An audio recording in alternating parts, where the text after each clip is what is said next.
Very dire times right now for Japan and the rest of the world, as the government of Japan and the media has now stopped denying the magnitude of the greatest nuclear disaster in world history that is now unfolding.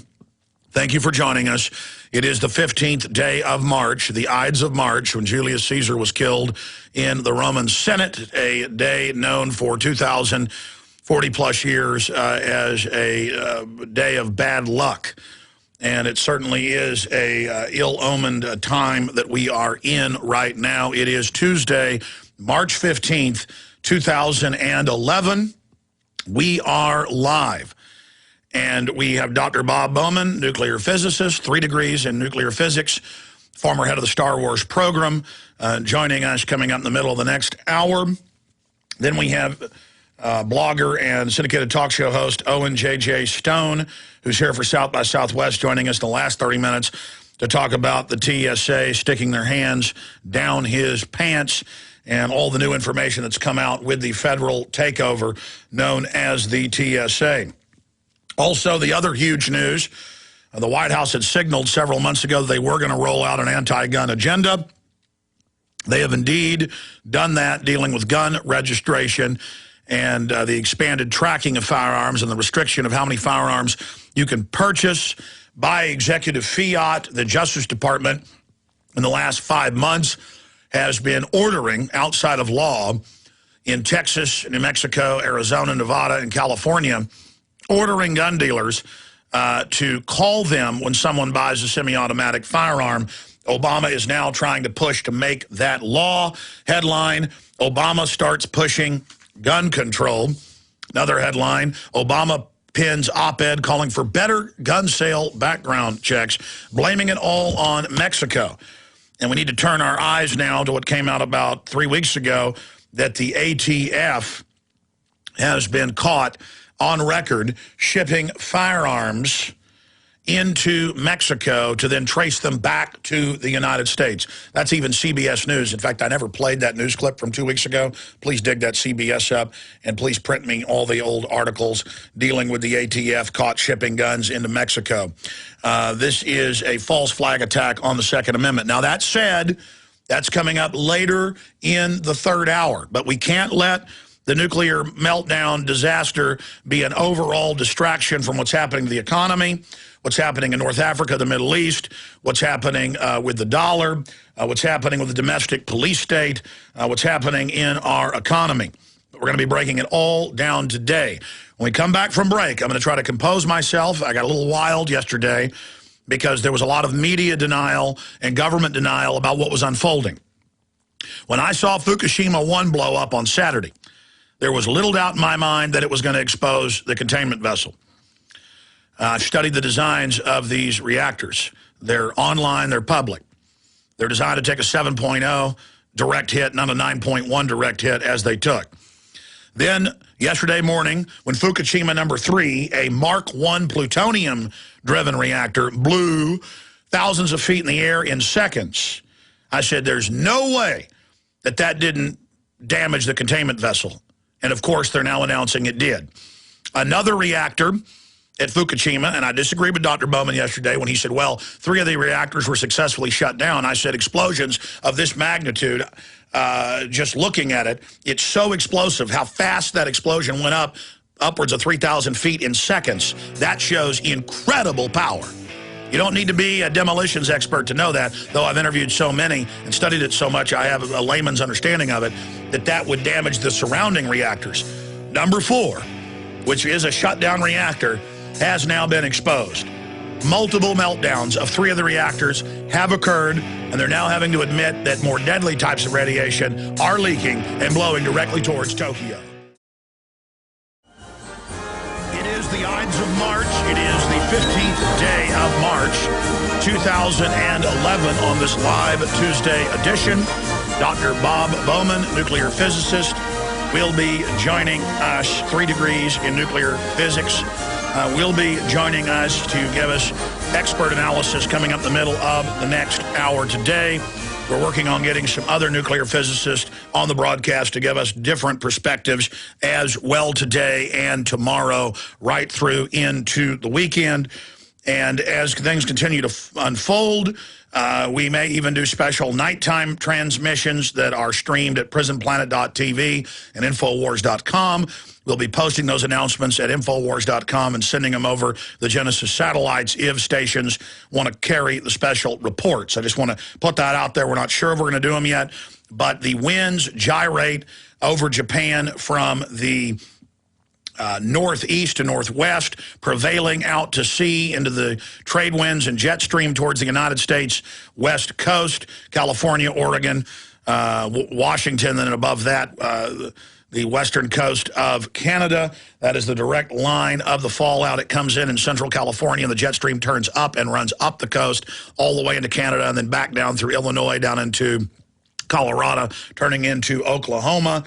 There is strontium, there is cesium, there is radioactive iodine being released in massive levels. That's now confirmed. We're going to go over all the mainstream media reports. The plutonium, uranium-based Mark I, as you know, blew up spectacularly yesterday. No doubt that damaged, in my mind, the containment vessel. I mean, the explosion was so horrific and moved so quickly. That gives you an idea of the measurement of the blast rate, pounds per square inch. And we're also going to get some demolition experts on separately who've been looking at that blast. But studying Oklahoma City, studying 9/11 with the experts over the years, we've gained some knowledge of this. And now it is confirmed that the blast at Fukushima 3 was so big that it damaged the shut-down reactor, but it's got the rods in there at Fukushima 4, a uranium reactor. And it has now begun to melt down. And there's two other reactors separate from the Fukushima 6 nuke reactors that are also in the process of melting down. And the Japanese government has had a big backlash from the population saying, stop lying. And so now they're talking about this being an absolute disaster. We pray that the uranium and plutonium does not get out, but now they're kind of easing the news out to the people that, we think one or more of the reactor containment systems at 4 and 3 may be exposed. Ladies and gentlemen, if plutonium gets out of there, it makes uranium look like mother's milk. It is so deadly. One microscopic micron of it in your lungs, you are deader than a hammer. We have got to pray for the people of Japan. And the winds have now turned to the south and are driving it into Tokyo, and the radiation detectors are going off. Let me just read to you some of the headlines here, my friends. It's unfortunate to be right again, Friday, Saturday, Sunday, Monday, and to be ridiculed, but I've studied other nuclear disasters in depth because there is a reactor facility in Austin, an experimental reactor, a large reactor, and a smaller experimental reactor at the J.J. Pickle Research Facility in North Austin. And if I'm going to live around one of these things, I want to know about it. And the first thing they pick up is cesium and strontium and radioactive iodine. And those are all spewing out of Fukushima. And they don't even know specifically which one because they have evacuated the 500 workers from the plant. There's only 50 there. It's a death sentence. And now the Japanese Prime Minister has ordered the workers back in to try to stave off the emergency. As Gerald Celente has been proven right yet again, he said, come on, you're seeing giant explosions all over the place. 2 more explosions last night. First they said 1, now they're saying 2. But it happened in the night, so there's not good video of it. So we don't really know the magnitude of the situation. And Gerald pointed out, he said, there's no way people are going to stay in there. Even though the Japanese are known for being very valiant and stoic and having a lot of courage, and you have to commend them for absolutely no known looting going on. Very genteel, cultured, civilized people.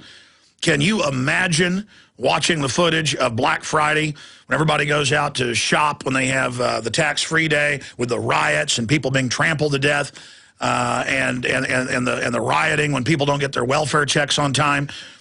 43 million Americans on food stamps in the wonders of globalism.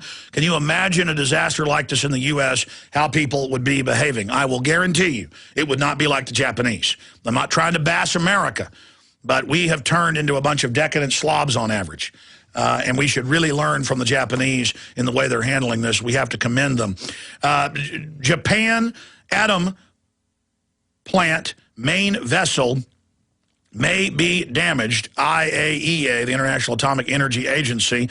An explosion on Monday at Japan's disaster-hit nuclear plant may have damaged the primary containment vessel of one reactor unit. Now the reporting could be two. The Vienna-based UN nuclear watchdog said. The International Atomic Energy Agency said the explosion at Fukushima Daiichi Unit 2 may have affected the integrity of its primary containment vessel. They're also reporting 4, which was shut down, is now experiencing meltdown because of the explosions around it. I mean, what do you think is going to happen? The IAEA said primary containment vessels, Unit 1 and 3, appeared intact despite explosions there. It said units at the Fukushima and Anawaya and Tokai nuclear plants were in safe and stable condition. Okay, so we have that report there.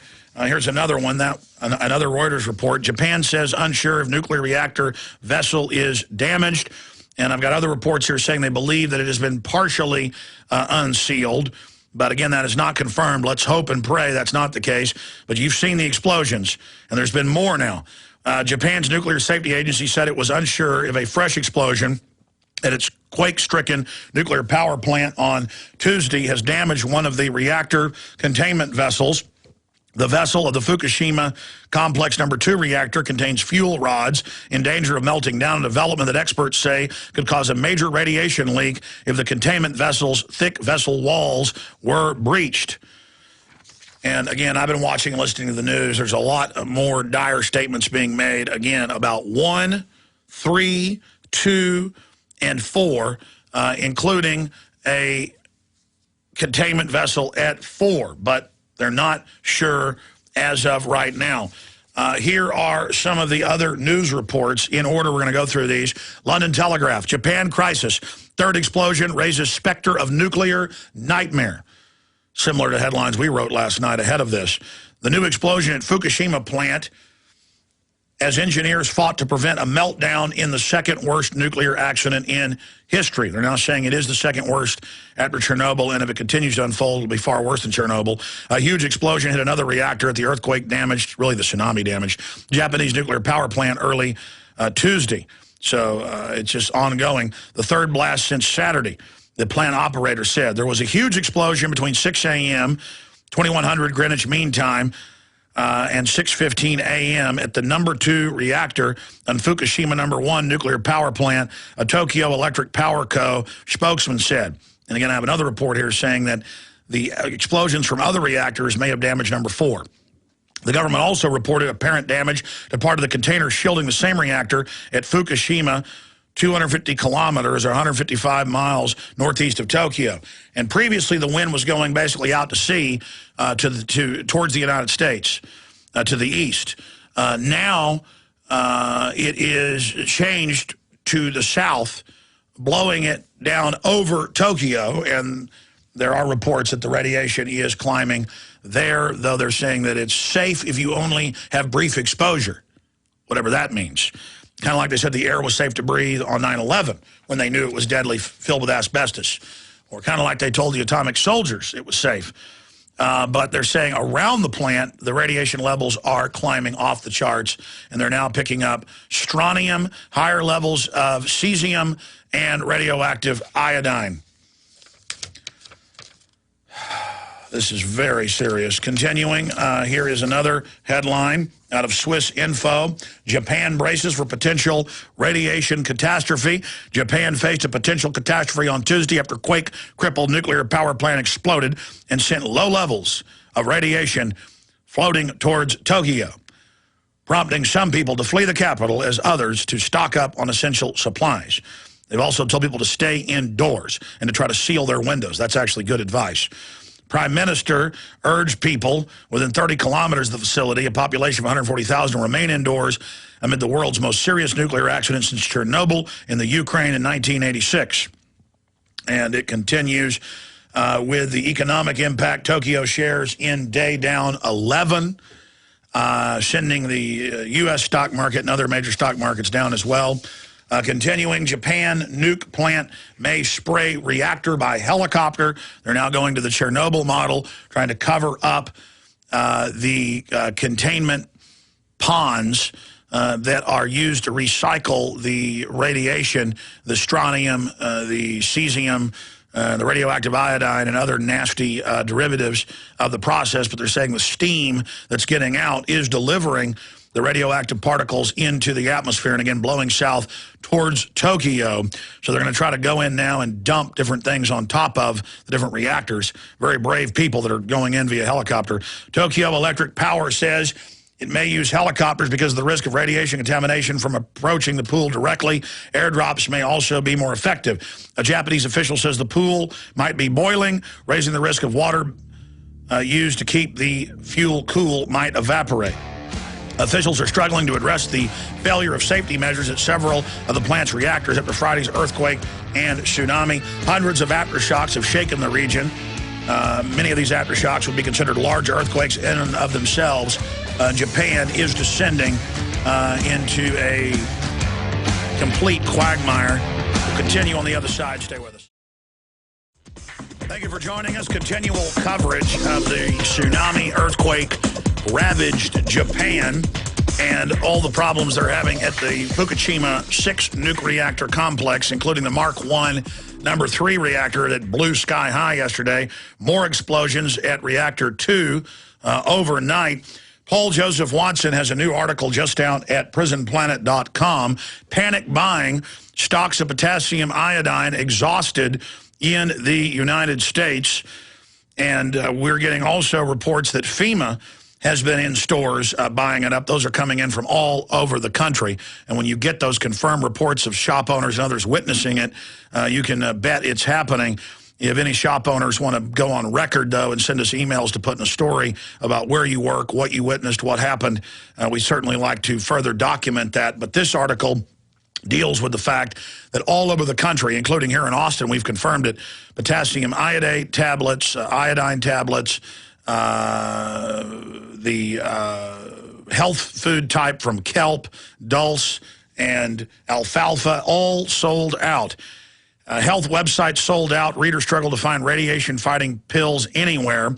We're getting numerous reports from readers that stocks of potassium iodine, which is used to prevent and protect the body against the effects of nuclear fallout, are completely sold out across the United States. In fact, we'll put this prisonplanet.com article on screen for viewers. Checks of health supplement websites in the U.S. also confirm that stocks are completely exhausted.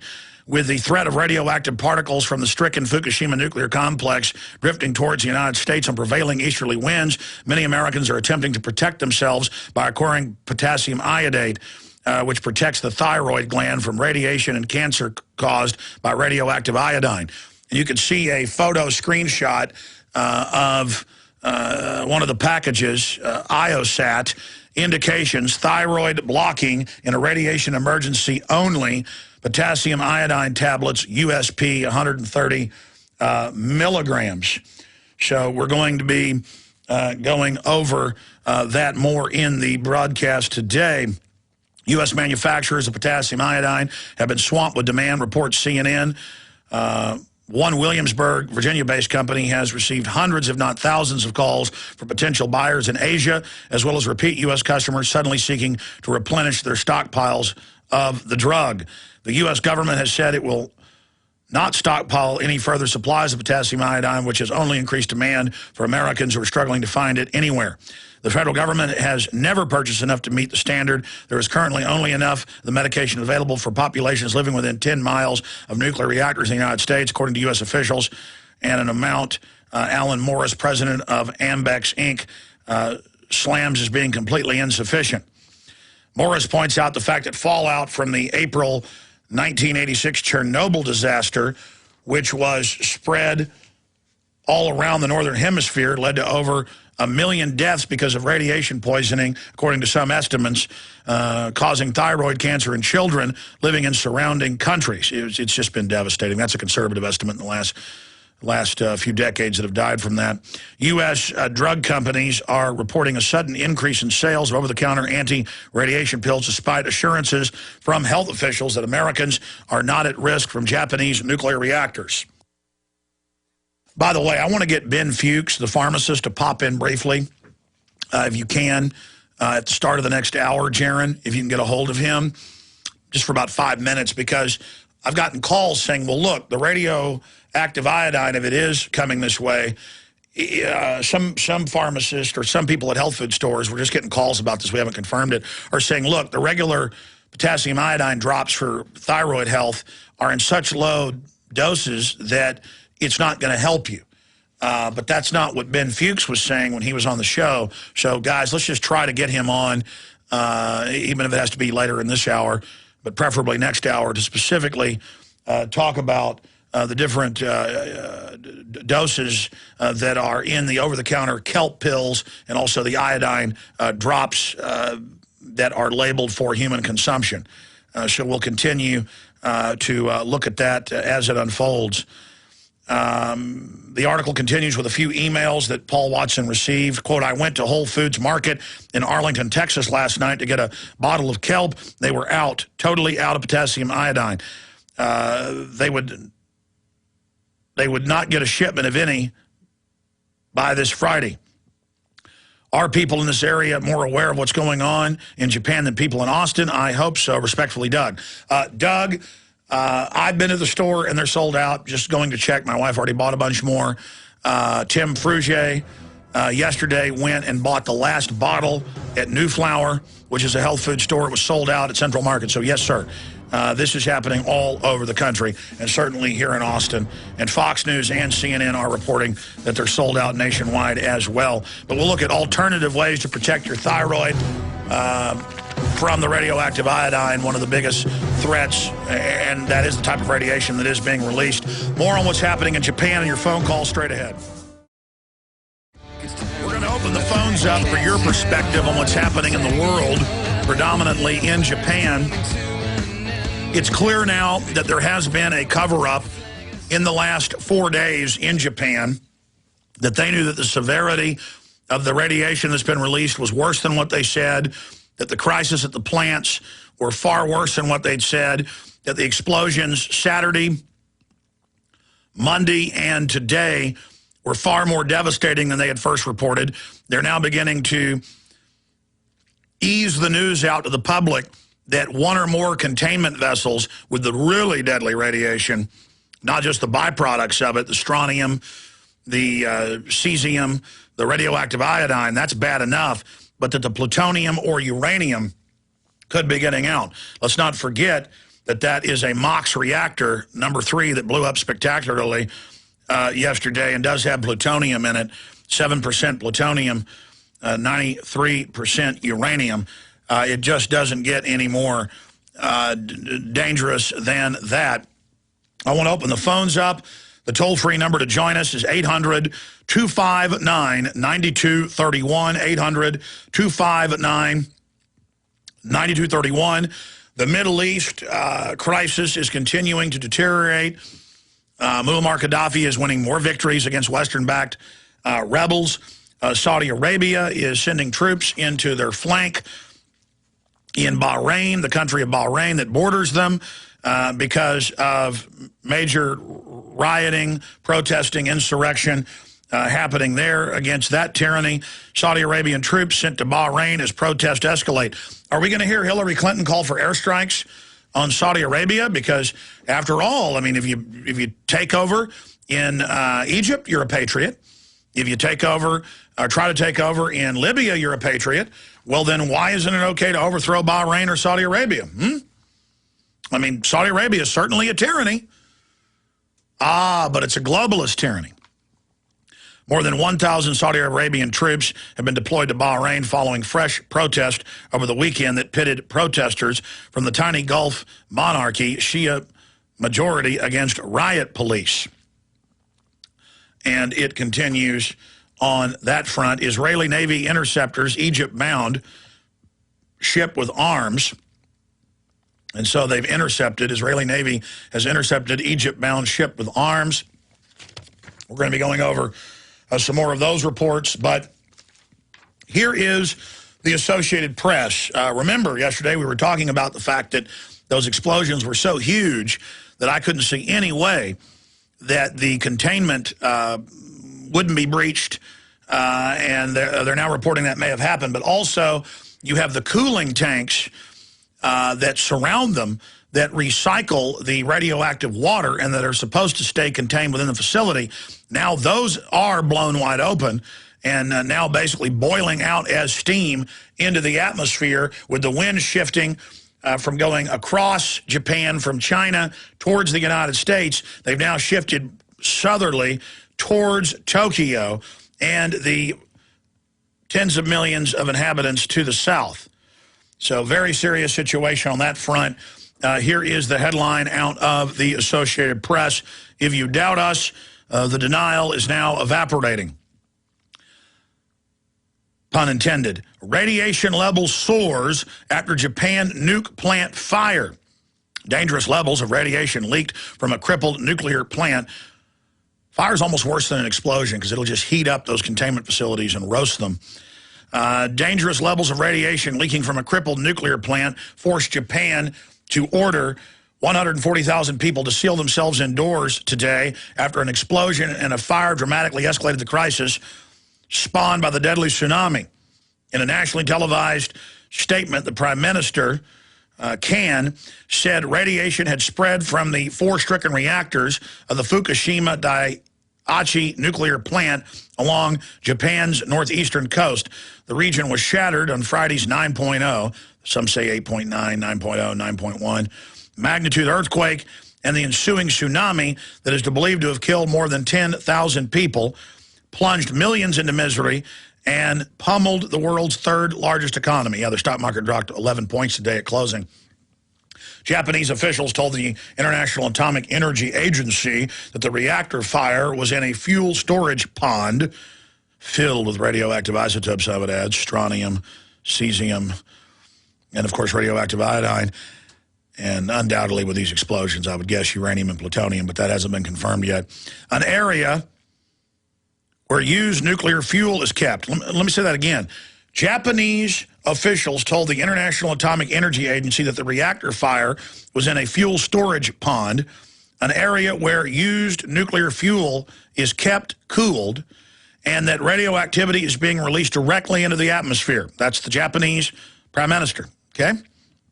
Telling the Atomic Energy Agency that. Long after the fire was extinguished, a Japanese official said the pool might still be cooling, though the report levels of radiation had dropped dramatically by the end of the day. So a big off-gassing, but they claim it's dropping. And we hope that's the truth, but with their history of lying, who knows what the truth is. And more explosions, obviously, today, and they're talking about more explosions to come, including at reactors that have been shut down because of fires. If the water boils, it could evaporate, exposing the rods. The fuel rods are encased in safety containers meant to prevent them from resuming nuclear reactions, nuclear officials said. But they acknowledged that there could be and could have been damage to the containers. They also confirmed the walls of the storage pool building were damaged. Well, what do you think is going to happen in those giant explosions? Experts note that much of the leaking radiation was apparently in steam from boiling water. That's what happened to Chernobyl. It has not been emitted directly by the fuel rods, which could be far more virulent, they said. Yeah, uranium and plutonium. It's not good, but I don't think it's a disaster, said Steve Crossy, an Australian-based radiation physicist. Really? When you have a flood and a few hundred people die, they call it a disaster. But they're saying it's not a disaster. Not a disaster. Okay. Well, I'd hate to see a disaster if this isn't a disaster. Millions of people displaced. Radiation descending down over Tokyo. Not a disaster. Japanese Prime Minister attempts to calm nation as massive radiation spreads. Kurt Nimmo, Infowars.com. Here's a Paul Joseph Watson article. Radioactive winds head towards Tokyo as some flee capital. There's Business Insider. Iodine pills fly off shelves in Hawaii as radiation fears spread across globe. I did a YouTube video last night, a key report saying we don't know the truth about Japan's nuclear disaster, and go over the history of governments lying about previous nuclear disasters. Very important video for folks out there that have been emailing me, the minority, but saying, why are you upset? Why are you concerned? I heard that Friday. I heard that Saturday. I heard it Sunday. I heard it Monday. I'm hearing it today. Look, you told me that the rods were never exposed. They now admitted that they had been exposed at least 2 of the 6. You said don't worry about the explosions, or that it wasn't going to explode. You said that there had been no meltdown when I put an article out Saturday morning breaking it down. And now it's all confirmed. We've been right because we know the history of reactor crises. We know the history of governments lying, okay? And that's my issue. If uranium and plutonium gets released, you cannot trust the Japanese government or the Atomic Energy Agency or the IAEA to tell you what's really going on. We began to talk about prevailing winds Friday when it was confirmed that cesium and other radioactive derivatives were being released that will hurt you, can kill you, that are very radioactive. Blowing towards the west, people are like, oh, there's no winds from Japan coming here. Now that's all confirmed. Go look at a major weather satellite website with live feeds from satellites of the jet stream, okay? And we posted graphs of it, and people are commenting under it going, I don't understand this. I don't understand these maps, these screenshots of satellites. I don't understand. Well, okay, you got a jet stream going across Japan, across the northern Pacific to North America, and if you look at the maps, they have little meteorologist arrows showing you the flow of the wind. I mean, what's not to get, okay? I mean, sometimes I really wonder about some people. I mean, do they have any idea how anything works? I'm not even that smart. And I can look at a chart. I can look at a satellite photo with overlays on it. I mean, when you watch The Weatherman and they say we got a cold front coming into Texas or wherever your state is, and it shows the arrows pointing the way the weather front's coming in. I mean, you don't understand that? Or are there people posting comments with disinformation on purpose? I mean, are they paid to do this? We know the government has hired hundreds of thousands of people in the last decade to run around and engage in disinformation on the internet, but come on. I mentioned this 3 weeks ago when it first broke, and I get emails constantly and comments saying it isn't true. So I'm going to ask Paul Watson or Steve Watson or Kurt Nimmo. You can all do it. Everybody should write on this. Aaron Dykes, my writers. And I'm asking everybody else who has news websites to go to the history of this and to look at a whole nother issue. While we're busy worried about the financial meltdown and the war in the Middle East and the destabilization and the tsunami, the earthquakes, the nuclear meltdowns, and the cover-up of that, the whitewash of that that's now imploding. While we're busy watching that, Obama has announced extremely draconian gun control legislation. And it's exactly what we predicted. Wasn't hard to do in the last year, intensifying the last 5 months. We have seen the Attorney General come out and say guns from the U.S. are causing the problems in Mexico. Well, Mexico has total victim disarmament. There is one gun shop in Mexico where you can buy guns. It's only for the military and police. And the public's disarmed, and they have the highest crime rate officially for the last 3 years in the world. Over 30,000 killed in the last 2.5 years. Violence spilling over. Beheadings, all the rest of it. Police chiefs, mayors being killed police on a daily basis, mayors on a weekly basis. It is total pandemonium. U.S. diplomats being murdered. And they blame this on our guns. And I saw this start about a year ago. And then suddenly, about 5 months ago, the Attorney General started ordering gun shops in the Southwest from Texas to California to order on record, without law, that when somebody buys a semi-automatic rifle or handgun, that's most guns, that you've got to go ahead and call the ATF on them.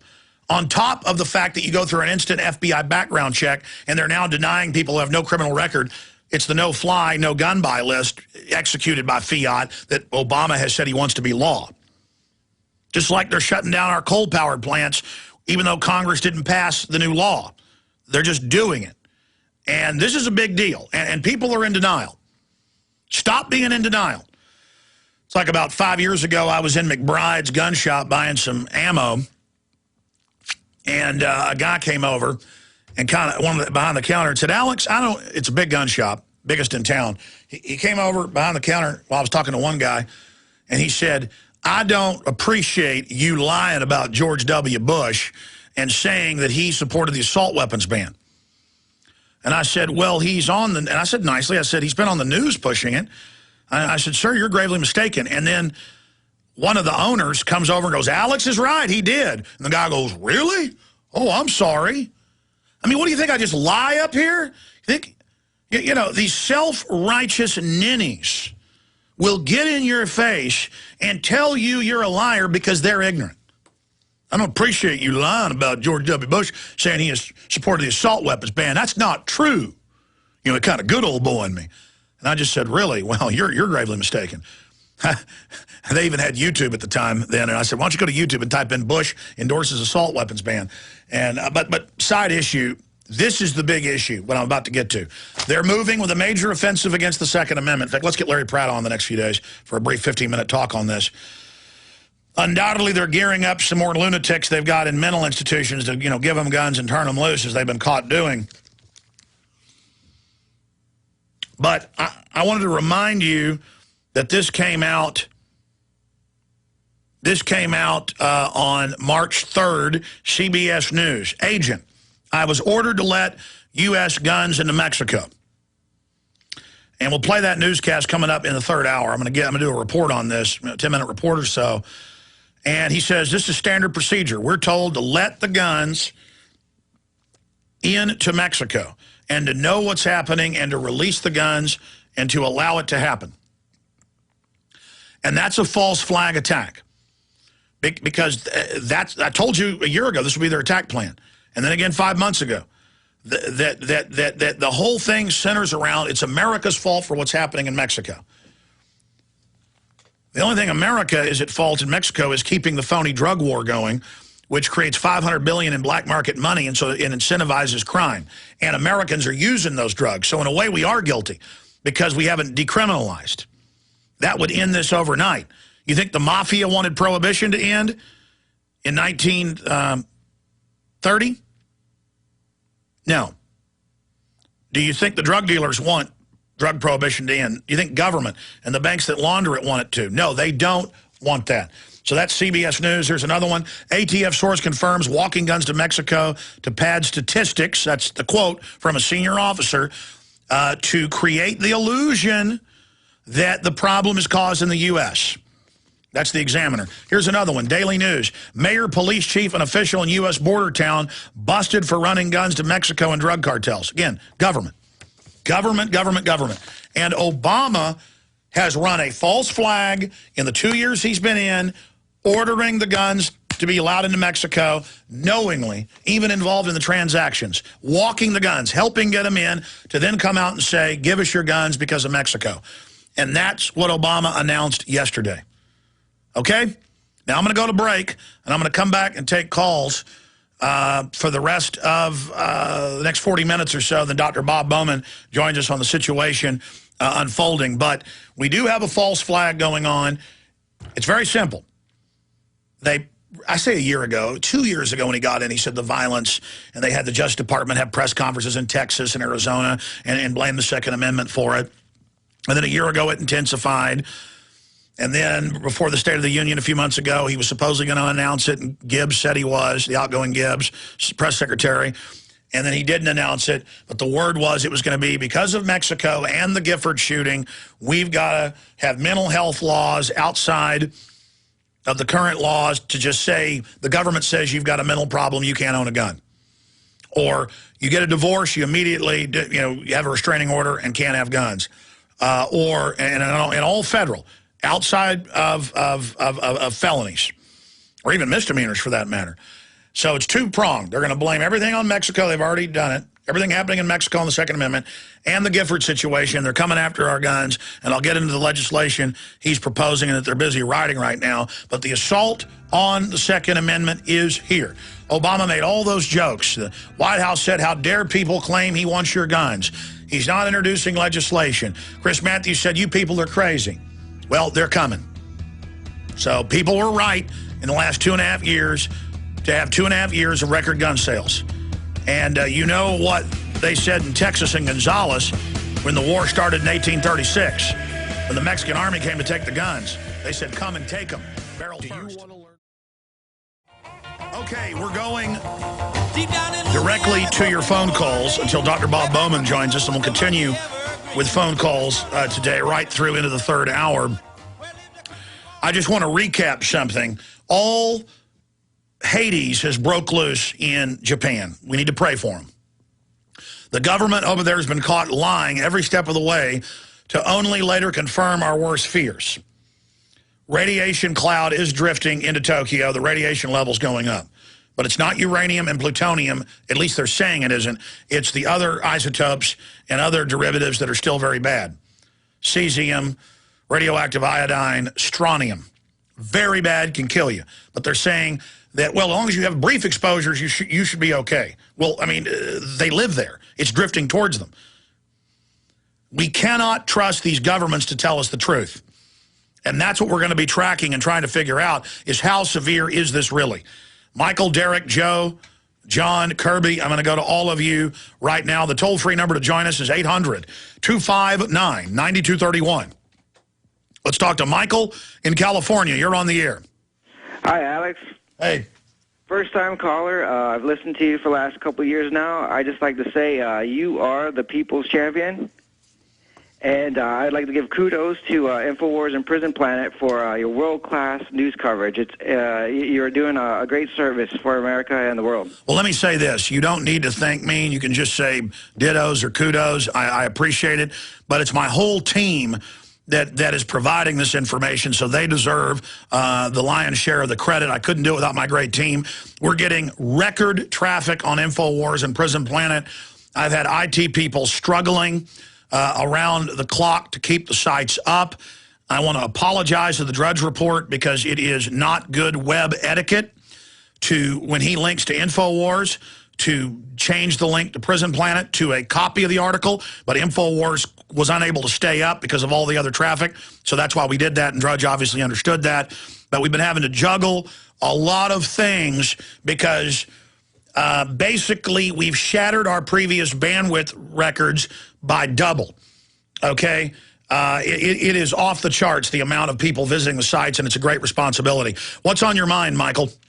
Well, Alex, I have one shocking news tip and one question. The news tip is this. I looked all over Ventura, California for potassium iodide yesterday. It was gone. So I found a pharmacist who was willing to fill a prescription for me for potassium iodide. And I went to urgent care to get a prescription filled, and the doctor denied it because they said they talked to CDC and the DHSC, and they recommended that they not give out the prescription for potassium iodide. So now the federal government is blocking something that, by the way, is over-the-counter. You can buy potassium iodate, the medical-grade pills, over the counter. So now, well, those reports, and here's the problem. The emails are pouring in. The people usually give the town and the name. I have limited staff, but we do need to cull through the emails. Aaron showed me a bunch last night, but he worked till 3 in the morning. So I was only up here till 9 on the research. Yes, what you just said is confirmed by just the volume of comments. But, sir, can you write an email and send it? Well, I'll put you on hold and give you kind of a less trafficked email to make sure it gets through. But CC it to showtips@infowars.com. Can you give me the name of the urgent care, where it happened, what happened, so we can do an article that confirms this, that the government is blocking over-the-counter stuff, telling you can't get it? You betcha. I'll do exactly that. Could I get in one quick question for you and Ben Fuchs? Absolutely. We haven't been able to get a hold of pharmacist Ben Fuchs, but we're trying. But yeah, throw your question out on the other side. Michael, then Derek, and others will go directly to you. But I'm going to have John Harmon give you an email right now. We just talked to Dr. Doug Rocky, physicist, radiation expert, but he's at the VA getting treatments. We're going to see if we can get him on. Nuclear physicist Dr. Bob Bowman will be joining us in 30 minutes. Pharmacist Ben Fuchs is going to pop in for about 5 minutes the next segment. because they've sold out everywhere of the potassium iodine government-approved pills that are over-the-counter that block the thyroid from absorbing the radioactive iodine. And we were just talking to Michael in California, and he was talking about how it sold out at stores. He went to a clinic and tried to get a prescription, and they said, well, the government's told us don't give these as prescriptions. Write that report up, Michael, get it to us, because we want to start confirming these things and put an article out on it to dovetail with Paul Watson's article, Panic Buying Stocks of Potassium Iodine Exhausted in the U.S. But I want to go to Kirby, Derek, Joe, everybody that's holding here in a moment. Quickly, what was your other question, Michael, and I got to jump? He had to drop off. Okay, I thought he wanted to hold over. Derek in Missouri. Derek, you're on the air. Hello, Alex. I wanted to ask you a couple of questions, some of them personal to me because I have loved ones, or I have people that I know in Japan right now. Well, first of all, I want to talk about the Japanese economy, and the Japanese stock markets went from 14% to 9.5%, and also it was basically $620 billion off the market. I wanted to know from your perspective how exactly that was going to affect, how that would affect American markets here in a short period of time. Well, last time I checked, let's pull up the stock market right now live on air. The U.S. stock market was down quite a few points. The Tokyo exchanges closed a few hours ago, down 11%, or one of the biggest losses in recent memory. Asian shares overall tumbled today as Tokyo stock benchmark plunged 11% on panic selling amid worries that a possible nuclear catastrophe in Japan would further complicate and endanger the nation's recovery from its worst earthquake on record. The Nikkei stock average finished 11% lower to 8,605.15 after sliding more than 14 points earlier in the day. Pressure by news of explosions at Tokyo Electric Company's Fukushima nuclear power plant number 2 and 4 reactors on top of previous blasts at number 1 and number 3. So 4 of them have blown up of the 6, including one that was turned off, showing you that means nothing. Coming on top of the 6.2 fall Monday, the performance in the Nikkei's worst since October 16, 2008, a drop of 11.4 in the aftermath of the global financial crisis. So does that answer your question? The U.S. Dow is down 197 points, 0.42. NASDAQ down 45.33. S&P 500 down 20.60. So there's your answer, sir.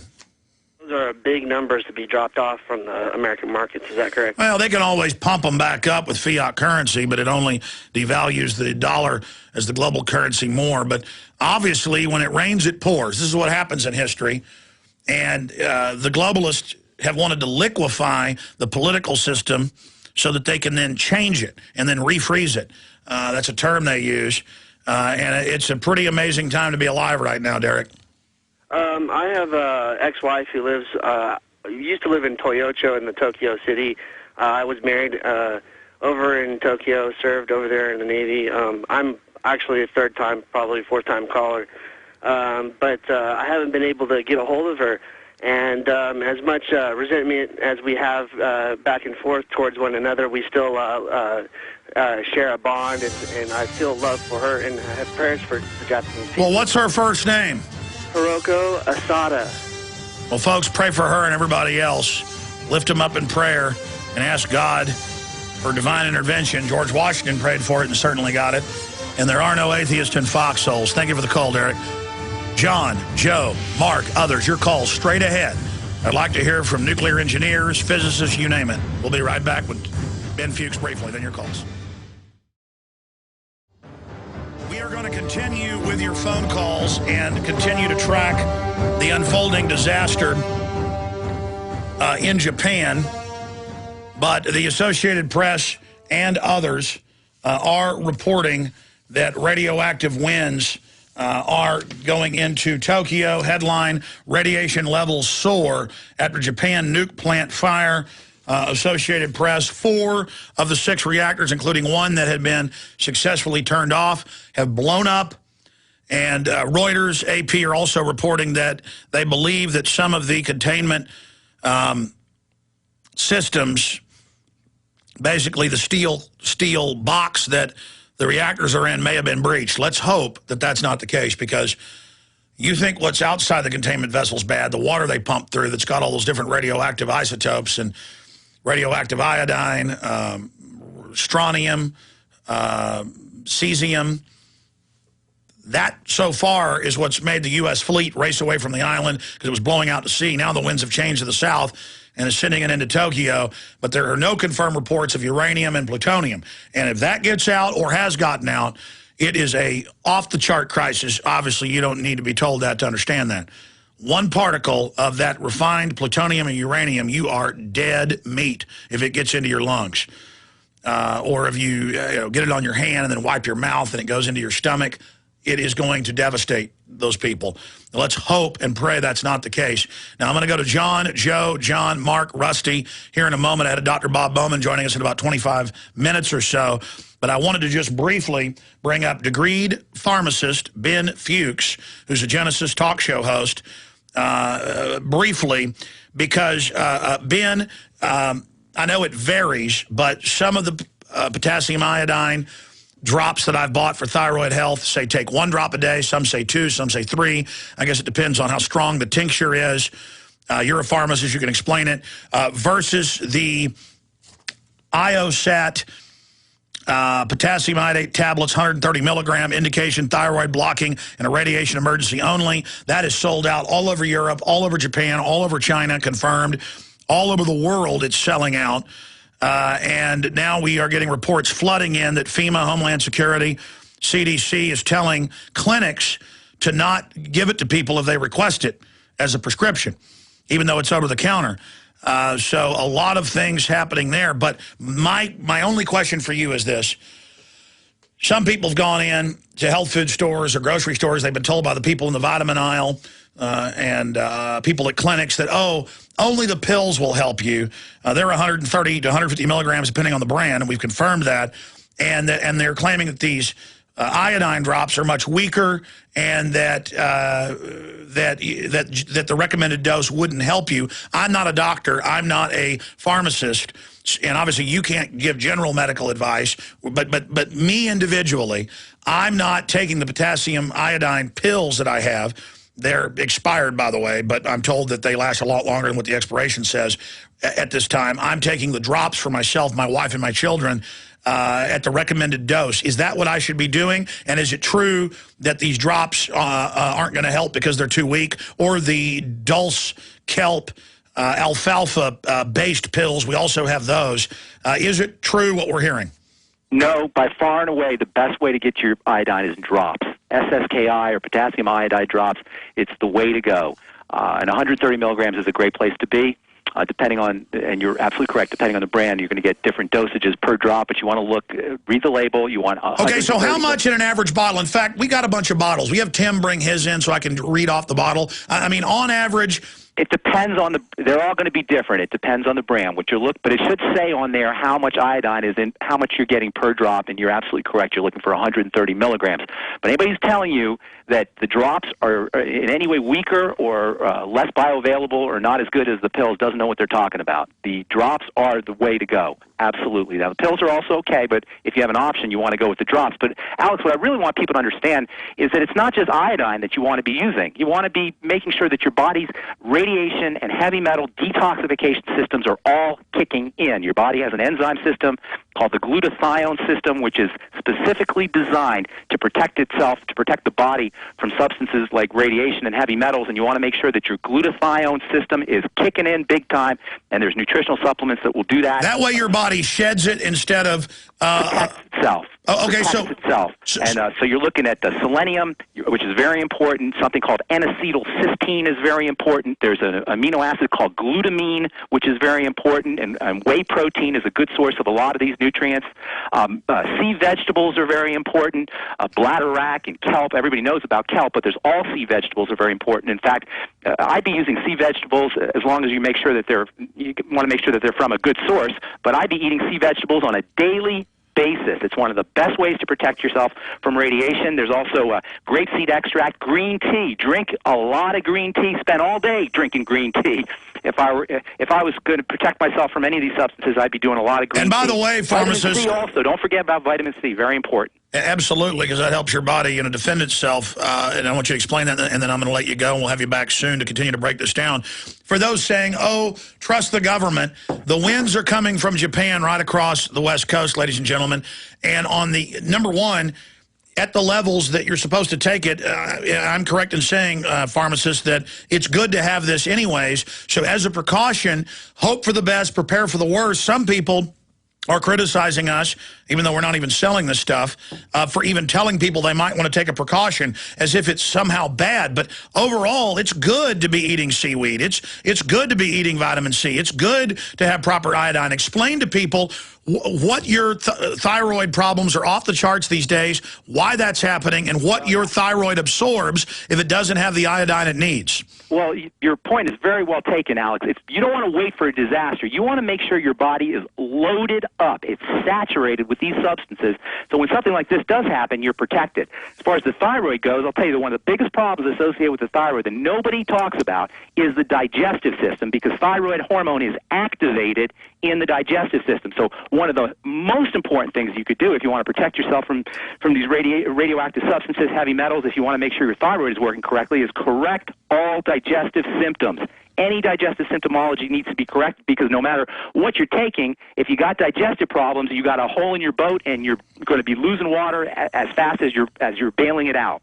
All right, we've got to jump, and I appreciate you joining us on short notice, but I have a brand here. One last question. I have a brand here.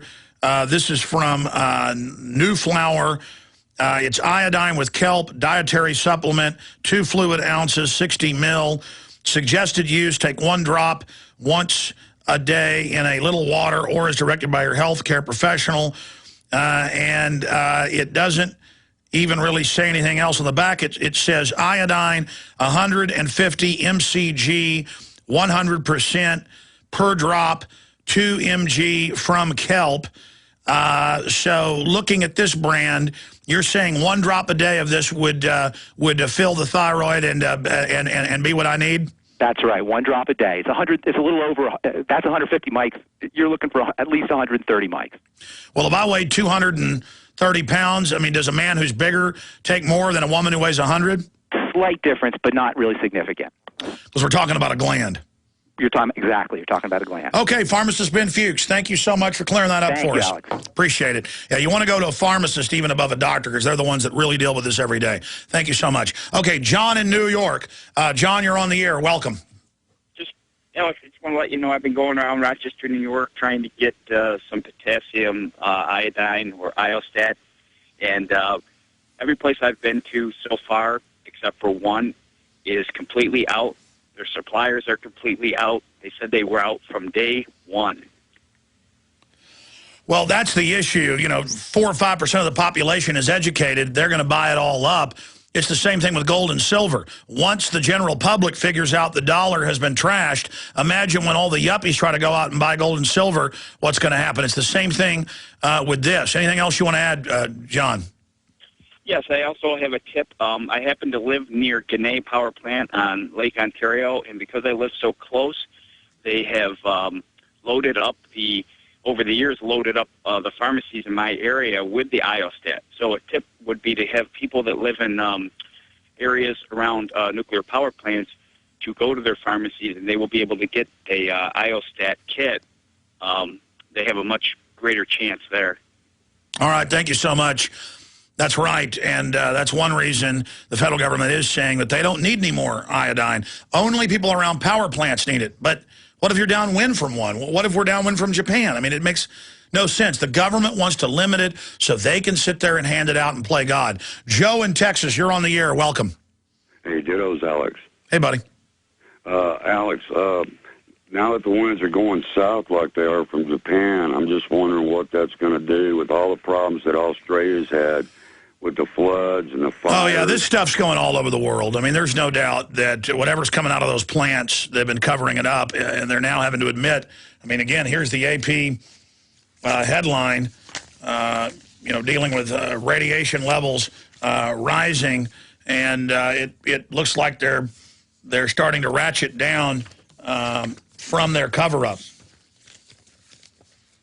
Yeah, and the other thing I wanted to mention, Alex, was the iodine solution you put on your skin. I don't know, you might know more about it than me, that it does help to some degree, but when I went down, or rather my girlfriend went down to buy some of this stuff like a month ago, that 16-ounce bottle of that stuff was $3. It's now $12, and they don't have many on the shelf now.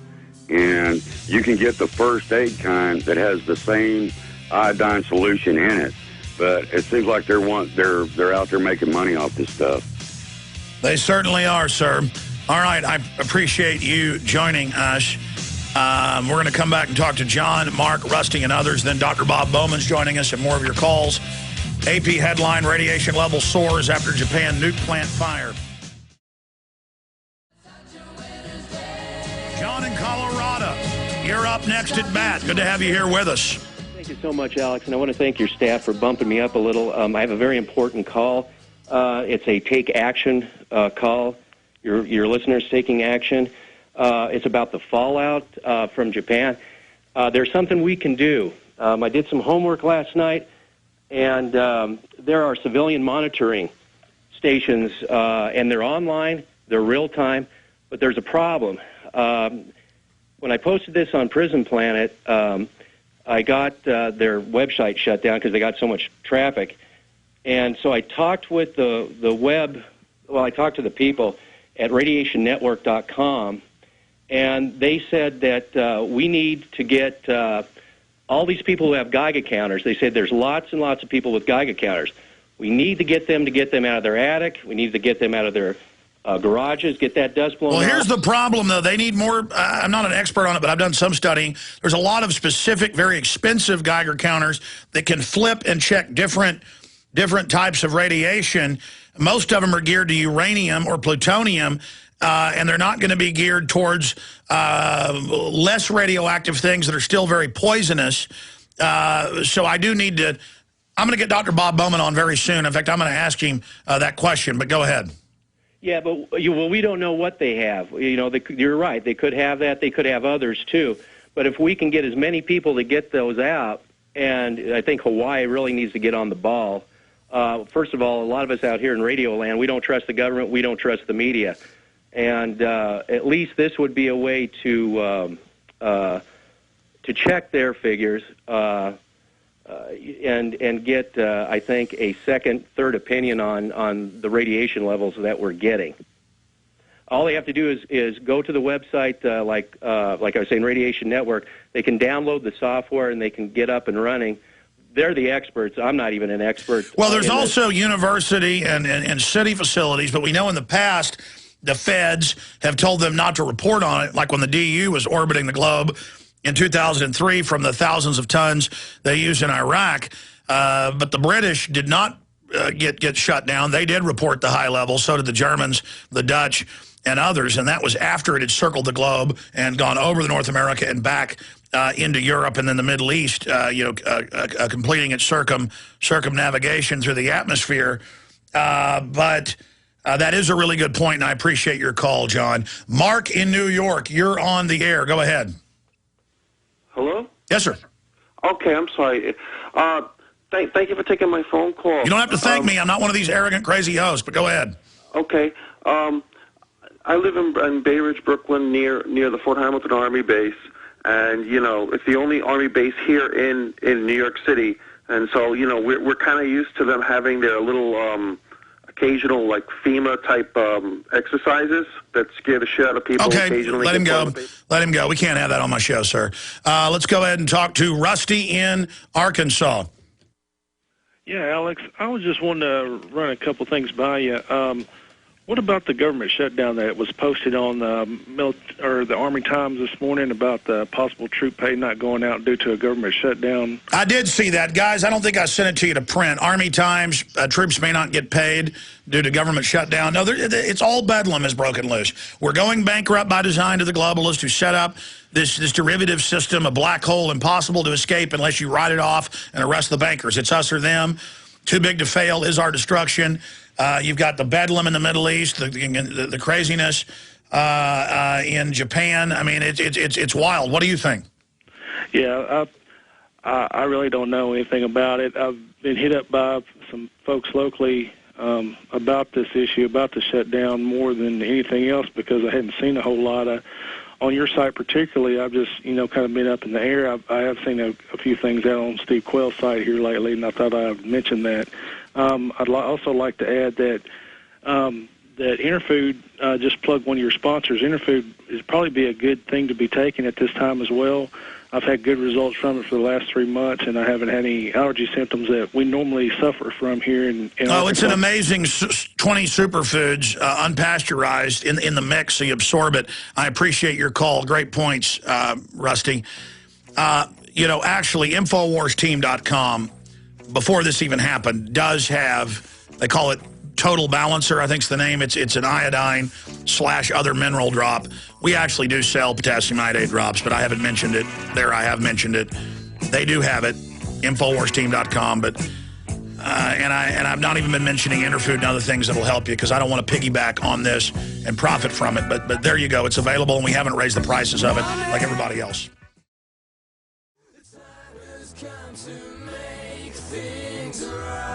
We're going to continue with your phone calls at 800-259-9231. Dr. Bob Bowman joins us for the next 30 minutes.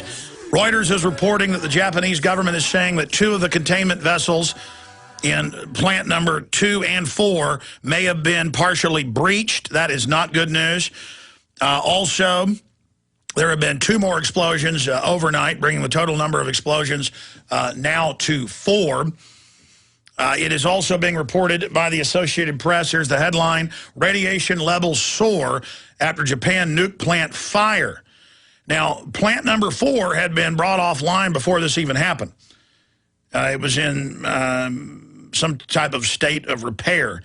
And Dr. Bowman had talked yesterday about that. Sounds like good news because it won't melt down. Well, the fire got into it, the huge explosions, and they're saying that that may have been exposed. They're reporting strontium, cesium, different radioactive iodines going into Tokyo. To explain all this to us is Dr. Bob Bowman. He has 3 degrees in physics. He's a former director of advanced space programs, Star Wars program, for the U.S. Air Force in the Ford Carter administrations when it was secret, and a former United States Air Force lieutenant colonel with 101 combat missions over Vietnam. He holds a Ph.D. in aeronautics and nuclear engineering from the California Institute of Technology. And I've got a lot of questions for him dealing with radiation detectors here in the U.S. What does the average detector pick up? Is it just uranium, plutonium? Could that get across the ocean? The winds have now shifted from, the jet stream, is continually going across. The prevailing winds are going across the Pacific towards the U.S. from Japan. But the low-level winds have turned to the south towards Tokyo. And I know Dr. Bowman's been covering and following all of this, and he's a great asset, obviously, for the broadcast. He joins us via video Skype from his home. Dr. Bowman, watching what's happening, what's most important for us to know right now, and what's your view of the situation the Japanese Prime Minister now says is deteriorating? He's excoriated Tokyo Power and Electric, saying that they basically kept things from him. It looks like they're starting to really get concerned. Yes, indeed, and they should be concerned. It's a good thing that that reactor is northeast of Tokyo and outside of the prevailing winds. That doesn't mean that radiation can't get down to Tokyo, and indeed some of it has, but they won't get the brunt of it. Now, the radiation, when it happens, and I have a feeling that before it's over now, there will probably be more radiation released than in Chernobyl. And that radiation, for the most part, is going to go west, probably some northwest, and much of it hopefully dissipate over the Pacific Ocean. the radiation levels by the time they get to the Pacific coast of the United States will be pretty small. And Hawaii is more in line to get a larger dose, and possibly, depending on where the jet stream is, Alaska. But there shouldn't be an enormous impact on the west coast of the continental United States, which is good. But over a period of the next 50 years, it's liable to cause quite a few cancers in the continental United States just from this low level of fallout that we'll get from this. And by the way, your question about detectors. Yes, sir. Detectors don't care whether the stuff is coming from uranium or plutonium, and it can't even tell you that. Detectors detect basically gamma rays or alpha rays, and those can come from either uranium or plutonium. Well, to be specific, I phrased the question wrong. What I meant to say was, will they pick up the strontium, the radioactive iodine? I mean, I know they're giving off radiation, but aren't the effects of those not just the radiation, but also just that they're poisonous? Yes, they are. But again, you need very high-tech, expensive equipment to detect those specific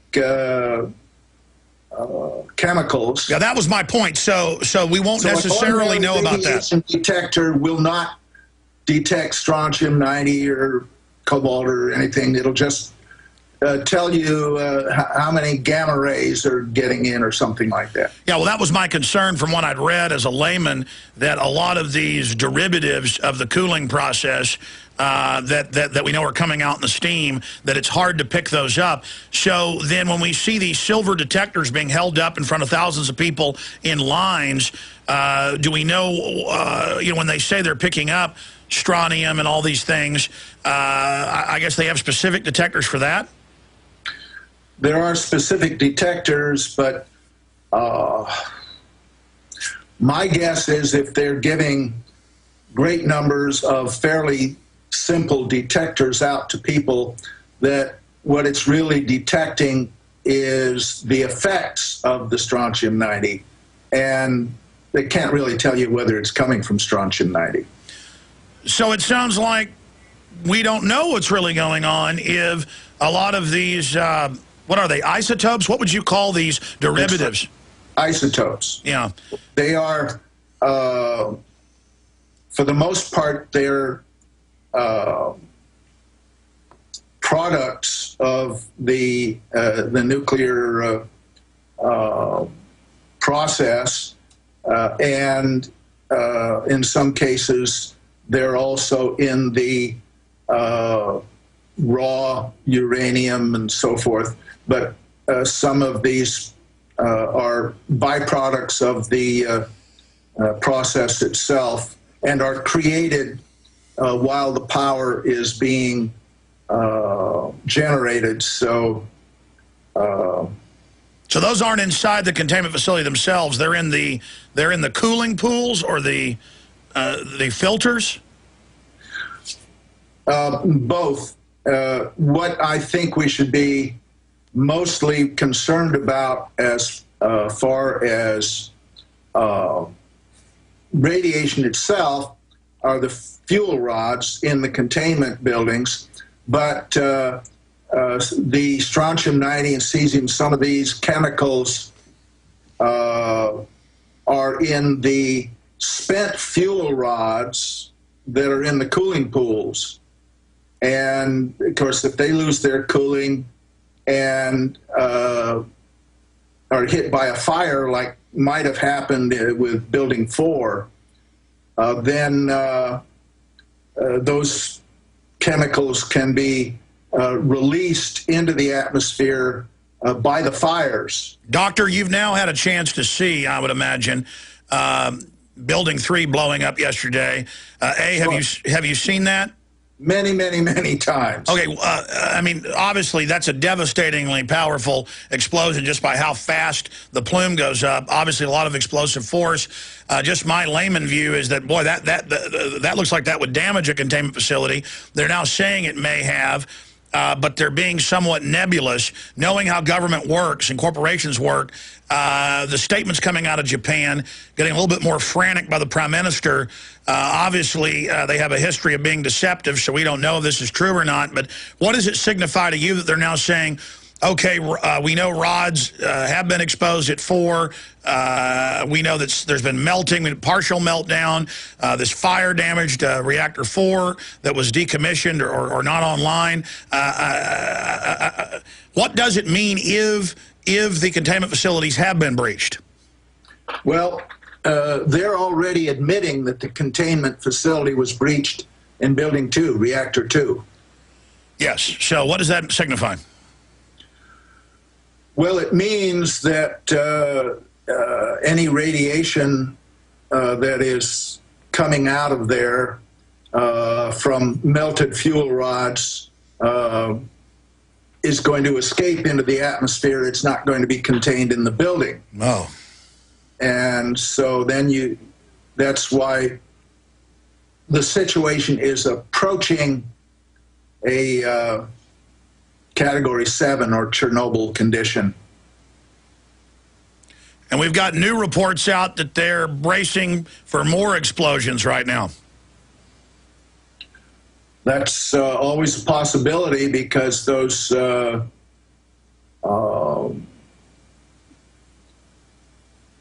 reactors, you get, they're trying to cool them with seawater. Then you get the seawater, the water level goes down, the things get hot. Pour water in, you get enormous release of steam. If they don't control the pressure properly by venting it, then you get explosions again. And this time we've got partially exposed containment at 2. They're saying probably 4. The Swiss news is reporting that the Japanese government is bracing for, quote, radioactive catastrophe. It looks like that they're basically getting people ready slowly so they don't panic for the announcement that uranium may be getting out of there. How bad is it to have the MOX Mark I plutonium-based uranium reactor? How much more deadly is it to have a plutonium-based reactor than just a uranium? Well, the MOX, which is mixed oxide, it's a mixture of uranium oxide and plutonium oxide. And, of course, plutonium is more deadly when it is breathed into the body and the tiny plutonium particles get stuck in the lungs. And then the radiation from those tiny plutonium particles continues then for years and can do enormous damage to the body. And that's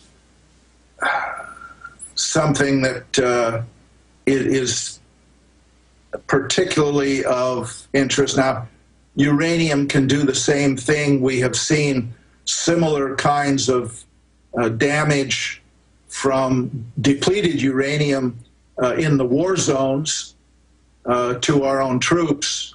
Well, that was my next point. We have this cavalier attitude towards DU, detectors picking it up all over the world when thousands of tons were used in 2003, 2004, right through to today.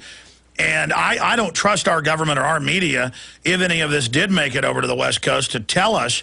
And now, in fact, we've got a caller from Japan, Dr. Bowman. I want to go to this caller from Japan. Sure. Stay with us and see what Jack in Japan. I apologize, I hadn't seen that on the board to Jack. Jack, you're in Japan. What are you seeing? Where are you? Well, right now, Alex, I got to tell you, first of all, it's just good to hear the sound of your voice. It's pretty much total bedlam here. basically, pretty much everybody understands that the government is not really telling us the full and complete truth over the national. What we've got is our version of CNN, which is called NHK over here. And all of my friends that I've talked to, they all know that we're facing a more serious situation than what the government is really telling us. If you look to the state governments, they're revolting a bit. There was a bit of a revolt by the governor of Fukushima Prefecture, challenging the prime minister to tell everybody the full truth. And so if anybody is looking for real, honest information about what's going on, they might look to some of the home web pages of the state governments. I've got some here, but I've also got. I did see in the news the Fukushima, regional governor saying that, or prefect saying that things are a lot worse than people are being told. You described things as bedlam. Break that down for us, and then any questions Dr. Bob Bowman has for you. Well, first of all, I just want to say to Mr. Bowman, I saw your interview on PrisonPlanet.tv, and I thought it was very well spoken and a great interview. And thank you so much for, having the courage to stand up and speak out. I really appreciate that. Again, I don't want to sound like Lindsey Williams here, but everybody out there, listen to Alex. I got my food ready. I got my water ready. I got my meds ready. I got my my other supplies ready. And sure enough, right about now, I need them. I mean, I'm about 15, 20 minutes away from bugging out of here. Well, it's not that we live in fear. We live in power. We have firearms, we have food, we have gold, we have friends, we have truth. We are not weak. We are not dependent. Ants store food, grasshoppers don't. Ants survive the winter, the grasshopper doesn't. But we've got you here from Japan. That's why I broke in over Dr. Bob Bowman. Doctor, do you have any questions for the, where are you in Japan, Jack? I'm about 200 clicks from the Fukushima event. And for those that don't know what a click is in military nomenclature, tell them. Sorry, it's about 200 kilometers from the actual event. So you're about 150 miles. Dr. Bob Bowman, do you have any questions for him? Well, just to comment that Jack said that the government doesn't tell all the truth. I think part of the answer, too, is that the government doesn't even know all the truth because the dang corporations lie to the government. And, of course, which is exactly what happens in this country, too. Well, I would say that one of the most frightening aspects I've seen, Jack, and I want your take on this, is the Prime Minister blew up at Tokyo Electric and Power and said they didn't tell him for hours when they had the first explosion or the second big one yesterday. And they went on to say that everybody evacuated a day and a half ago from Fukushima, that there were supposed to be 500 people there. It was down to 50, and that now 50 weren't even there. And the Prime Minister, quote, ordered the Tokyo Electric Power people back in. That doesn't sound too good, does it, Dr. Bowman?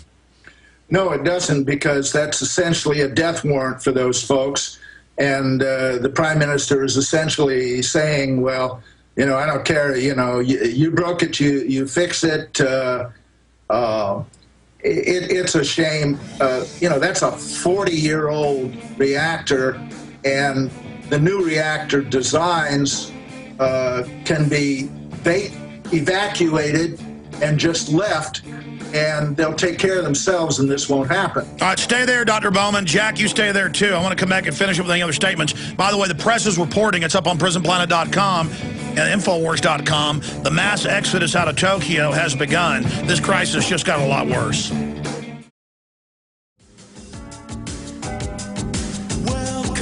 By the way, potassium iodate sold out all over the country. Dr. Bob Bowman saying most of that radiation won't make it over here. He said some will. Long-term effects will just be increased cancers, which we already see because of all the nuclear testing and the rest of it. Now, I told listeners, because my wife bought it from Youngevity, like a total balance thing, and she also bought kelp pills from them. She separately loves it all and is on it all, and I said, that stuff's up on the site. And I don't think it's on our site. I think it's on the main Youngevity site. So just a side issue, and I'm not selling it there. So go to the main Youngevity site if you want that. I just called Ted and asked him to add it to the thing, but it doesn't. Folks, you can go to stores, and they're going to have the iodine from kelp still. They're just not going to have the pills, okay? And so there. I don't even want to get into all of this. All I know is my wife's got a couple bottles she bought weeks ago separately, and it's the kelp. And so technically it's not the iodine, but it is iodine kelp. Getting into this semantically. Okay, it's just not there. Here, we'll just say that. It isn't there even though it is, okay? Okay, I'm done talking about that. We're dealing with the situation that is going on in Tokyo with the situation deteriorating quickly. I want to keep Bob Bowman 15 minutes or so in the next hour, if he can do that. Jack in Japan, getting back to you.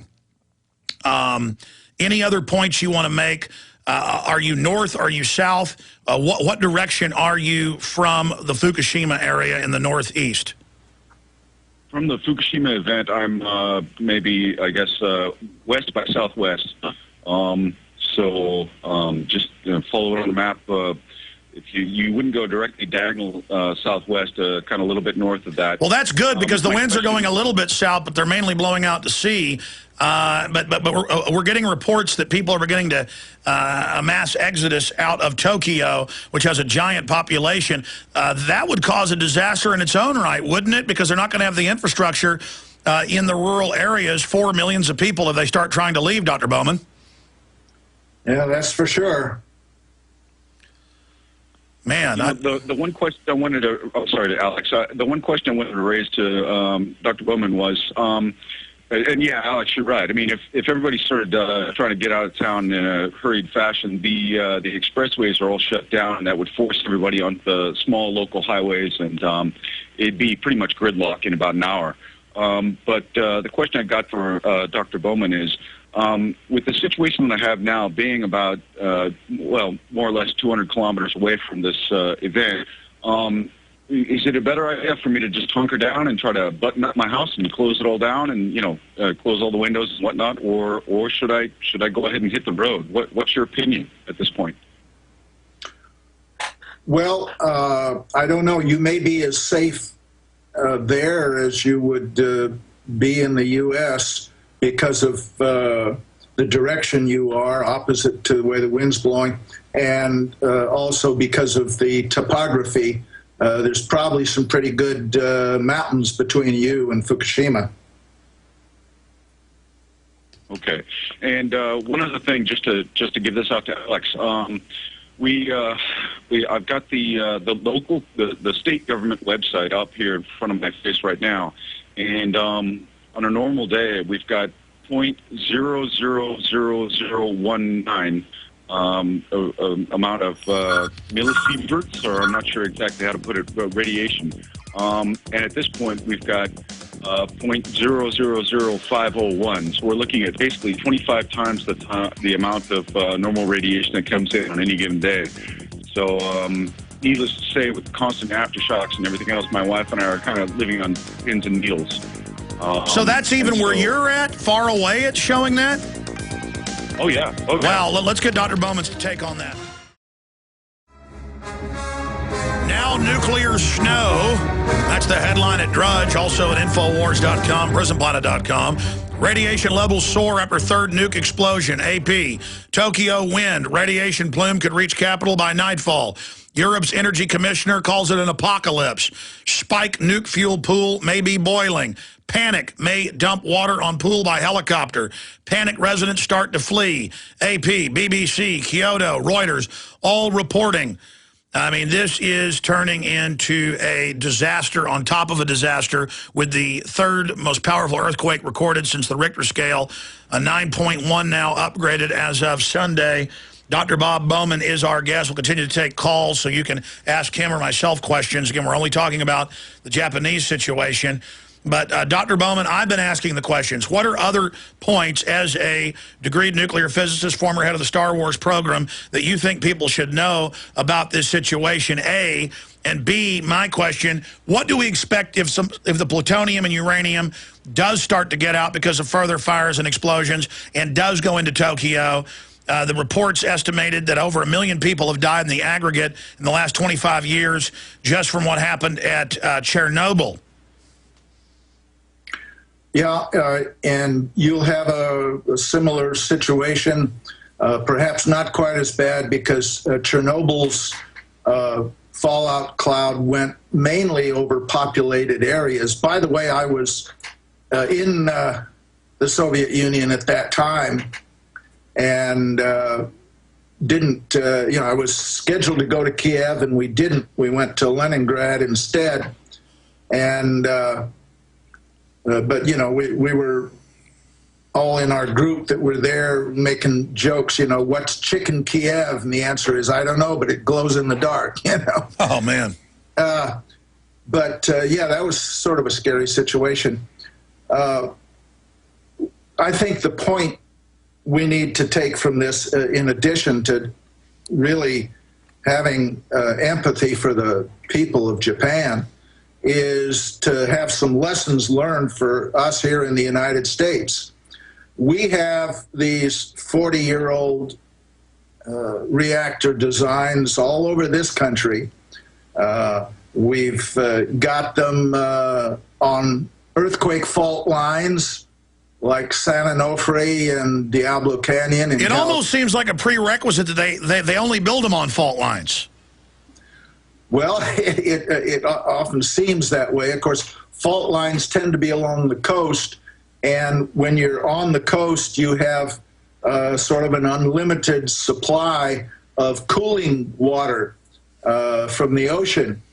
And now that water is supposed to go through a heat exchanger and cool the steam after it has driven the turbines, turn it back into water, which is then pumped back into the containment facility, becomes steam again, and goes to drive the turbines. So the seawater is never supposed to get into the containment facility, but it is essential to the whole process to have a good supply of essentially free water available.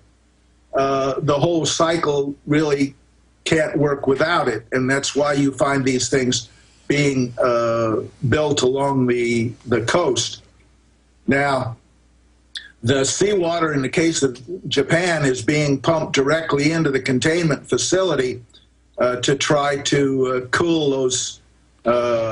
That's been called a desperation move by the U.S. government. Is that a desperation move? Well, of course, because what it does is kill the reactor. The reactor can never again be used to generate power. The fuel rods are ruined. Everything in the reactor. Stay there, Dr. Bowman. Let's finish up with that. Take phone calls on the other side. We'll be right back, ladies and gentlemen. Infowars.com, PrisonPlanet.tv. We are back live, ladies and gentlemen. 8 minutes into hour number 3 today. We will undoubtedly go into overdrive to take more of your calls into the 4th hour. Dr. Bob Bowman, 3 degrees in nuclear physics and aeronautics, former head of the Star Wars program, is our guest for another 15 minutes or so. We're about to go back to your calls. But, Dr. Bowman, here's the $64 million question. We know there's been a cover-up. That's now admitted. Giant explosions, 4 of them at least now. Fires, containment 2 is breached, but they won't say how breached. Containment 4 may be breached. What happens once it's breached? I mean, if that stuff's melting inside, then it would start, off-gassing? Or do we know any ideas of what's happening inside those breached containment facilities? Because that is the Chernobyl event, correct? If that is indeed what's happened, and they're saying it's happened at least one of the 6 reactors, and if they've pulled out all the people, even though the Prime Minister's ordering them back in, then it just, what would generally be the chain reaction now? Well, what happens is that the molten fuel rods eventually burn or have explosions, outgas. One way or another, it becomes gaseous and goes out through the containment building and into the atmosphere, and that's when you get the enormous spread of radiation. And again, we in this country have have all of these old nuclear reactors, many on fault lines and on the ocean, as we've talked about. And I have called for some time for, first, no new nuclear reactors, because even with a relatively safe nuclear reactor, we still don't know how to get rid of the high-level radioactive waste safely. But I also call for a gradual upgrade of the existing plants. We can't shut all the nuclear power plants down now because we depend on that electricity. You've got the grid that goes out from them. We're dependent on them, but you can shut down a reactor and replace it with a modern new reactor which is fail-safe. And then after you've got it going, you shut down another reactor. As a nuclear physicist, what new design do you think is the safest? The light pebble? Well, I think we ought to take a look at France and their experience, because they have implemented new designs. They have experience with them, and we can make a study and see with our conditions just what the best design would be. But the important part of any of the fail-safe designs is that without electricity and losing all control, the thing shuts itself down, cools itself down, and becomes dormant. And if it can't do that without electricity and pumping water in and so forth, then it's not a fail-safe design. And that's what we have to look for, particularly in these places like Diablo Canyon and San Onofre that are especially vulnerable. When you're in studio next month, when you visit Austin, we will break that down more. But before we go to these calls, because I want to get to them, Dr. Bowman, in the limited time we have, statistically, studying history, this Mark I design, some of the other old designs, 39, 40-year-old designs that are in place at the Fukushima disaster site, generally, now that we know that 1 guaranteed, 2 maybe have been breached in the containment, what generally is going to happen, and how much of that plutonium or uranium is going to make its way down to Tokyo? Oh, I'd say a tiny fraction of 1% would make its way to Tokyo. Most of it will go west. But, you know, 1% of a big number is still a lot, and it can still do a lot of damage. I am going, starting the end of April, day after Easter, as a matter of fact, on a trip from Florida to California and back, and then later in the summer covering the eastern half of the country. And people can go to my website, they can see my phone number, they can email me from wherever you are and ask, are you coming here, and can we organize a speaking event? I'm hoping somebody picks up the ball in Austin and San Antonio and organizes speaking events for me there. Now, sir, absolutely. So folks can contact you there since you're traveling the country, and that's important.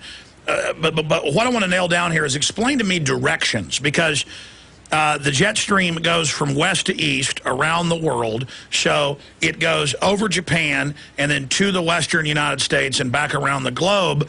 And so some news reports say that, you know, when it's going to the east, it's going to the U.S. We know that's the direction of some of it. But then you just called it to the west, and I understand technically it's the western side of the U.S., but it is east from Japan because it's on the other side of the world. I mean, what technically do we call that jet stream going over Japan towards the U.S. West Coast? Well, there's only one jet stream, and it's like a serpent and goes all the way around the world. But, you know, sometimes it goes from Japan up the Aleutians and Alaska and down to Canada, and then dips down sometimes all the way to Mexico and then up the East Coast. But the point is the reactor, yes, but the reactor Most of us going out to see what would be called the east of Japan, but some of the media, as you said, calls it to the west of Japan. But technically, it's east of Japan going towards the United States. Absolutely. I'm sorry. If I said west, I was thinking, Tokyo is west and No. The media keeps saying to the west as well, because I guess technically we think of Japan to the east. But, and I've seen it in AccuWeather, AP, Reuters saying the same thing, so I was thinking I was making a mistake. No, the shortest way to Japan from here is west. Yes. And so, yeah, the radiation is coming toward us. It'll hit us first, and then it'll go on, and it'll hit Europe and the rest of Asia. After all, the radiation from Chernobyl went all the way around and got to the United States. The levels were very low by the time it got here, but it did get here.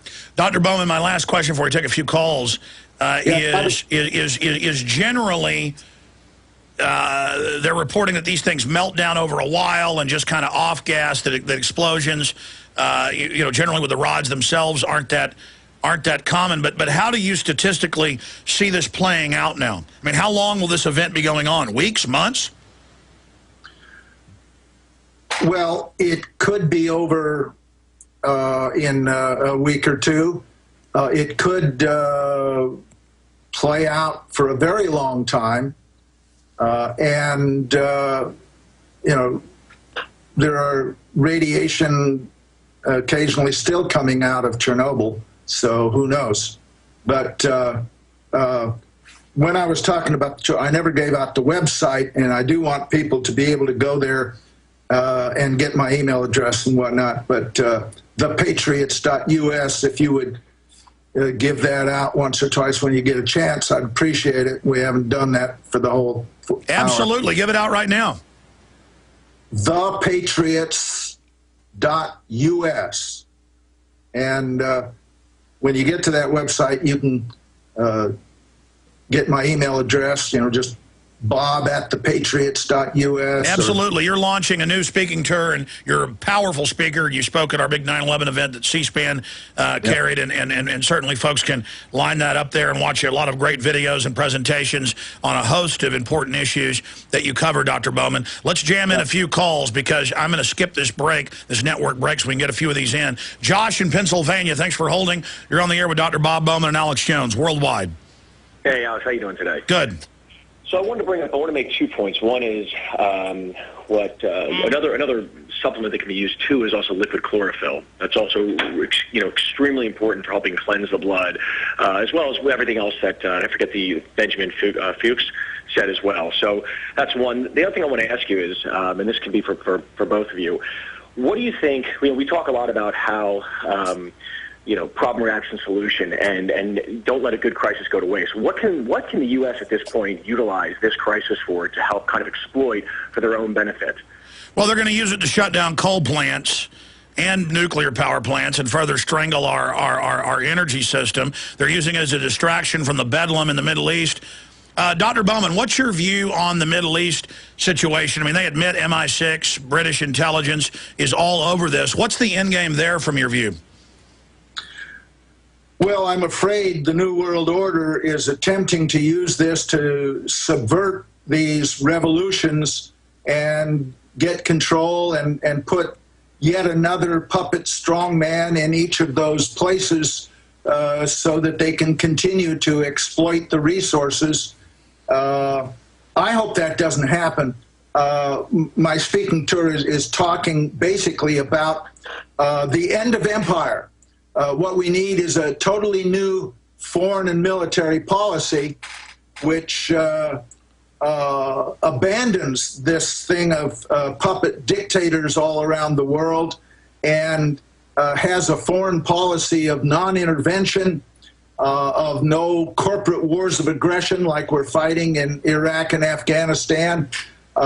If we do a no-fly zone in Libya, well, I dearly hope that that's all we do and that we don't subvert the whole thing and there's already special forces. A CIA-controlled revolution. Yeah, they're already on the ground. They've been, SAS has been caught.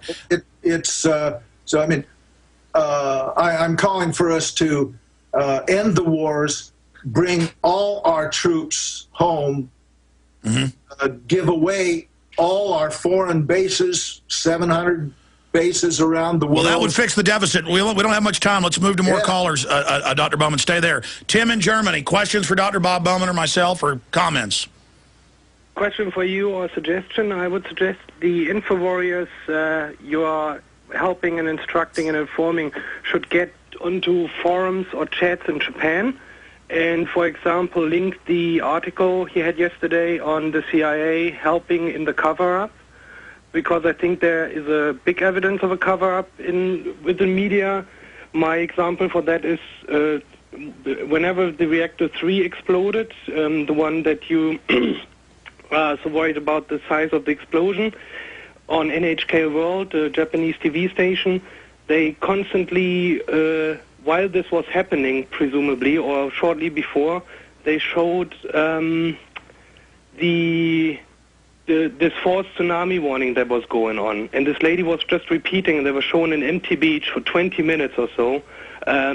There's a tsunami warning reported. We've seen a wave on the sea, which sounds really odd because like 3 meters, and normally tsunami waves. Yeah, there's no doubt that they've been trying to play this thing down the whole time to not create panic. The problem is then they lose all credibility later when they're proven to be liars, and they don't really know what's going on because they've all basically evacuated from the Fukushima facility. I mean, how scary is that? And at the same time, though, it's better just to tell the truth so folks have confidence in what they're being told, so you don't lose total confidence in an emergency, and so people have time to actually get prepared and move into safe areas. Now that it's getting late and the radioactive cloud they're reporting will be hitting very soon in Tokyo, that's Associated Press, now they don't have time to get ready, so it will cause more panic. Very interesting points, Tim. Comments on what Tim was saying from Deutschland, Dr. Bob Bowman. No, I just agree, but, you know, asking governments, any governments, to tell the truth, boy, that's a toughie. We haven't had a government like that in a long time. Yeah, Kennedy told the truth quite a bit, and they blew his head off. That's right. That's right. Only got a few minutes left with Dr. Bob Bowman. Tim, anything else from Germany? Yeah, what I wonder about what they don't get managed, what really frustrating is me, they now thinking about dumping water from helicopters, which was a step that was needed 3-4 days ago, where they still could have, let's say, blown holes into the roofs and dumped it. And I wonder why, and I think it's a huge negligence they're showing there. They could have moved firefighting ships like they use in harbor fires or so, in industrial complexes. Well, see, I think previously they still had people there, so they were pumping it in with generator pumps with water, see? So, but I appreciate your call. Interesting points. What could they have done better from you know, hindsight's 20/20, Dr. Bowman, but from your watching this as an expert in these issues, what could they have done better? Well, I agree that using helicopter dumps earlier might have helped. As soon as the roof was blown off the building, why not? But I don't know. It's asking a lot of the helicopter crews.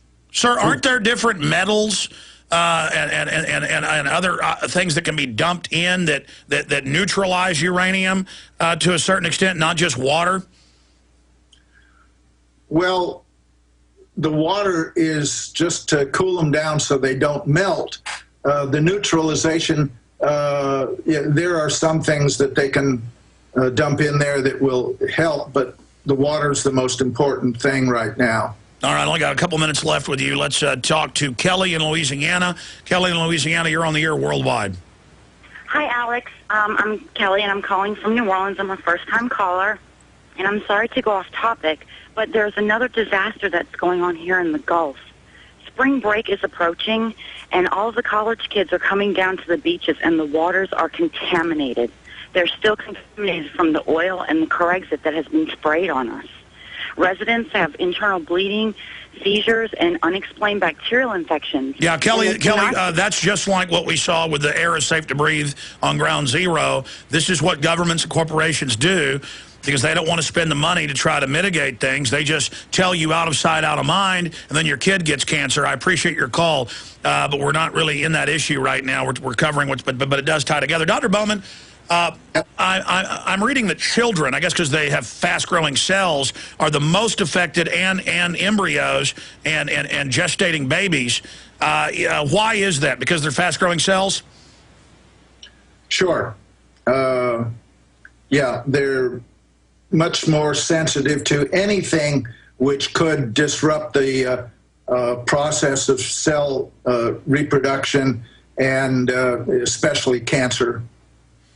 Yeah, the numbers I've seen in Chernobyl are around 1 million have died from complications in 25 years. And you're saying this is approaching Chernobyl just from the outside? Yes, I think so. It may never cause as many deaths as Chernobyl because of the fact that a lot of the radiation will dissipate over the Pacific Ocean. But on the other hand, it is possible that the end result is a release of considerably more radiation than came out of Chernobyl. So it's not going to be nice. And we can expect government cover-up like we saw the Russians do in the 1980s. Absolutely. So we've got to have watchdogs, universities, private groups testing the water, everything. And the jet stream set in the next 3 days. If anything's going to start getting here, the first stuff will start arriving from Friday and Saturday's debacle. And then now the bigger blow-ups, that'll be arriving in 6 days. But as Bowman said, a lot of these particles are so heavy that hopefully they didn't get up into the jet stream and not much of it will get here. But he said there will be an overall aggregate cancer increase effect, even on the low-level exposure. But if this continues to melt down, they could get a lot worse. Dr. Bowman, we will stay in continual contact, probably have you pop back in the next few days. Again, give us your website one more time. ThePatriots.us. Patriots is plural.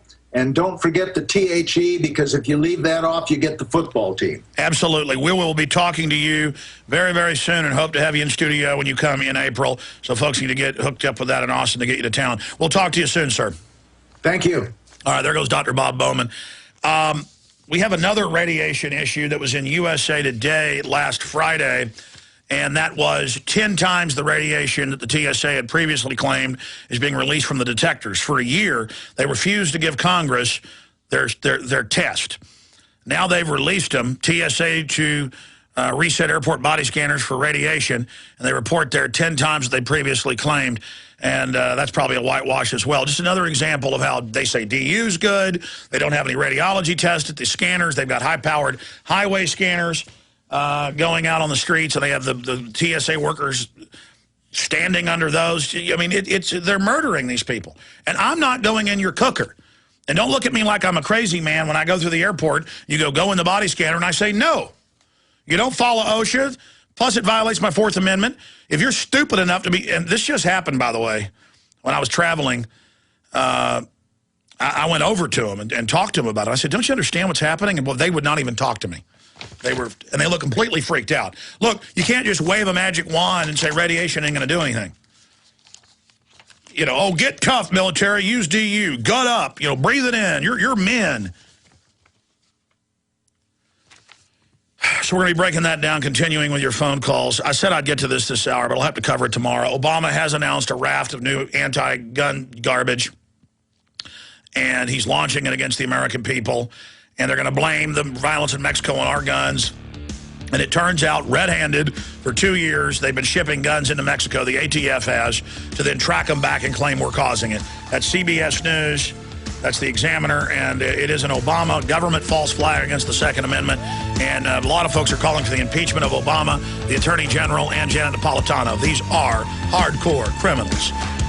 They set this up to blame our Second Amendment. They are terrorists. We are back live. I'll be doing Overdrive for your phone calls. Gord, Gerald, Paul, Will, Donna. We've got a guest in studio who was already scheduled before this whole crisis began, but it ties into radiation. TSA to resist airport body scanners for radiation. And in the report, for a year, they wouldn't give Homeland Security wouldn't give Congress, under orders, that's the government, the elected government, wouldn't give them the information on their internal tests. They're supposed to do monthly radiology tests. Turns out they weren't doing it. Then when they did, they found 10 times the safe levels. Because, I mean, why do the companies care? If you look at the photos from these things, you can see the bones in the fingers. That's radiation. That's shooting through. And they've had top scientists in the New York Times saying it's 20 to 50 times, depending on the system, the radiation. That's being borne out here. And Owen J.J. Stone made national news when we put a little video together from his radio show, or he was guesting on Leo Laporte's a technology show. It's very popular, heard by millions, and dealing with the hands down the pants. Now, this had happened to my employees. This had happened to people all over the news back last fall and winter, and the media was still denying it until it happened to more and more reporters and more people, and it was Owen J.J. Stone, known as the O Doctor.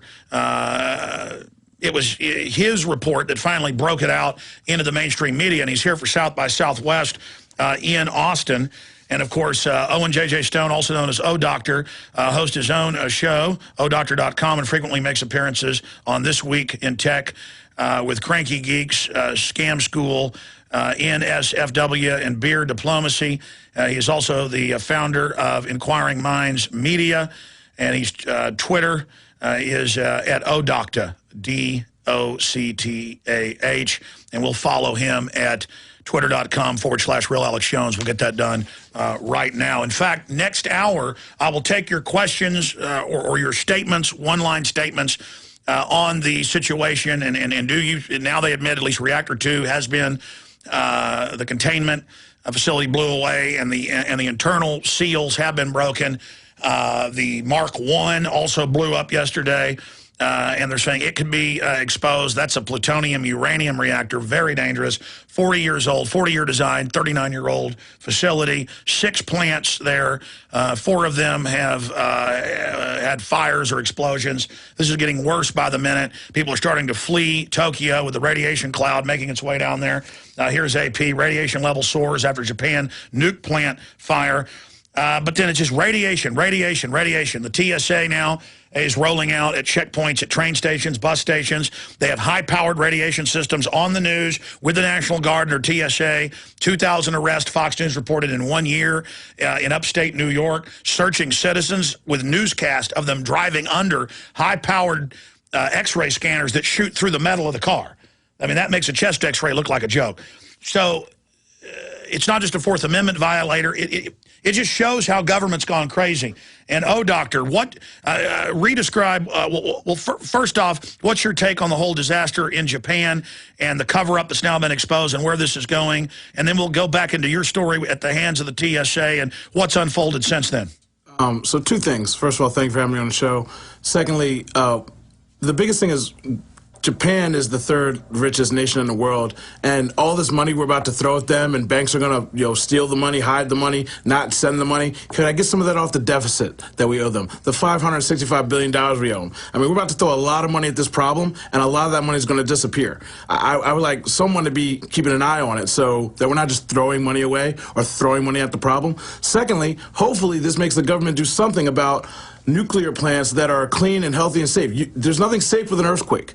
So all the things I've heard for my whole lifetime of solar power, we're going to do all these things that we're going to do. Now it's time to start harnessing the sun, maybe, Mr. Obama. I mean, you keep telling me these are jobs of the future. If a solar farm gets rocked by an earthquake, I don't have to worry about this radiation. I don't have to worry about the millions and millions of people that are going to die in the middle of the country or wherever these nuclear plants are.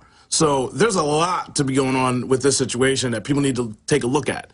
We can sustain with green energy, but we talk about it, we don't do it. So sad but true, something like this has to happen to make people realize that it's a dangerous world we live in, and we can't just keep eating what people are feeding us because you'll end up sick. Well, I'm all for real green energy. The problem is everything the government rolls out are sweetheart deals with big corporations for mega farms that then don't transmit it long distances well. The answer is tax incentives to have everybody go solar themselves. That's what I'm doing without the government. We need those incentives to be total, no tax on that. And I'll guarantee you there'll be solar panels in every house and go decentralized. But the big boys don't like that. Case in point, my friend just got solar panels put on his home, paid for it himself. They won't come out to inspect it to connect it. He's not allowed to plug it in and start using it. 6 months he's been waiting for an inspector to come out after he's paid and bought, had them installed. Why? Because they don't want him saying... But you get it immediately if you put them in and tie it into the grid. Exactly. Exactly. They don't want you owning your own power. They don't want you saving your own money after you spent your hard-earned money on solar power. So it's all a scam and a system that, what you just said, the big boys want to keep the money to themselves. So, again, a problem like this, a crisis like this, it puts a huge spotlight on the games that are played with green energy and everyone having green energy. Let's go back to that split shot. That looks good, guys. Wow, a great crew in there. Well, it's so good to have you here because I am a fan of the shows you do. I am a fan of This Week in Tech and everything you're doing. But this whole TSA thing does get down to radiation again.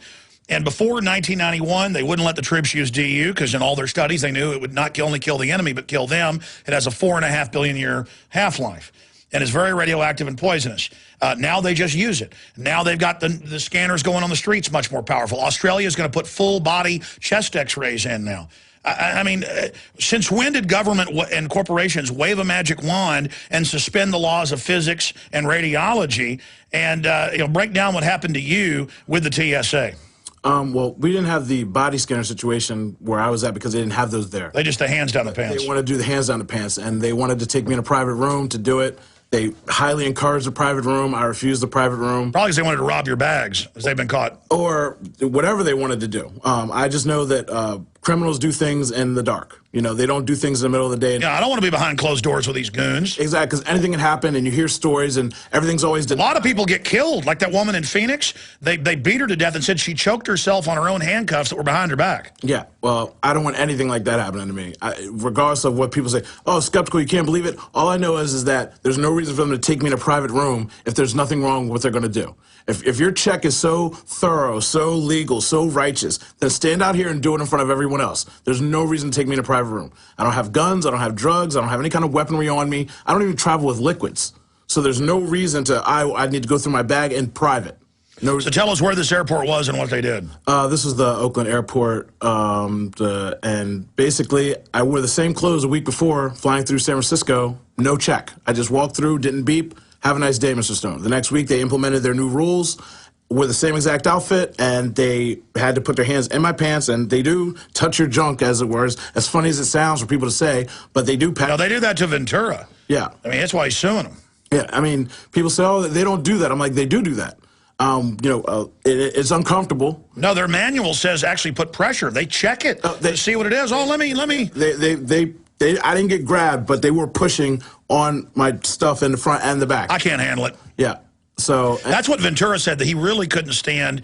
Well, in his word, and children listening, but it is a medical term, he said they went and pressed into his, quote, anus. I mean, literally, they stick their hand, I mean, that's incredible. Yeah. That's worse. I mean, I would go crazy. I mean, yeah, it really makes you freak out. And the guy was very apologetic, and I'm like, if this was your job and you were okay with this job, how could you just keep saying, I'm sorry, I'm sorry, I'm sorry, while you're doing this? One, because maybe it doesn't... You couldn't pay me $1 million to stick my hand in people's crack and grab their genitals. I mean, give me a break. And they're getting paid nothing to do it, which is the odd part. I mean, especially with the people that are checking children.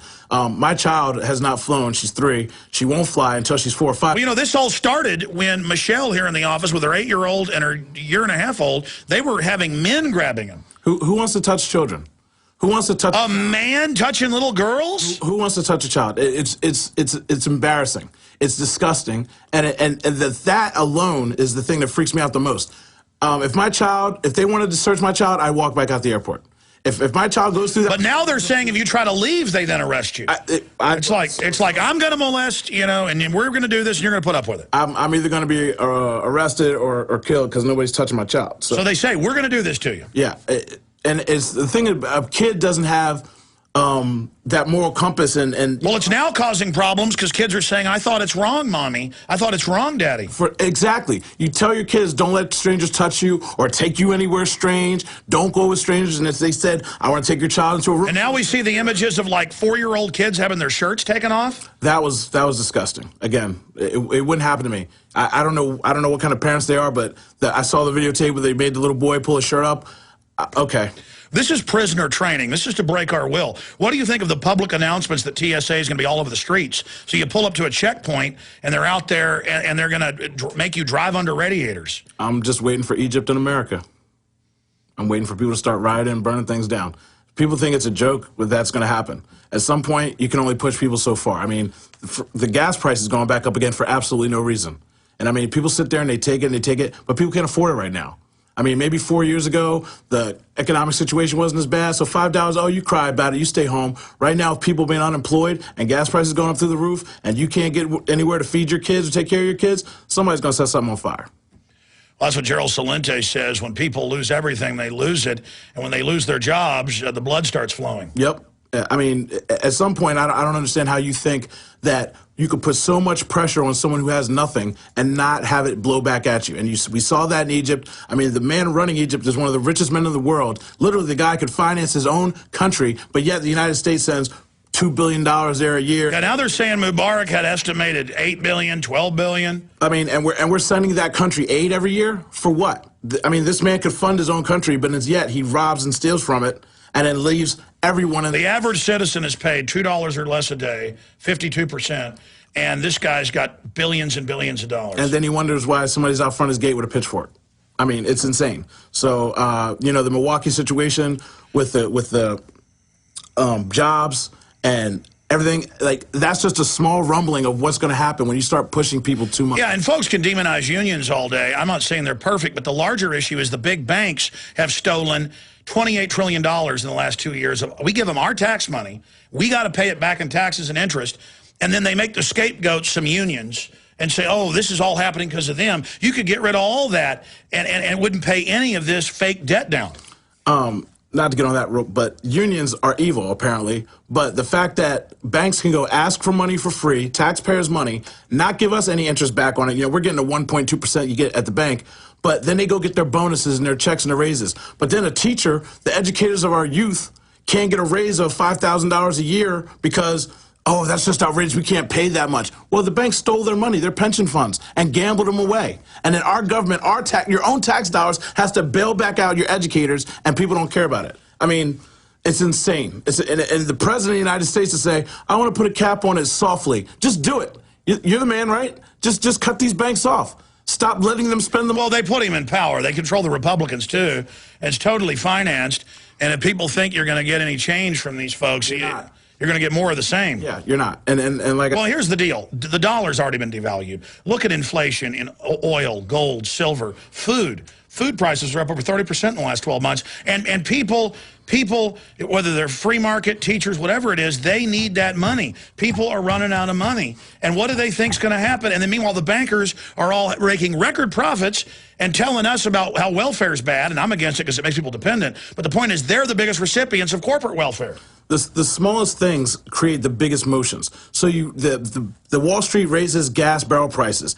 Then they say, oh, well, it costs more money to ship your food to your locations. Your food goes up. Then your boss says, oh, well, I've got to cut back because I'm spending more money on it. All these things affect each other, and no one says anything, and that's why I'm waiting for something to erupt and make a change. Well, you notice, though, government in the last decade has gotten ready for martial law, trained the police, the tasers, admittedly getting ready for this. They knew they were engineering this. Yeah. And they want to have a big blow up in the country as a pretext to bring in even more control. I just want to take our government back, and then we wouldn't have to go that route. Well, I don't know how it's going to happen without people being upset first. I mean, even the welfare situation that you talked about, if the government just did something simple like, oh, you're on welfare, we do a drug test every other month to make sure you're not on any dependency. You know how many people you'd knock off of welfare and be forcing them to go get a job because they're sitting at home getting high? And it's not that people on welfare get high, but every kind of person gets high. But I mean, if you're just giving money away, why don't you cut down on some of the things you're wasting money on? But why don't we release all the non-violent offenders out of prisons? You know how many hundreds of billions that costs? Because we've got to keep people locked up. It's a business. It's a business. They're not making jails. Bingo. They build 2 beds for every person that's in jail for the amount of kids they have. So they're preparing for their children to go to jail. Instead of spending that money to educate children and get them into schools, which would keep them out of jail, they make more beds for them, waiting for them to come to jail. Oh, I just got locked up. I've got 2 kids. One of those kids is coming to jail. We'll have a bed waiting for him. Again, folks, our amazing guest. It's great to have him in studio. Hope we can do Skype interviews in the future. Stood up to the TSA, spoke out against them.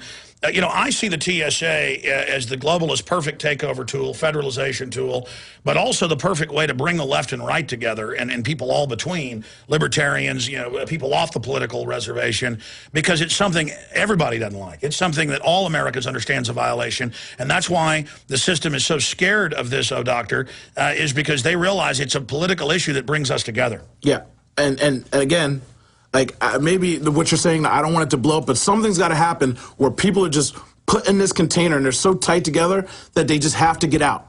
And now we unify everyone to move towards something, at least to educate themselves. Because most people sit at home and they watch things they don't care. Now that radiation is big right now and it's on every channel, you can't get away from it, you're going to think about that the next time you go to the airport and somebody wants to stick you in a booth. Radiation isn't bad, then have an officer stand in that booth all day, every day, and get scanned while one person gets scanned and walks on their way. I guarantee you they won't do it.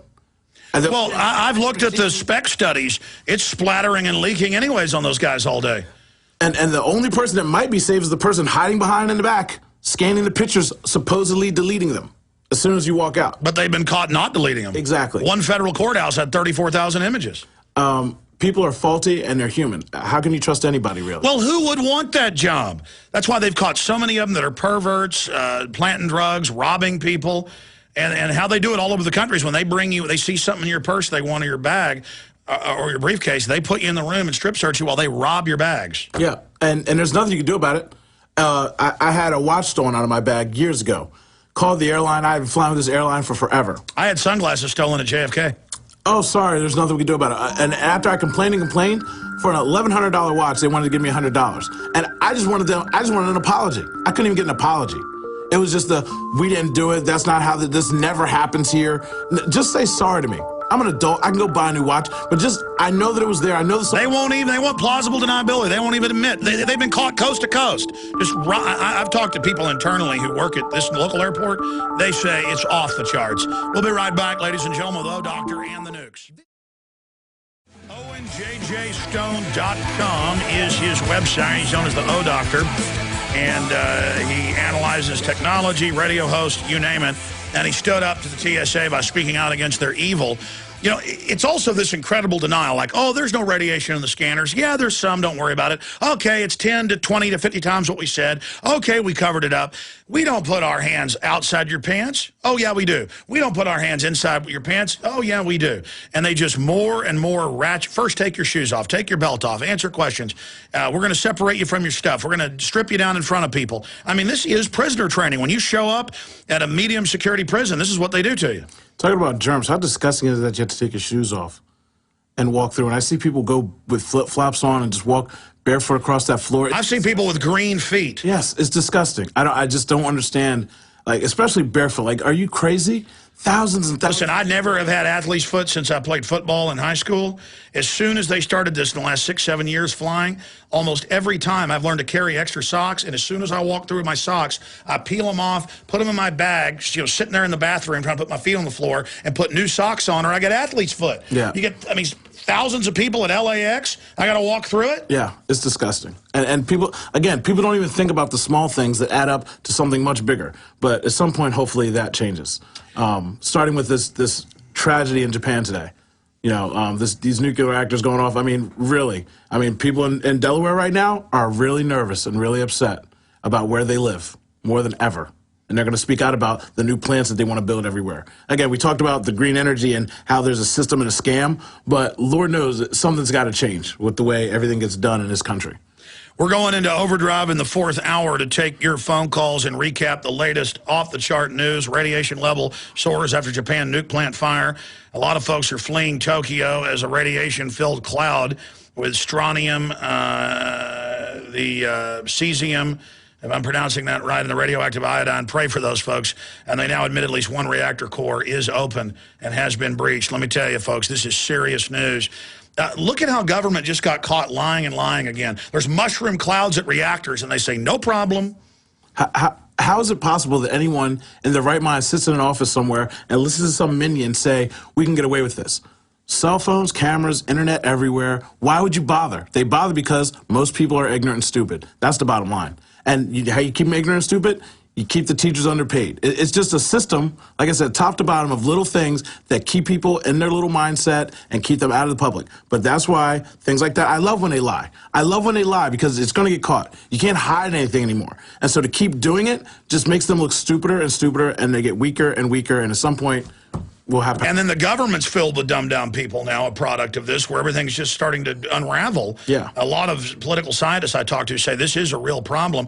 Remember what George Carlin said about there's a big club and you ain't in it. And he said, and they want you dumb. And that whole rap he did. Yeah. I don't even know if I'd want to be rich and be in that club. I'd probably be sick from all the sinister things that they have going on behind closed doors. I mean, literally just to say things when they know it takes one person with a camera and an internet connection to blow it out of the water, because now with the Twitters and the Facebook, everything goes viral and they can't control it. And that's why they're losing credibility, but they're using a 30-year-old Cold War model of lying, and the people don't get it's not working. And that's why the bigger corporations want to take over the internet, so they can bottleneck that and keep their power. Yeah, even Al Franken, senators out saying, quote, headline, Franken, they're after the internet. They've openly announced they want to shut down the web as we know it. You know what? I'm going to do at least 30 minutes of overdrive, but I want to do 5 minutes with you, 1 minute break, and finishing up, Doctor, on your view of how they're trying to kill the old free internet as we knew it. Then I promise we're going to Gord, Gerald, Paul, Will, Donna. At 8 after, I'm going directly to your calls, bam, bam, bam, and the latest on the crisis that is the Japan nuclear catastrophe, now approaching Chernobyl levels. We're coming right back. Doctor, technology writer, researcher, inventor, OwenJJStone.com. I'm Alex Jones with Infowars.com and PrisonPlanet.tv. We've taken a quasi-break from the bedlam, the meltdown, the Armageddon-type nuclear stuff happening in Japan. It's getting worse and worse by the minute. We've been proven, unfortunately, right again. I said Friday that there was meltdowns going on. I said Saturday with the explosion that there was going to be containment system breaches. Now that's admitted today, and no one's at the plant now. They're talking about having helicopters fly over and drop stuff. That's coming up in the next segment with your phone calls, I promise. You were talking about the attack on the internet. There's a whole cocktail of internet IDs, taxes, tracking, throttling back alternative media. The new Google algorithm, they admit, targets alternative growing media because the old line media is dying. The government's discredited. They're all teaming up, openly hitting the panic button, saying, shut it down, shut it down. But isn't Pandora's box already open? Break down the constellation of attacks you see as a technology researcher in the internet that they're going after. So basically, with Twitter and the Facebook sharing, you can't stop something that someone says. If someone puts something on a Facebook page, oh, the government lied about the radiation levels. It takes one other person in their network to share with up to 5,000 people, and another person up to 5,000 people. Or everybody, they have a fan page with 20,000, 30,000 people. It just reaches out. And you see the government try to slow that down with Twitter. They say, oh, well, could you not talk about, Israel, or, could you stop? And Twitter's like, well, sure, because I don't want to make the government upset. But then everybody already knows it. And then they go, Twitter, why would you do that? We need to hear what these people are saying on the ground so we understand real time, because real time, you can't lie. It's circumventing the old controlled media. Mainstream media can't get a hold of it. They can't stop it. They can't rewrite what they want to rewrite, because people on the ground are saying, hey, people are dying out here. People are starving out here. We're setting stuff on fire here. Egypt, you think shutting down the internet was a real big reason why they wanted to keep it out? They wanted to stop it from getting out. So what do? They turn off everyone's cell phones and internet. And that's what control of the internet here is going to do. And the whole country came to a grinding halt. And that's what they want to do with these little things. They say, oh, well, you're using too much bandwidth. Well, bandwidth means if you're in a viral sector and you're looking at things, you're trying to get information, you're trying to download, they can cap you off. Look, they've done this for years on YouTube. We'll have a video that gets 1 million views in a day, and suddenly they just delist it and remove it. It's still there, but it just stops. I'm sure there's someone in government that has a job to just watch these things and make calls and say, could you take stuff down? Well, no, they admit Joe Lieberman does it all the time, his staff. And the biggest thing, again, what I said, bottleneck. You can't keep that information from people, because once it gets gets out, a spark happens. And they could stop it, just like how they cut off the internet in Egypt. But at that point, you already had videos flying around, people sharing them. You already had tweets flying around, people sharing them. And that's why they want to cap and control the internet, because these free market spaces, these things that are making money and creating jobs in America, are the same thing that are just exposing the governments. They're exposing them. You can't lie about a kid in Japan with a cell phone looking up at a mushroom cloud. You can't tell me there's not a mushroom cloud. It only takes one person with a cell phone and an internet connection. I mean, the Apple Store's staying open, giving free Wi-Fi. Yeah, they tried to cover up the mushroom cloud. The Apple stores are out there. Somebody said they're giving free Wi-Fi and power. They're one of the only places people have internet. So somebody's running around taking video, running back, uploading this video, and then boom. Your whole lie of telling me, someone who is nowhere near Japan, that nothing's wrong. I'm looking at a video, looking at a mushroom cloud from some kid in Japan. So who am I to believe? The government or an independent person saying, hey, we're dying out here. We need help? Well, Cass Sunstein, the White House regulations are, said they're going to pose as thousands of alternative media to pump disinfo out to try to discredit us. But then we get that info and show how they did that. Because we've got the billions of people. They've got their centralized lies. It just doesn't work. And they're burning themselves down. And the biggest thing, too, is just anything that threatens their business model. Comcast wants to kill Netflix because they can't buy Netflix. So what do? They're going to cut off their throttle, cut off their internet, cut off their service, and in essence, killing a company. The United States government is going to let one company kill another company. And not capitalism, not buying them out, not dismantling them, literally taking one service away that's technically... Because they can't compete. That's technically free, and then just kill another company. Because the government says... And by the way, we built the internet with the bills we pay. They charge us for all this bandwidth on both ends. They're making money. They start complaining about, oh, you're using bandwidth. They've got all the algorithms. They're making huge profits. And you're paying for it, folks. You're paying for the stinking bandwidth. And my favorite thing is the price will go up for less usage, and then people who can't afford it, again, people who are on the bottom getting this information that they desperately... It cuts off the poor people. It's the same thing with the power plants. They shut them down, then they make more money with the few that are left. Oh, Dr. Great having you. Okay, I'm going to recap after I take some calls, the latest developments, but people are starting a mass exodus from Tokyo. There is a big radiation cloud of strontium, I believe he said 90, radioactive iodine, cesium coming that way, and the government is admitting that well, a little bit of it won't hurt you too bad, but a lot will kill you, a long exposure. So pray for those folks. Radiation levels soar after third nuke explosion. Tokyo wind radiation plume could reach capital by nightfall. Europe's energy commissioner calls it an apocalypse. And guys, print me all those new ones, please. Thank you. Spent nuke fuel pool may be boiling. Panic may dump water on pool by helicopter. That's boiling with all those radioactive isotopes out into the atmosphere. Panicked residents start to flee. They're also reporting there's been at least 4, perhaps 5 explosions, 2 last night, and that at least number 2's containment facility is breached. And if that stuff's on fire in there, ladies and gentlemen, this just went to Chernobyl levels, but you heard Dr. Bob Bowman, a lot of it's blowing out to sea. Not good, though, if you're eating the fish out of there. This is just unspeakable right now, obviously, and what does that say about the propaganda of the nuclear power industry? I'm a pro-technology guy. But, give me coal any day. I've studied energy. They've got totally clean-burning coal. That's why they want to tax carbon dioxide now, because that's all that's coming out in water vapor. And you can get people, they've done studies where most people will sign on to ban dihydrogen monoxide because it's a scary name. That's water. Carbon dioxide sounds scary. Most people in studies they've done, and you've seen it on TV where they go to an environmental meeting and say, let's ban dihydrogen monoxide. They say, yes, let's ban it. And they sign the petition. Let's ban sodium chloride. Yes, ban it. That's table salt. This is what they're doing. And, well, let's go to your phone calls. I want to get to a lot of them. I may do an entire hour of Overdrive. This is just too important what's happening. Gord in Canada, then Gerald, Paul, Will, Donna. Gord, thanks for holding her on the air. Thank you, Alex. Long-time listener, first-time caller. Hi, Dr. Stone. I'm a registered herbalist, and I've been practicing herbalism just north of Toronto for a while. And I wanted to cover a few separate things, but quickly go over the dosing of the iodine. There might be a bit of misunderstanding about the difference between kelp and elemental iodine. So when you're taking, like you mentioned, some product that you had in front of you that gives you 150 micrograms per drop, right? So to get what would equal 6 milligrams of Lugol's iodine per drop, you'd have to take 40 drops of a regular kelp-based product that yields a smaller amount of iodine. Are you a pharmacist? I'm a herbalist. Well, I mean, I had a degreed pharmacist on the radio broadcast just earlier, and he specifically, with the iodine from kelp, disagreed with the statement you just made. Right, I know, but that's why I wanted to clear it up, because kelp, like a teaspoon of kelp, 5,000 milligrams will only give you 1 to 5 milligrams of iodine. Yeah, you're not listening to me, sir. We're not even talking about raw kelp here.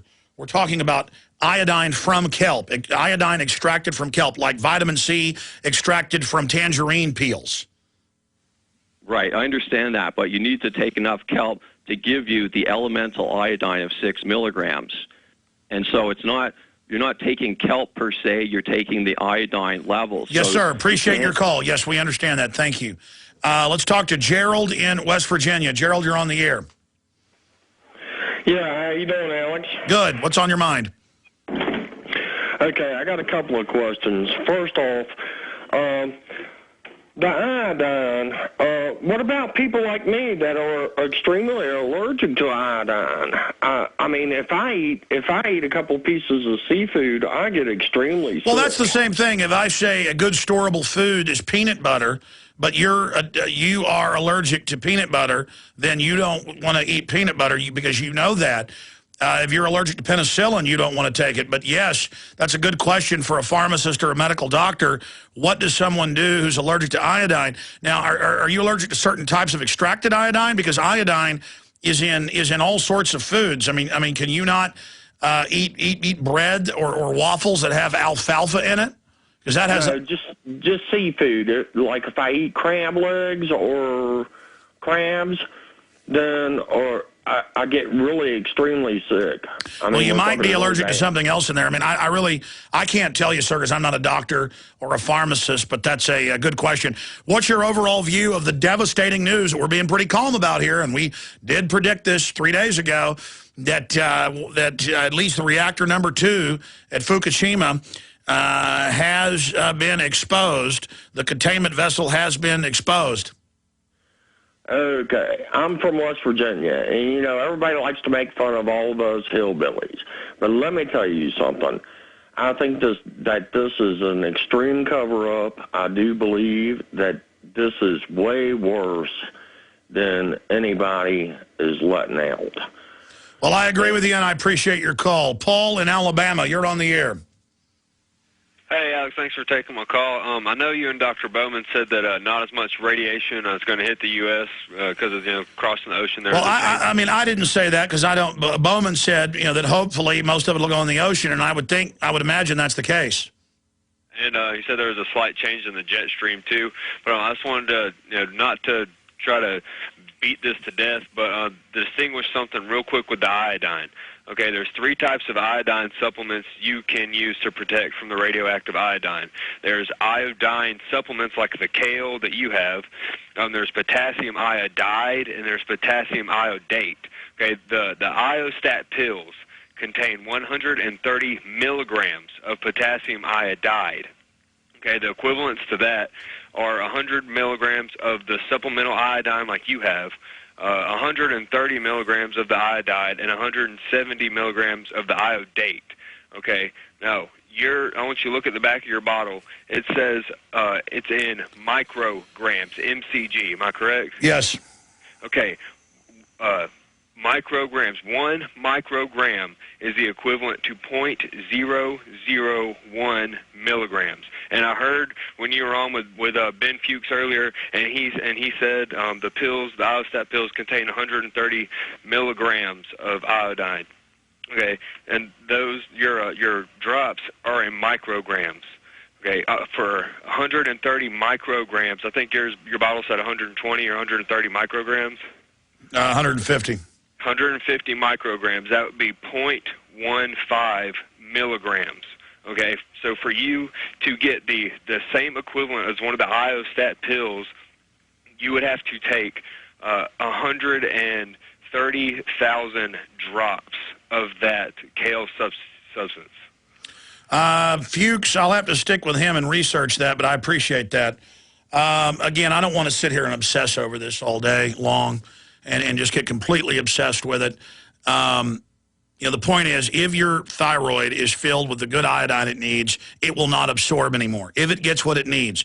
I've read that it is overkill with these pills, these Iostat, that makes some people get sick. I'm not a medical doctor. I'm not giving you advice. I've told you what I've done, okay? Folks, we're talking about meltdown going on at 4 reactors. We're talking about giant explosions, fires. We're talking about a radioactive cloud going towards Tokyo.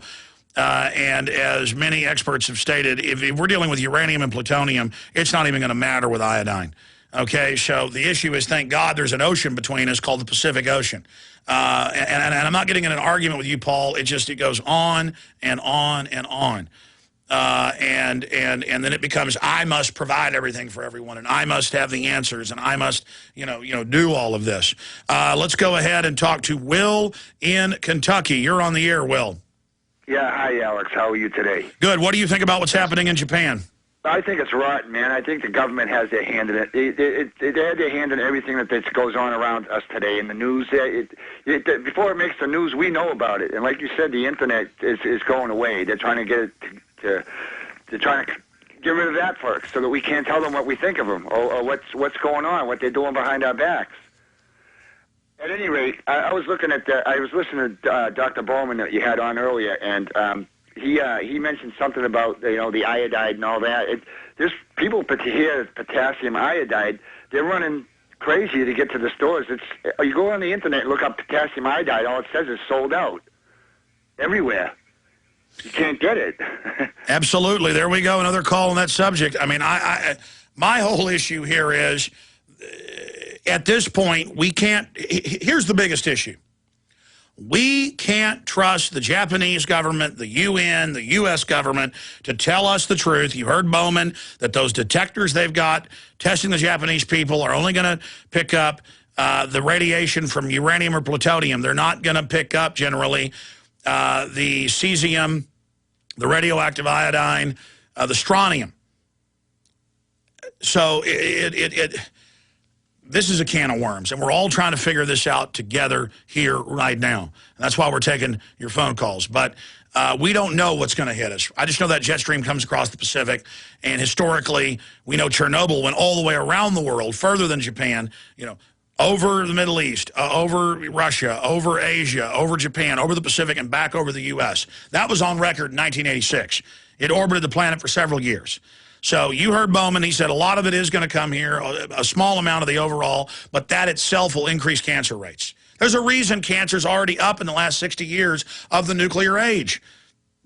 Guys, search the term, the factoid number of above-ground nuclear tests, total number of above-ground nuclear tests with the U.S., Russia, the British, the French, and many others, the Chinese. I believe it's in the hundreds. I mean, let's just do a super dead reckoning from ancient memory. I believe there's been over 300 above-ground nuclear tests, and the U.S. has done the most of anybody. We'll see if I'm right after this break. The point is, what do you think all those did? Above ground. Some of them detonated on the ground. Then you get a lot more fallout. We're going to come back with more of your phone calls straight ahead, continuing to cover this. The latest news straight ahead, Infowars.com, PrisonPlanet.tv. Stay with us. We are continuing overdrive throughout this hour. It is now being reported by mainstream news that more deadly types of radiation are being ejected directly into the air. I'm going to be covering that after the break. We're going to have pharmacist Ben Fuchs back on because this has become a big point of debate. Again, I'm not giving medical advice here. I've been saying that since Friday. I have the pills. I've chosen to go with the liquid because it's better absorbed, and if your thyroid has enough, it shuts off. There is a lot more, and it is overkill with the Iostat, but that's my personal opinion. Okay, I'm not here giving you advice. We're going to get Ben Fuchs back on. But I went and looked at iodine deficiency sites that do the research, and they talk about how you need 130 micrograms a day, and then it fills your thyroid if you've been doing it over time. obviously, but we're going to talk to a degreed pharmacist on the other side to try to explain this from his perspective. But you do whatever you want, okay? Don't take it or go eat a big piece of fish that's got it. I don't care what you do. Do whatever you want. I'm not going to medically tell you to eat fish. You do whatever you want, okay? And we eat so many GMO foods, people are allergic to everything now. In fact, don't eat any food. Just stop eating. I'm joking now. Again, this whole iodine thing has completely exploded and gone crazy. And so we'll continue to discuss that as well. Right now, let's go ahead and go back to your phone calls. Donna in New Hampshire, you're on the air. Hi, Alex. I'm a researcher and moderator over in Prison Planet Forum, and I've done some extensive research on trying to help people detox their bodies, from radiation. One of the things that I did find out throughout my research that people can go out and buy a plant called spiderwort. And what spiderwort does is the minute any kind of radiation is present in the area they're in, the flower will turn pink. I wonder how folks are going to find enough spiderworts. Suddenly there'll be a shortage of spiderworts. I'll have to look into that. Well, and also there, if you go to the Prison Planet Forum, that's almost like a canary in the coal mine. Correct, but this way, if you have just a little bit of detection of radiation, you can start doing your K 103, or you can do any kind of protection. You can eat well. There's a lot of things. Well, the biggest issue is sealing your house, putting up plastic over the windows, and turning off the air conditioner. That's what we said Friday. That's what the Japanese government's saying right now. That's the biggest issue, because then the radiation will go into the dirt and things. It's still there, but you have a less of a chance of inhaling it directly out of the atmosphere, and a lot of it dissipates that way, and a lot of it will float over Japan out to sea and go into the ocean. And so if people can just stay in their houses, obviously if they could get out of the way of the cloud that's now approaching Tokyo, reportedly already hitting it, that would be, number one, what you should do. It's also important to make sure you avoid sugars and sweets during this time. Way too much of that in your system is going to do danger to it. Also, it's very important to double up on your D3. The fact that Americans in general are D3 deficient, we've got to keep our immune systems up. Very well said. I appreciate the call, Donna. Trina in Montana, you're on the air. Hi, how are you? Good. Oh, good. Thanks for taking my call. I wanted to read you a note. I have a friend who's in Japan and was caught in the earthquake, and I thought you'd find this rather interesting. She goes on about, the earthquake and how she was frightened. Then she said she works in a securities firm. She said there's no announcement by the firm, but I heard from the traders that Goldman Sachs on the 42nd floor had already evacuated. And where is this? She lives in Tokyo. Well, I know that they've evacuated the many of the foreign embassies. That was reported last night out of Tokyo. And so that is confirmed that many foreign embassies, including the British and U.S. embassy, have moved into southern Japan out of central northern Japan, where Tokyo is located. And so we can confirm that flights into Tokyo by British Airways, Lufthansa out of Germany, and others have suspended flights into Tokyo as of last night. So what does that tell you? Well, this is the thing. She wrote this note right after the earthquake. She said they had email capabilities, so she was writing. Her husband's here in the United States right now, so she was writing everybody to let them know that she's okay, the kids are okay, but that Goldman Sachs had already, at the time of the earthquake, evacuated the building. Well, I'd like to see some proof of that. We have gotten proof in that FEMA and Homeland Security are ordering clinics not to prescribe the potassium iodine, the medical grade type, to people, telling them basically to hoard it. And we've got that article up at prisonplanet.com. It just broke. The toll-free number to join us on this Ides of March, the 15th day of March 2011, this Tuesday edition, is 259-9231. I have a special statement to boil it all down coming up after pharmacist Ben Fuchs leaves us. He's popping back in live. He was on earlier today. And yes, if you go up to InfoWarsTeam.com, they do have the Thyroid Health Kelp Iodine based tablets. They're right there at the top of the site for people that can't see them.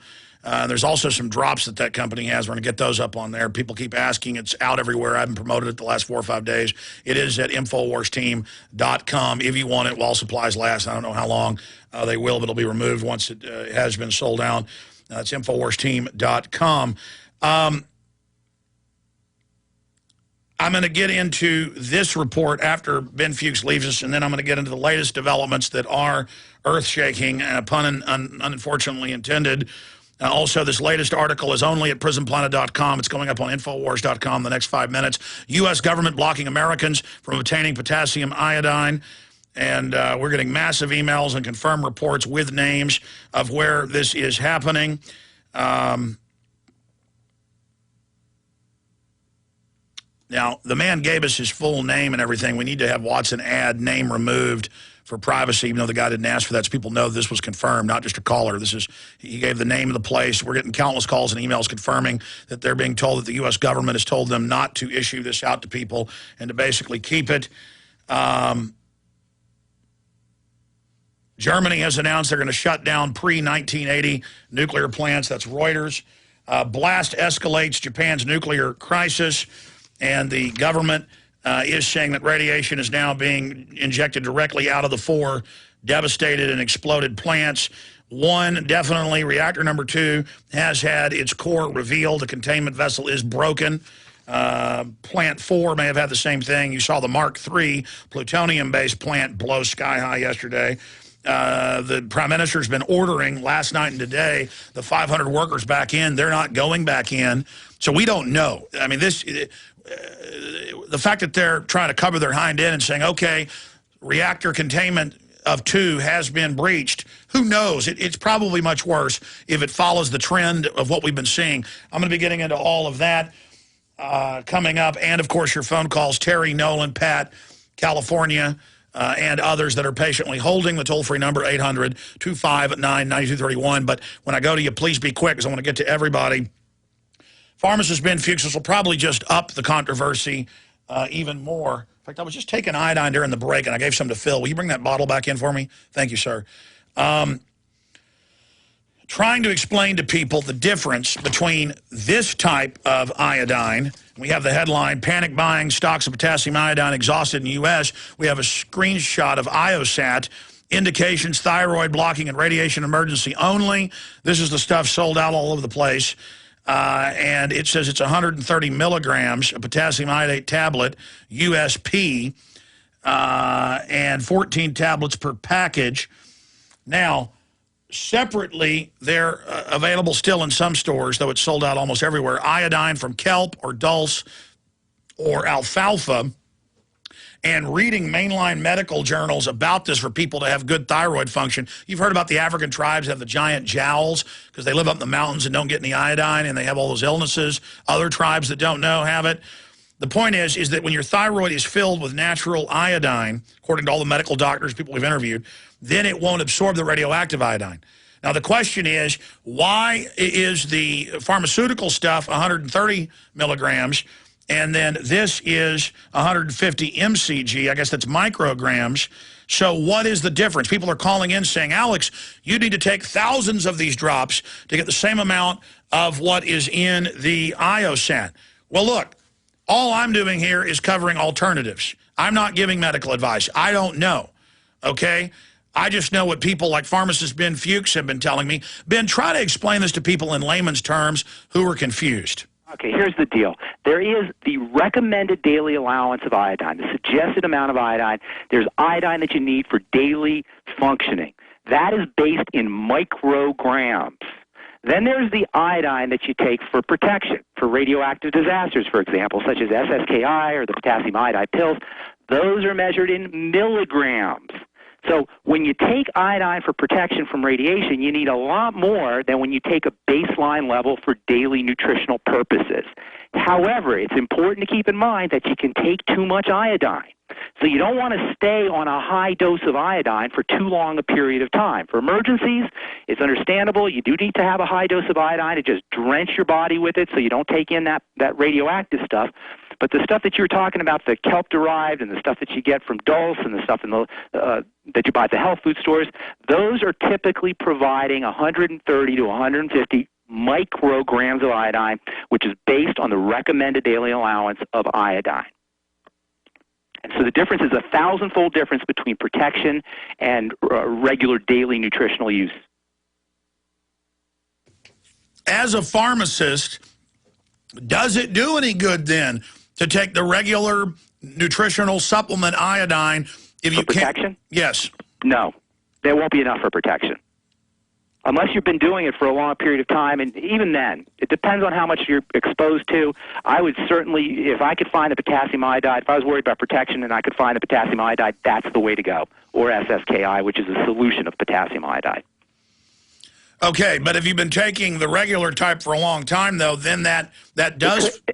It helps, but again, it depends on the kind of dose of radiation dose that you're getting. I mean, if you're right by the reactor, and Alex, by the way, iodide, protecting yourself using iodide does not give you overall protection from radiation. It gives you protection from radioactive iodine. Do you see what I'm saying? Yeah, not from the strontium. Strontium, not from uranium, not from plutonium. It gives you protection for the thyroid. Yeah, I think that's why people are freaking out so much about this, is because they think it's going to give them 100% protection. No, it's not. It's not going to give you all that. That's why you want to upregulate all of your enzyme systems. You want to upregulate all of your detoxification. Well, I know there's a whole laundry list of things that help with radiation. What are some of those things? There's a lot of things. Selenium is very important. N-acetylcysteine is very important. Sulfur is very important. Vitamin C is very important. The amino acid glutamine is very important. Building your body's glutathione levels is very important. Superoxide dismutase is very important. There's a whole bunch of things, and it's really important if you want to protect yourself from overall protection for radiation that you upregulate all of these systems. Continue. MSM is very important. Eating a lot of sulfur-containing foods is very important. Eating a lot of, cabbage is very important. Onions, garlic, which also contains selenium. Those are very important. I think I said vitamin C is important. Seaweed in general has, in addition to seaweed containing iodine, seaweed also has an ability to chelate or magnetically attract heavy metals. So eating substances that can help you magnetically attract these heavy metals and then pass them to your body is another strategy that you want to use. Vitamin E is very important. Vitamin E works with selenium, and vitamin E also acts to protect cell membranes. Essential fatty acids are very important. Well, I'm glad we fleshed this out. So the callers calling up explaining this are correct. That's good. That's why I told folks I don't understand all of this. I'm trying to learn it as we all learn together. There's a difference between healthy thyroid, getting what you need, versus totally trying to fill it to block it, but that's only for the radioactive iodine, one of the big isotopes, according to Bob Bowman, released from these melting down reactors. But keep in mind, you can take too much iodine, so if you're going to be protecting yourself using SSKI or using potassium iodide tablets, you want to stop when you don't need the protection anymore, because taking too much iodine can also mess up the thyroid. Well, I'm going to say this, as I've been saying since Friday. Call your doctor, go to the local clinic, talk to them. Now, shifting gears briefly, Ben, then I'm going to go back to calls, and I appreciate you coming on. We have this new report out by Paul Joseph Watson. The calls were pouring in yesterday, the emails. We've gotten people to send us the name of where it happened, the places. It's in this article where the U.S. government, the CDC, and others are basically ordering clinics that do have the Iostat type, strong medical-grade potassium iodine with 130 milligrams. They are now telling them not to give it to people, even though it's over the counter. I'm not sure why they're saying that. They want to hoard it, maybe? I don't know. We've got this article up on PrisonPlanet.com. It's now going up on Infowars.com, but these reports are pouring in, and we've now had listeners confirm and even tell us dates, places, and Times. Doctor refuses to prescribe drug, as they call it. After conversation with CDC, Amazon.com imposes 1 month waiting period as supplies sell out on back of panic buying. But I want to believe what Dr. Bowman's saying, that most of this is going to go out to sea, folks. The problem is we can't trust government to tell us the truth because they have a history of lying, especially dealing with nuclear disasters. Yeah, what are you going to do about the government? I wouldn't trust the government.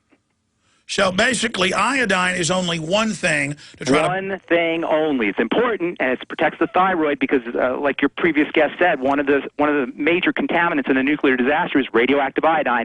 But there's other things too, and so giving yourself overall protection, building up your immune system, using all these substances, all these compounds that we talked about, is very, very important. Well, the Japanese are some of the longest-lived people, and they eat a lot of seaweed. That's right. That's right. Seaweed is it's amazing stuff. It's got vitamins. It's got amino acids, it's got antioxidants, it's got phytonutrients that protect you from the sun and protect you from just general background radiation. Amazing stuff, seaweed. We should be eating it all the time. And green tea, by the way, I think I said that last hour. Drinking green tea, that should be your beverage of choice if you're concerned about radiation poisoning or toxicity. It should be your beverage of choice anyway. Well, Dr. Bowman said it best, 3 degrees in nuclear physics. He said definitely some of this is going to hit the West Coast, but he said it'll be the type that, takes a long time to cause people to get cancer. You won't see it overnight.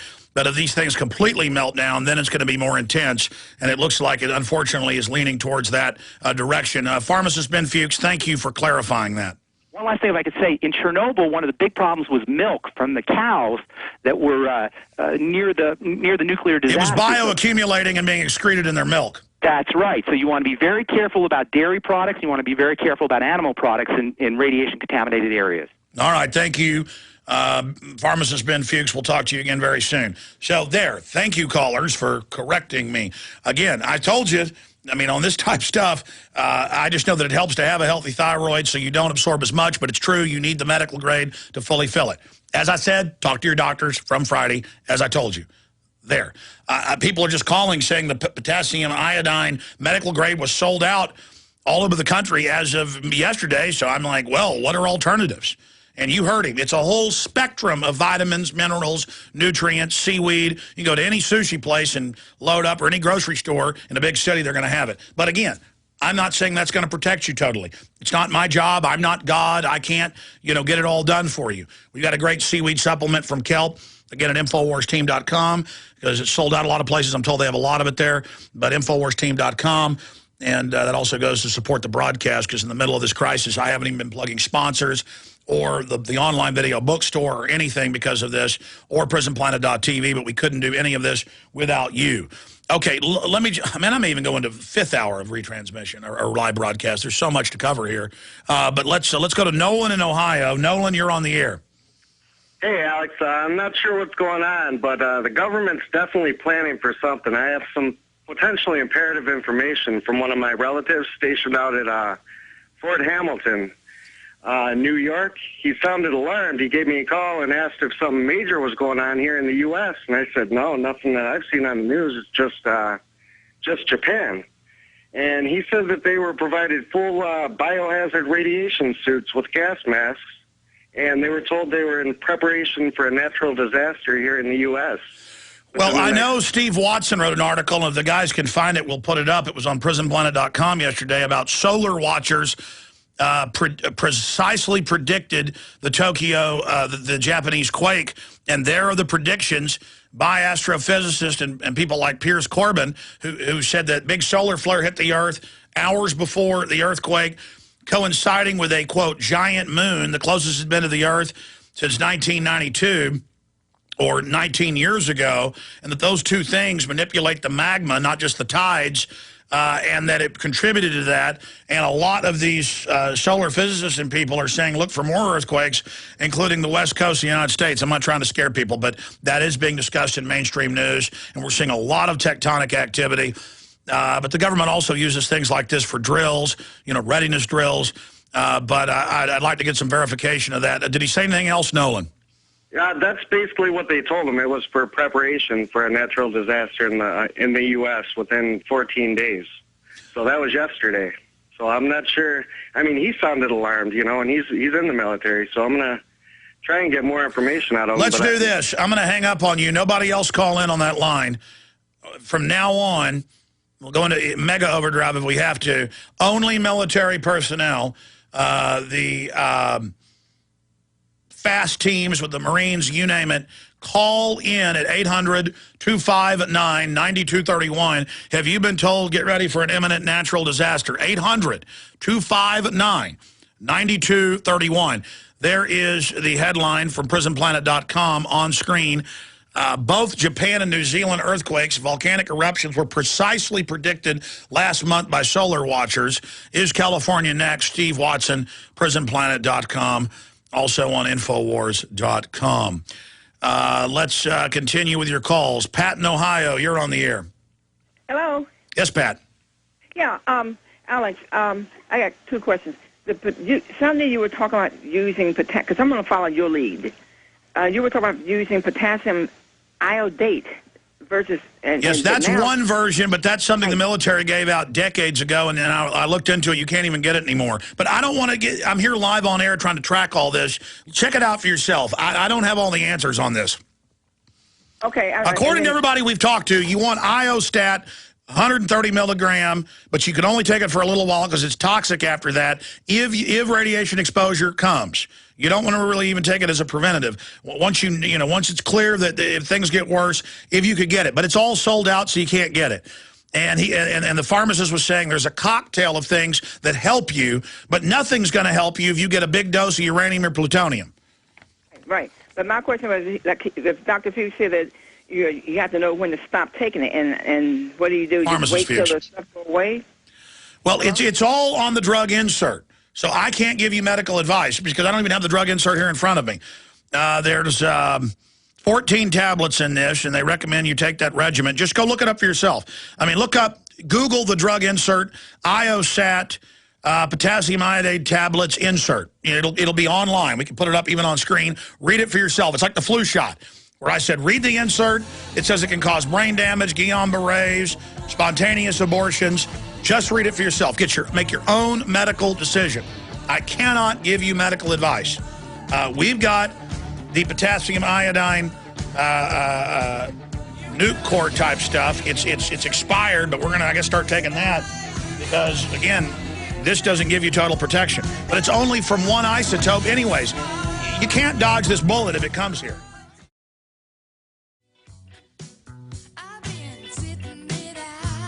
All right, here's the deal. I'm going into super overdrive into the 5th hour. It will not be on the satellites. It will not be on XM. It will not be on the Genesis streams. You're going to have to go to Infowars.com or PrisonPlanet.tv if you're a viewer to watch us and listen to us in the 5th hour. Infowars.com or PrisonPlanet.com. We're going internet only as the 4-hour main radio broadcast is about to end. We'll also go off shortwave as well. But I will be back tomorrow live, 11 a.m. And if things worsen and if these meltdowns continue and these reactor cores continue to be exposed, as they admit one of them is now, there's been a major breach, and I'm going to break all that down in the next hour. Then you better believe, ladies and gentlemen, that you will see an announcement at Infowars.com, at PrisonPlanet.com, that I'm going live at a time. It'll be internet only on PrisonPlanet.tv for the viewers there and the people listening to the streams on Infowars.com. We're also going to add a widget today to the bottom of Infowars.com that is a flash player that you can post on your own site for people that want to be able to get this information. I got a lot of news that I'm collating, getting together, and a special report next hour. Now, I'm only going to open our phones up, my phones in my office in the Austin, Texas studios, for military or emergency personnel who can confirm or deny, or families of military people that have been told this. Have you been told prepare for natural disasters that are imminent? They're always doing drills, but are they saying something's coming? What do they know about the solar flares? What do they know about the moon being so close to the Earth? It controls the seas. It also controls the magma under the crust. Or are they using HAARP, which they admit? In fact, reprint me the quote, 1997, Secretary of Defense William Cohen, Army Times, where he said that governments and terrorists do have tectonic earthquake weapons. That's not me. That's Secretary of Defense. So It could be that, too. This could be a staged event. I don't... It exists. The globalists are totally ruthless. Who knows? I've got Times of Australia articles from in the 50s where they wanted to set off nukes on the ocean floor to create tsunamis to flood the Chinese. I mean, there's no end to this. So we're going to be breaking all that down. But again, if you're listening to the Genesis streams or on the Genesis Network, we're going into super overdrive. You'll have to go to Infowars.com, listen to the free streams there, or the video of your PrisonPlanet.tv member. We'll continue on into the 5th hour today. And if stations want to carry that, you're welcome to get the internet feed and carry it if stations want it at Infowars.com. But let me give you the number out to military personnel or emergency personnel, nuclear physicists, corporate people that are being told to get ready for something in the West. A lot of earthquake predictors and scientists are saying, look for big stuff here. There's all sorts of volcanoes becoming active again all over the world, not just in Japan. Here's the toll-free number, 877-789-ALEX, 877-789-ALEX. And have we opened the phone system up yet? Guys, have we opened the phone system up yet? Phone system's open. You can call in right now, 877-789-ALEX. Now, listen, we need this information. Do not call if you're not someone with bona fide information. Do you understand? Because I know you're going to call, and we got one person answering the phones, and we don't screen your calls except when we ask specific questions, and we don't have time to talk to you for 5 minutes. Well, you tell us information but don't have the bona fides. This is only... I'm asking you to respect the show, some of you out there.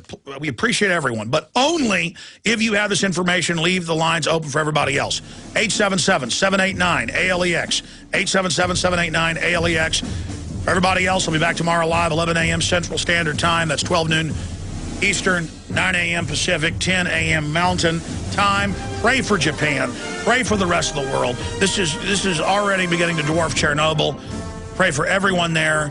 We now know that we were correct Friday, Saturday, Monday, and today that there's been a cover-up going on. I'll recap and give you the latest information straight ahead after this 1-minute break. But to join us, you need to tune on the web to the free iPhone app or Infowars.com or PrisonPlanet.tv right now. Great job to the crew. Couldn't do it without them and you, the listeners, sponsors, affiliates, everyone. God bless you. Pray for America. Pray for Japan. Pray for the whole world.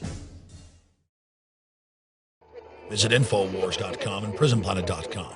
When you're on the site, you can also tune in 24 hours a day to my daily radio broadcast. There's also a free iPhone app to listen to the syndicated radio show when and where you want. Okay, we have opened up our phone lines live into the 5th hour for military personnel only. What have you been hearing about Japan? What's really going on? About deployments, the fleet pulling out. Caller earlier, and I'm getting emails saying that they're preparing for earthquakes in the U.S., saying it's going to happen. Secretary of Defense Cohen back in '97 said that there are governments and terrorists who are developed tectonic weapons. Yeah, like the globalists that run our country. Could this be a tectonic rollout as they bring in global crisis? Or is it the sun and the moon manipulating tectonic plates with a solar flare and the moon being closer to the Earth than it's been since 1992, 19 years ago? All of this plays in. But we are going to be opening the phones up here for military people or emergency personnel who can confirm this. 877-789-ALEX is the number for you to call and join us as we go into hour number 5. Here's some of the news, and I'll continue with the news as we track this and start going to your calls. U.S. government blocking Americans from obtaining potassium iodide. Panic buying stocks of potassium iodide exhausted in the U.S., as well as many areas of Europe and Asia. Mass evacuations begin from northeast of Japan and Tokyo as the scale of the nuclear disaster unfolding at the stricken Fukushima nuclear power plant begins to finally be realized. We've been correct on that front. Despite the Japanese government's continued underplaying of the situation, mass evacuations are now underway with people fleeing Tokyo and northeastern areas of the country in order to avoid a toxic cloud of radiation heading their way. Continuing, radioactive winds head towards Tokyo as some flee capital. That's the earlier article. All on PrisonPlanet.com and Infowars.com. Being updated 24 hours a day as this unfortunately worsens and deteriorates. Japanese Prime Minister attempts to calm nation as mass radiation spreads. U.S. Navy low-level radiation detected at some Tokyo area bases. Continuing online monitors at different Tokyo facilities and other smaller towns around the country are reporting escalations of between 20 and 100 times normal levels of radiation, and those detectors can only pick up certain types of radiation. There's many different isotopes blasting out of the Fukushima facility that has had now 4, perhaps 5 massive explosions, including the mushroom cloud as the Mark 1 plutonium uranium-based reactor exploded in a huge mushroom cloud. They now admit reactor 2 at least has a breached central containment facility. That is super bad news. That's Chernobyl news. We don't know how bad it is. The Japanese Prime Minister yesterday and today has been ordering Tokyo Electric Power employees, 500 of them, back in. It appears they're refusing to go back in, and so you basically got 6 reactors going completely haywire, fires, explosions. It isn't good, okay? And I told listeners who were in Japan Friday, and you heard me, I said, get out of Tokyo. Go south, because the winds at that time were going northeast, but I said it may turn south later, but the north predominantly gets most of the winds. Get out of there. There's no perfect advice. I'm telling you what I would do. That's where people are going. The government's saying go south. 4 days later, Friday, Saturday, Sunday, Monday, 4 days later. So, again, not tooting our horn. We're giving overall good information. We're not perfect. We're trying our best. We're putting our heads together, talking to you. I am waiting for phone calls to come in from the military or other emergency personnel. Have you been told to prepare for earthquakes here in the United States? Have we gotten any calls? You didn't have your mic open. Okay, the phone lines are open. I appreciate listeners not calling if they don't have specific information. And we're having no military personnel calling in to confirm what the earlier caller said. Now, the guy sounded, nice, but you can't believe just what some caller says.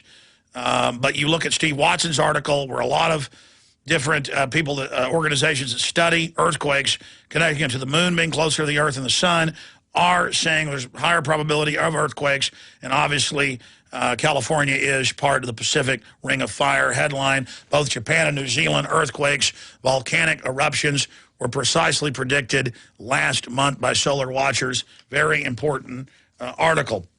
Continuing, Brisbane Times, blast escalate Japan's nuclear crisis. Explosions at fire at Japan's quake-hit nuclear plant have unleashed dangerous levels of radiation, sparking a collapse of the stock market and panic buying in supermarkets. Continuing, the UN Weather Agency said the winds were currently blowing radioactive materials towards the ocean and that there were no implications for Japan or countries nearby. I don't know what that means.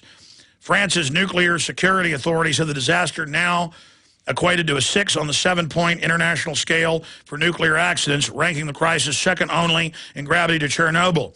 Europe's Energy Commissioner Gunther Oettinger dubbed the nuclear disaster an apocalypse, saying Tokyo had almost lost control of events at the Fukushima power plant. There is talk of an apocalypse, and I think the world is particularly well chosen. Again, there is talk of apocalypse, and I think the word is particularly well chosen, he said in remarks to the European Parliament. Japan, however, maintained its assessment of the disaster at 4, placing it behind the 3 Mile Island accident in the United States in '79. Oh, give me a break. 3 Mile Island was nothing compared to this. This is just amazing. Japan, radiation linking directly into the air. Reuters, Vienna. Japan has told the UN nuclear watchdog radioactivity was being released directly into the atmosphere from the site of the earthquake-stricken reactor. And again, reactor 2, its core containment facility is breached. We don't know how bad. And I guess they're seeing that from aircraft because there's really no personnel there, reportedly. And that it had put out the fire at a spent fuel storage pond there. That's some good news, if you can believe it. The International Atomic Energy Agency, citing information received from Japanese authorities at 3:50 GMT, said on Tuesday, dose rates of up to 400 millisivert per hour have been reported at the Fukushima power plant site. It did not give details or comparisons of the radiation level, but exposure to over 100 milliverts a year is a level which can lead to cancer. So you're getting 400 milliverts when you're there for an hour or less, and 100 in a year more than 100 is bad news. Because we all live in a radiation-baked environment. We're close to a sun just blasting different types of radioactive wavelengths at us. So we're designed to live in this, but not at these levels. The Japanese, that's one reason we die, folks. It breaks down our DNA. We're living in just radiation. The Japanese authorities are saying there is a possibility that the fire was caused by a hydrogen explosion. The IAEA said in a statement. It later said that the fire had been extinguished at Unit 4 of the plant. In Japan, authorities warned radiation levels had begun significantly higher around the nuclear power plant on Tuesday after explosions at 2 reactors, and the French embassy said low-level radioactivity wind could reach Tokyo within hours. Hours has now elapsed, the reporting the radiation levels going up. An IAEA said it has been informed that the spent fuel pond at Reactor 4 of Fukushima nuclear power plant is on fire and radioactivity is being released. So they put it out at one but not at the other, directly into the atmosphere. Spent nuke fuel pond may be boiling. Further radiation leak feared.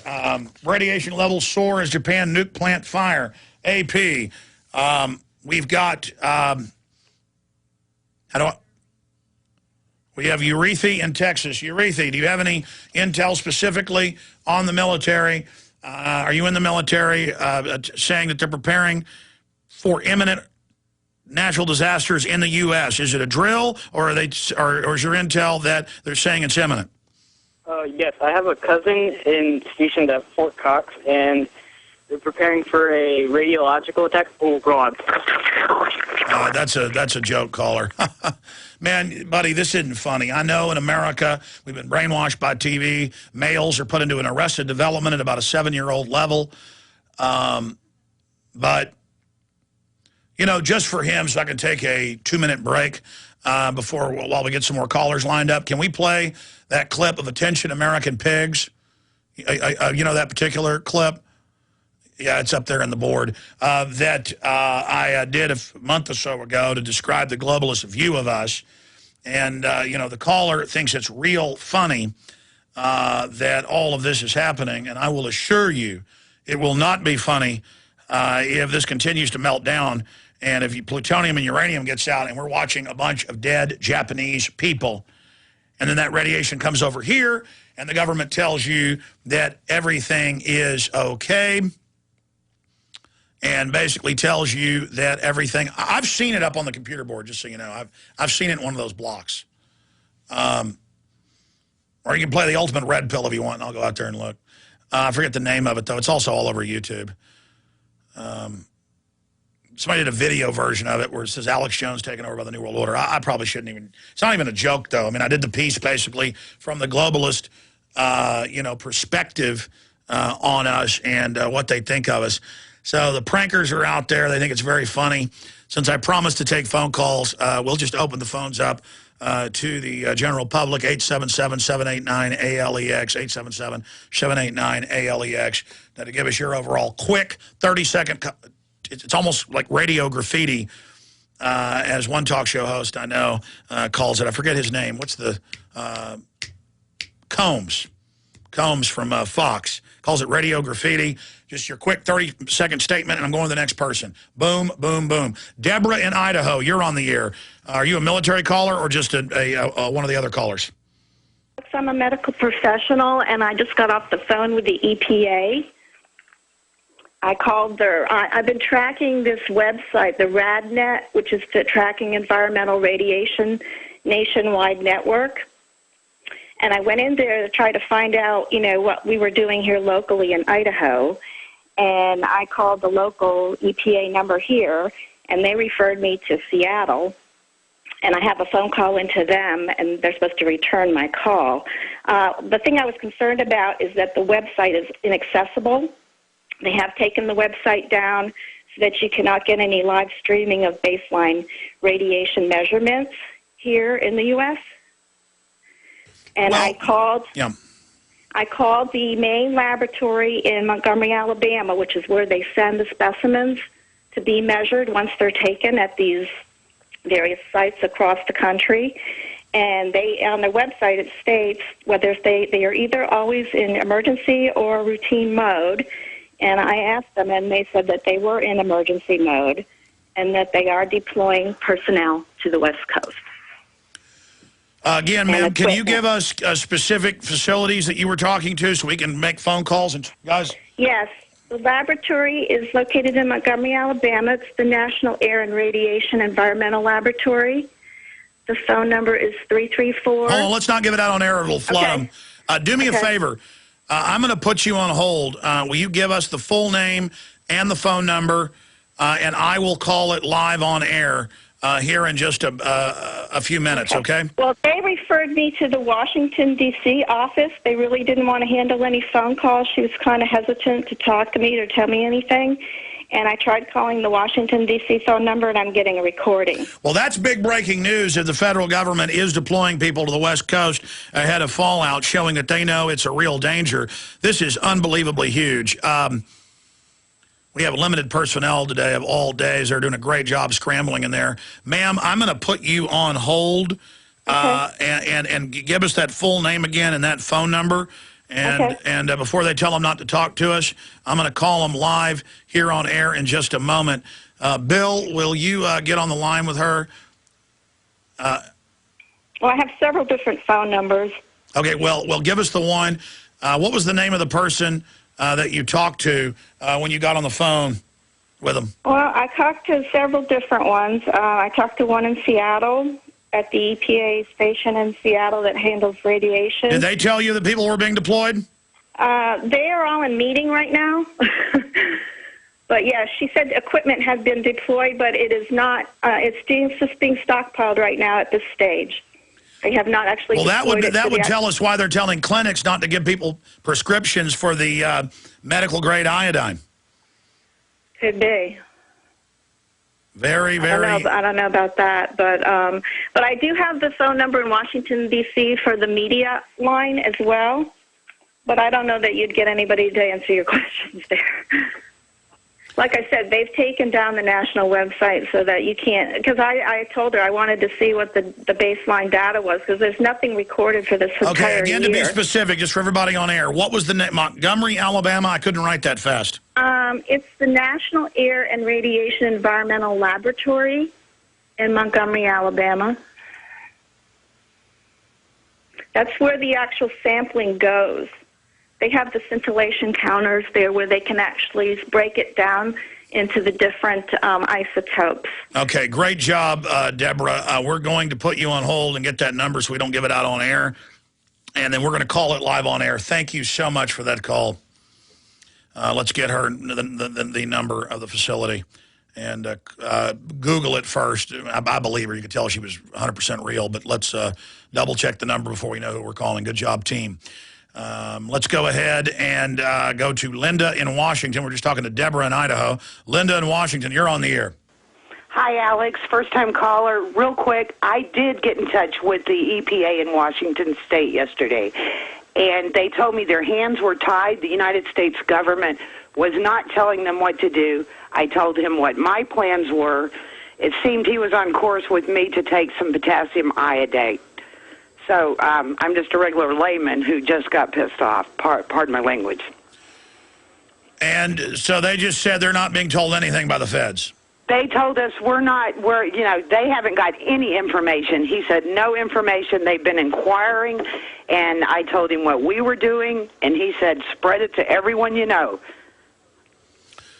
All right, so they were concerned. So he was concerned about radiation. Very concerned. Very concerned. All right, thank you so much for that intel, Linda. Let's talk to Rick in New York. These are great calls. Really doing good work out there. Rick in New York, you're on the air. Yes, sir. Amen. How you doing, Alex? I was at an Anahuac cleanup project, clean up radioactive soil in the South Pacific in 78, 79. But I've been looking at the HARP graph on harpalaska.edu. That's the website for HARP. And you can look at the graph from the 11th, and it was strange things going on the 11th. You can look at the graph for yourself. I was going to call you. I just got a chance to get through and will you send me an email of that? Because they do show the power they're supposedly using. Are you saying they were using more power on the 11th? Well, it shows a graph going straight across, and on the 11th, it goes straight down, all three graphs downward and east and west. And I don't know what the graph means, where they're aiming, but it was powered up and aiming down at minus 500, whatever that means. But you can look at Alaska, harpalaska.edu, and it shows you the graph of fluctuations. It's straight across. HARPalaska.edu. You know, it was weird sir, I appreciate your call. About 4.5 years ago, I get this bizarre call from the commanding colonel at the HARP facility. My producer does, saying the director of HARP would like to be interviewed. And we called the numbers. It was real. They have the scientist head on. He was, I guess, a listener of the show to explain, oh, it's no big deal. It's fun and happy. And then they started cutting him off when he said, but we ignite the atmosphere some nights. And then the colonel came on and cut it off. We had to go to break. That's a famous interview. We ought to dig that up. I know it's got to be somewhere. Alex Jones interviews director of HARP. Folks ought to find that and repost it somewhere. I've never seen it on YouTube. I would guess it would be. But just amazing information. As soon as we have confirmed, as soon as we've confirmed that I have this phone number and that this is the phone number to the Alabama Air and Radiation Testing Facility in Mobile, Alabama, as soon as we've tested the number and checked it, we're going to call it live on air. We're going to play this globalist satire piece, what the globals really do think of you. And then we're going to play the red pill video. So I get a 4-minute break so I can work on some things behind the scenes. And then I'm going to come back and call this number live on air and continue with your phone calls. But again, we're a small operation. The listeners are doing what I need to be doing, and that is, calling these government agencies about giving us statements, government statements about concerns of fallout on the West Coast. We put reports out on that on Saturday, got picked up by Drudge Sunday and Monday, and this will be very serious breaking key news on the other side of this break. But we're going to go ahead and put Infowars.com up on screen for folks while we play this audio. Then we'll play the little 2-minute video of Red Pill, the ultimate Red Pill about waking folks up, the counter to the tyranny of Big Brother. We're going to play these two pieces here, and then we will be back and continue in maximum overdrive, now 19 minutes, 30 seconds into the 5th hour. It is the Ides of March, the 15th day of March, 2011, on this live Tuesday edition. And for all of you guys in the last 3 months saying, I'm New World Order, and I was going to be in a bunker today, and that there was going to be the end of the world and a pole shift, that didn't happen, but something really did happen. But I'm not in a bunker. You see I'm right here. On air, the crazy conspiracy theories that go viral on the web. But who would have ever thought this would have happened on top of all of it? It is very, very strange. From the front lines of the information war, it's Alex Jones. We are live, 3:35 Central Standard Time. Thank you so much for joining us. We are 4 hours, 25 minutes into live transmission as Chernobyl 2 unfolds in the middle of populated Japan as the evacuations accelerate from Tokyo, about 150 kilometers south of the Fukushima 6-reactor crisis, with 4 reactors melting down, 1 core containment facility breached. Reuters, AP reporting as of this morning, more fires, more insanity. And the calls are pouring in from people that have called different government agencies that say, yes, they're preparing on the West Coast. We're going to call a federal agency here in a moment live on air. But Salem in Illinois says that he worked in the Japanese reactor or another Mark I. I worked at the Fukushima plant. Really? Yes, I worked there in May of 2009. I'm an American. I live here in America. Spent about 3 weeks there. Yeah, for those that don't know, they're General Electric built, so it's a lot of Americans there. Well, actually, I'll say I've worked at a lot of nuclear plants, and what a lot of these plants do is they buy units from several different manufacturers, Siemens Westinghouse, GE, Toshiba, Mitsubishi, or the old Dallas Chalmers, which they're out of business now. Anyway, I worked on Unit 6, which is a Toshiba unit. It's actually shut down for inspection at the time of the earthquake. This is one of the largest, it was definitely the largest plant I've ever been to. I was completely in awe working there. It was so huge. It was like a small city. And nuclear plants are like little kingdoms in themselves, and they have all their own little systems and units and rules, as well as the federal and international rules that overlay them. But they all have their own little training facilities and seminars, which, I had to go through. I did not work in containment. I worked on the turbine deck as an on-site machinist, and that's my specialty. I basically machine things that are too big to move. this is, I think, the third largest plant in Japan. And something interesting, there's way more people employed there than needs to be.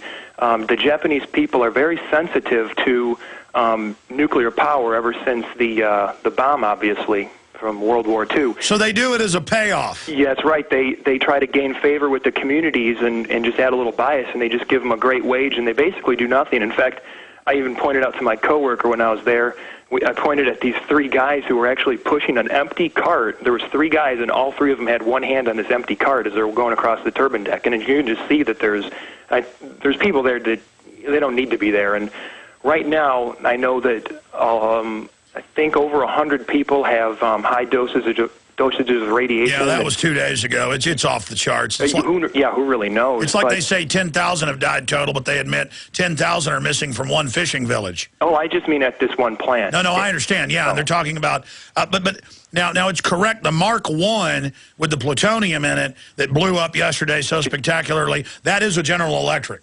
I believe that's a GE unit. Yeah. Now, the reactor doesn't necessarily have to match the... Let me ask you a question. You've been there. Yeah. The Prime Minister's been for a day and a half ordering them back. Reportedly, the workers won't go back. They said there were 500. Now they're gone. I don't blame them. Well, I do know one of my friends... Let me ask you this. Watching all these giant explosions and what you see happening there, what do you think it looks like on the ground? Oh, my gosh. You know, those walls, those outer shell walls, and they are absolutely enormous.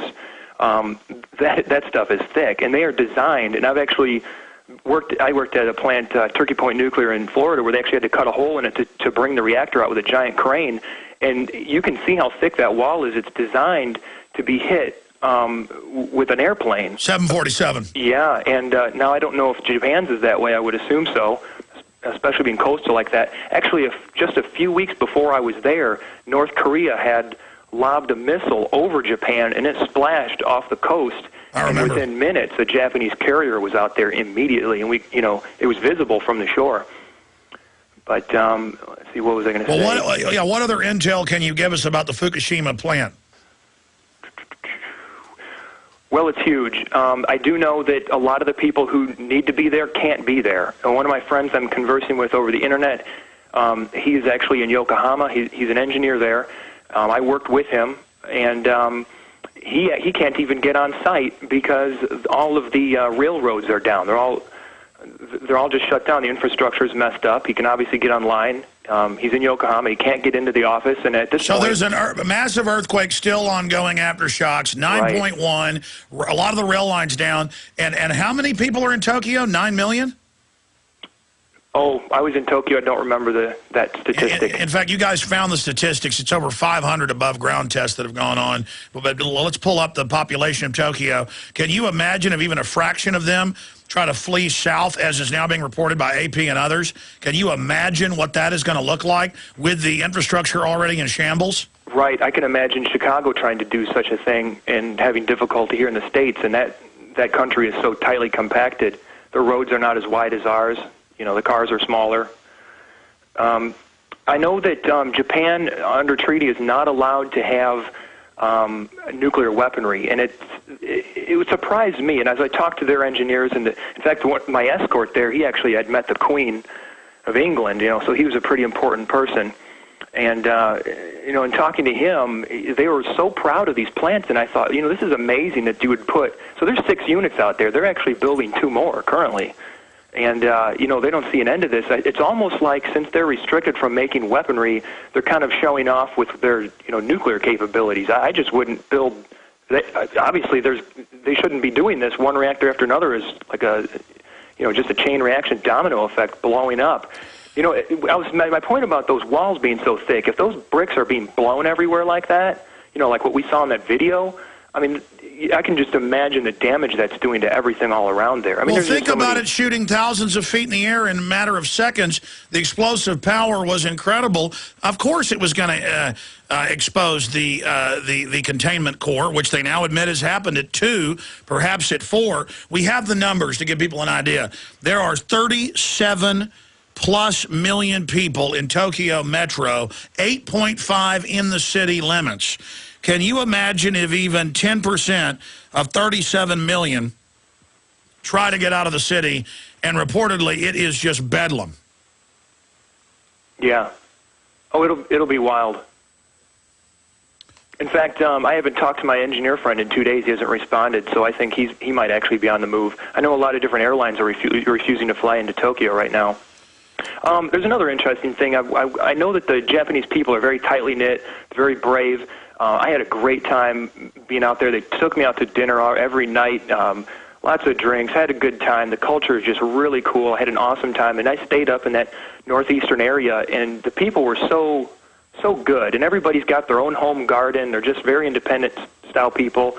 Don't own weapons. They can't, Actually, I bought a 450-year-old spear I brought home from there, authentic. That was pretty cool. But the Japanese military, now they all have it ingrained in their minds that their life ends at 24. They are ready to die for their country, and at any cost. And I just think that is somewhat permeated into the culture. There could be a brevity, a braveness in the people to want to get in there and do their work at the Fukushima plant and get this under control. I know that the plant But how do you do that when there's giant explosions going off everywhere? Well, yeah, I mean, you know what? I put myself in that position, and I think about America, and if I was working at the plant and it was like, look, this thing could blow and we could lose, the whole half the continent, I would put on that suit and go in there and do what I could do, and knowing that I would die. Why do you think the Prime Minister is trying to, quote, order them back in? Well, I guess I don't know about that. Maybe they don't want to go. From what we get, and no one denies the Japanese are, extremely brave folks. That's part of the culture. Yeah. They've sent awards to the Alamo. There's a big Japanese award out at the Alamo for, them standing and dying. They love that stuff. Very romantic. But the point is that from what I get is it's the Tokyo Power and Electric isn't coordinating things, is what the Prime Minister says, and so things are just exploding. I mean, that explosion of Reactor 3 yesterday, the whole facility had stuff flying all over it. Yeah, it was felt 25 miles away in the ground. Yeah, so, what do you expect? It sounds like there's really nothing they even can do. That's why they're trying to use helicopters to go in over it right now. Well, sir, really informative phone call. Anything else you can add for us, Salem? No, we just do need to pray. We can see that human systems fail. All human systems fail. I do believe, God is sovereign. He's in control, and we just pray that all these people's lives individually get touched, and they can, connect to the true meaning of life through it all, and not be so dependent. No matter, Japan, one of the most complex countries in the world, we can see it just failing. So we can't put our faith in man's systems, and I think it's absolutely foolish to build plants of this many units.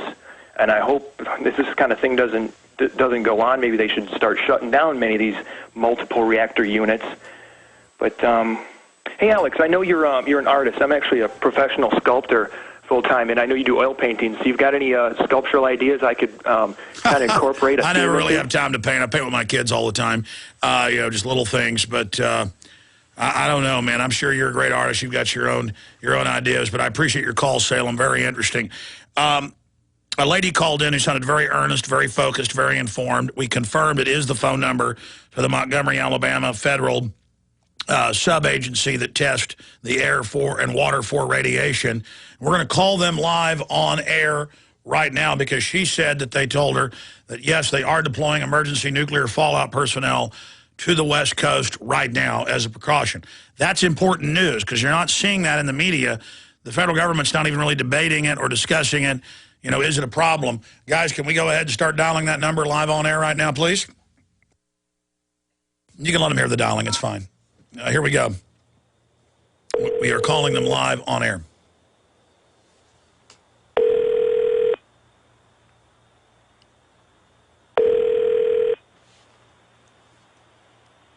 I may have gotten word. Sure. You have reached the United States Environmental Protection Agency's National Air and Radiation Environmental Laboratory in Montgomery, Alabama. If you know the 4-digit extension of the person you are calling, you may dial it at any time. If you know the name of the person you are trying to reach, press 1 for dial by name. If you are calling concerning pollution or permitting within the state of Alabama, please call the Alabama Department of Environmental Management at 334... Hit 0 for operator. 7700. If you require other information, press 2.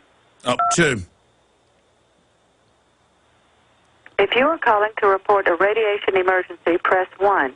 If you require assistance with an administrative issue such as procurement or personnel, press 2. If you are calling regarding the Radon Proficiency Program or need other radon information, press 3. For information pertaining to EPA publications or related topics, press 4. For further assistance, press 0. Press 0, like I said. Thank you. Please hold. Someone will be with you shortly. All right, folks, we're going to see what happens here. You're listening to live continual coverage. USCPA, how can I help you? Hi, ma'am. My name's Alex Jones. I'm doing a syndicated radio broadcast, and I've had callers calling in telling me that they, one particular lady who called you just about an hour ago, your office. Who is that? It was one of my listeners, so we were just confirming what she said, that she had talked to some folks in your office specifically about response to any fallout coming from Japan on the West Coast, and that you were one of the main offices that tests that. Can I be put in contact with the specific sub-office, the air and water radiation measurement office there? Alex, you're a syndicated radio show? Yes, ma'am. What is your radio, what is it? What station is it? It's all over the country. It's on stations like 590 here in Austin. The website's Infowars.com. And again, ma'am, we're broadcasting live right now. We're getting scores of calls from people who've called different federal agencies, state agencies, that there is a response on the West Coast to measure and prepare for fallout. And I need to talk to somebody because ferreting through numbers, I'm told that this Montgomery, Alabama office has the sample sent to it for nationwide. Is that correct? I do not have the answers for you because I am just a front desk person. Well, can I talk to the? Can I talk to the press person, or can I talk to the laboratory that does the testing? The press person, I will be glad to give you her name. It's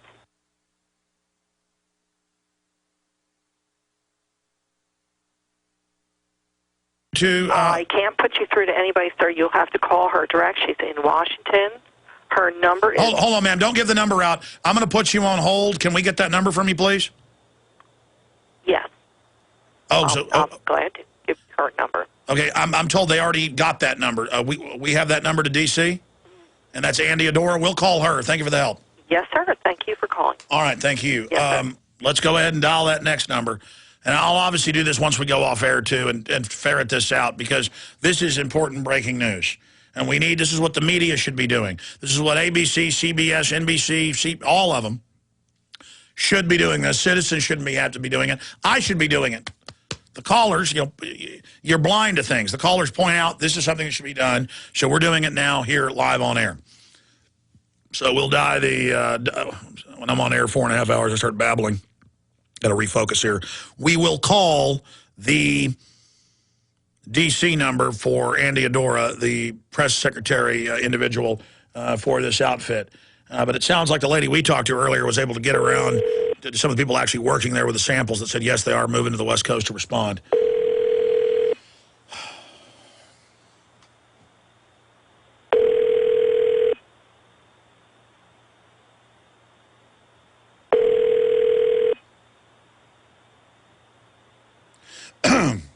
Hi, this is Adora Andy, Deputy Associate Administrator for EPA's Office of External Affairs and Environmental Education.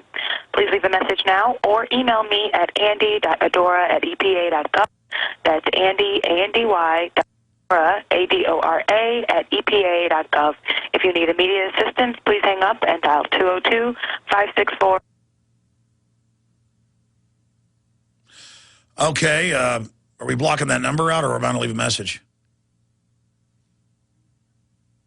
Yeah, I want to leave a message. I never heard it beep because the audio just cut out.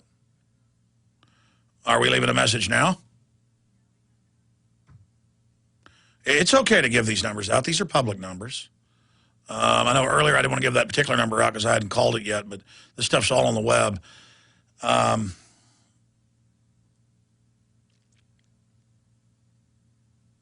What I know is that we cannot trust the U.S. government, the International Atomic Energy Agency of the UN, the Japanese government, the Chinese government, the Transylvanian government, the South African government, the Israeli government, the German government, the Canadian government, the Mexican government, the Chilean government, the Brazilian government, the Timbuktu government, the Egyptian government, to tell you the truth on anything. They're a pack of liars and bureaucracies.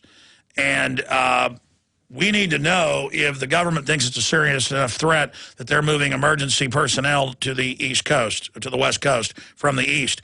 We've gotten caller after caller confirming they've got family who's in the military who has told them that they are preparing for disasters, they are preparing for radiation fallout on the West Coast.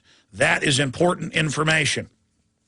We know this thing's been covered up from the start and only gets worse and worse by the minute. The things I was putting out in articles Saturday and being laughed at for and Friday is now confirmed. Now I'm telling you this could go from bad to worse. And the problem is, as I put out in that video last night that's on YouTube and InfoWars and Prison Planet, that we don't know the truth about what's happening in Japan. Now, more and more we're learning that our worst suspicions have come true. And if one or more of those reactors continue to ignite and continue to vent uranium, plutonium, strontium, cesium, radioactive iodine into the air, it is just totally devastating what's going to happen in Japan. You're going to see people die of radiation poisoning. The globalists like soft kill. They like things that kill you in 10 years, 20 years. Then they get to suck all the money out of you with their cancer treatment and the rest of it. They do not like people falling over dead in a week. And let me tell you, radiation poisoning is not pretty. Teeth falling out, gums bleeding, blood pouring out of your intestines, through your hind end. I mean, it is not fun. And this is horrible what's happening. And the radiation levels are rising in Japan. And no one really knows what's going on at that plant facility. But we're going to be here on the news websites and live on air covering all of this continually. We are going to be here covering this. And if things continue to deteriorate, I may be on 9 o'clock tonight. I might be on at 6 a.m. in the morning. Whatever we have to do to really look at every angle of this, and that's why talk radio is so good for this, is that we can spend a lot of time looking at every facet, debating, discussing, putting our heads together. I correct callers, callers correct me. We help each other. We bring each other the information. By the way, I know I put it out in the last hour. Can you guys print me some of the Twitter questions specifically, or I bet you've already brought those into me. Stuff stacks up so quick. I gave out the twitter.com/Real Alex Jones earlier, and I promised to answer some of your questions, so we'll go through some of those in a moment. Who's up first here in this list of callers? Paul in New York. Before we go to Paul, I want to say this. Everybody, especially media outlets who I know are listening, contact the government and force them to give a statement about what they're doing about preparations for fallout, because we're getting the intel that's happening. We need to confirm this right now, okay? You know, we sit here for hour after hour covering this, and in a way you kind of get punch drunk to all of it. But my children are in the fallout path of the jet stream. Yours are. Your mother, your daughter, your sons, your grandmother, your children. I am upset about this, and I know you are. Yesterday I blew up a lot on air because there was still cover-ups going on. You notice I'm pretty calm now because the cover-up is unraveled. And at least we have some preparation and can see it coming, even though it's invisible, if government and industry and private groups do what they have to test. I mean, there should be aircraft. In fact, I got to write articles about this. I should do a YouTube video. There should be U.S. naval aircraft, U.S. Air Force aircraft, U.S. Army aircraft, all over that area of the Pacific with radiation meters, reporting back to the public. Now, I'll guarantee you they're up there right now, and they know exactly what's coming this way. They know what isotopes. They've got the devices that pick it all up with precision. Now, you notice we're 4 days into this, and you're not heard anything about that. You just know that yesterday morning when Fukushima 3 blew up, that plutonium-powered plant, the main fleet hightailed it out of there, started running south as fast as they could.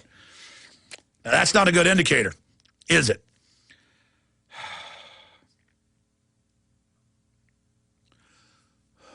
Paul in New York, you're on the air. Hey, can you hear me? Yes, I can. Hey, Alex, thanks. You do such a great job covering all of this, and I really appreciate it.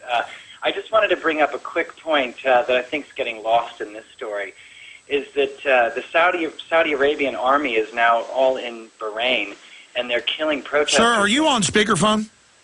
No, I'm not. I'm on a cell phone. Can you hear me okay? Yeah, I can hear you better. Okay, yeah, getting lost in this is that the Saudi Arabians have rolled into Bahrain with a bunch of troops and tanks, and everything's getting wild, yes. They're shooting protesters, and if you go on Al Jazeera and you look at the video on there, titled "Bahrain Imposes State of Emergency," I think it's pretty compelling that they're using nerve gas. Well, that's the thing. They never call martial law. If people are ever waiting for that term to be used, they call it civil emergency.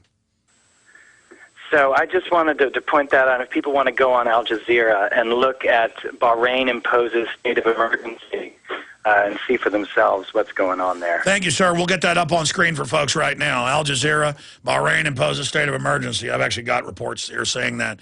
I haven't seen the video of them shooting people, but that's par for the course in these third world countries and now here in America. Pete in Michigan, you're on the air. Welcome. Hi, Alex. Can you hear me okay? Yes, I can. Okay. I just wanted to ask you kind of a bit of a question. A couple months ago or a month ago, you were talking about how the elites were moving down to South America around Chile and Argentina and all that. And it's been kind of the talk that they were possibly going to try a nuclear attack in America to kill a bunch of people and then impose martial law.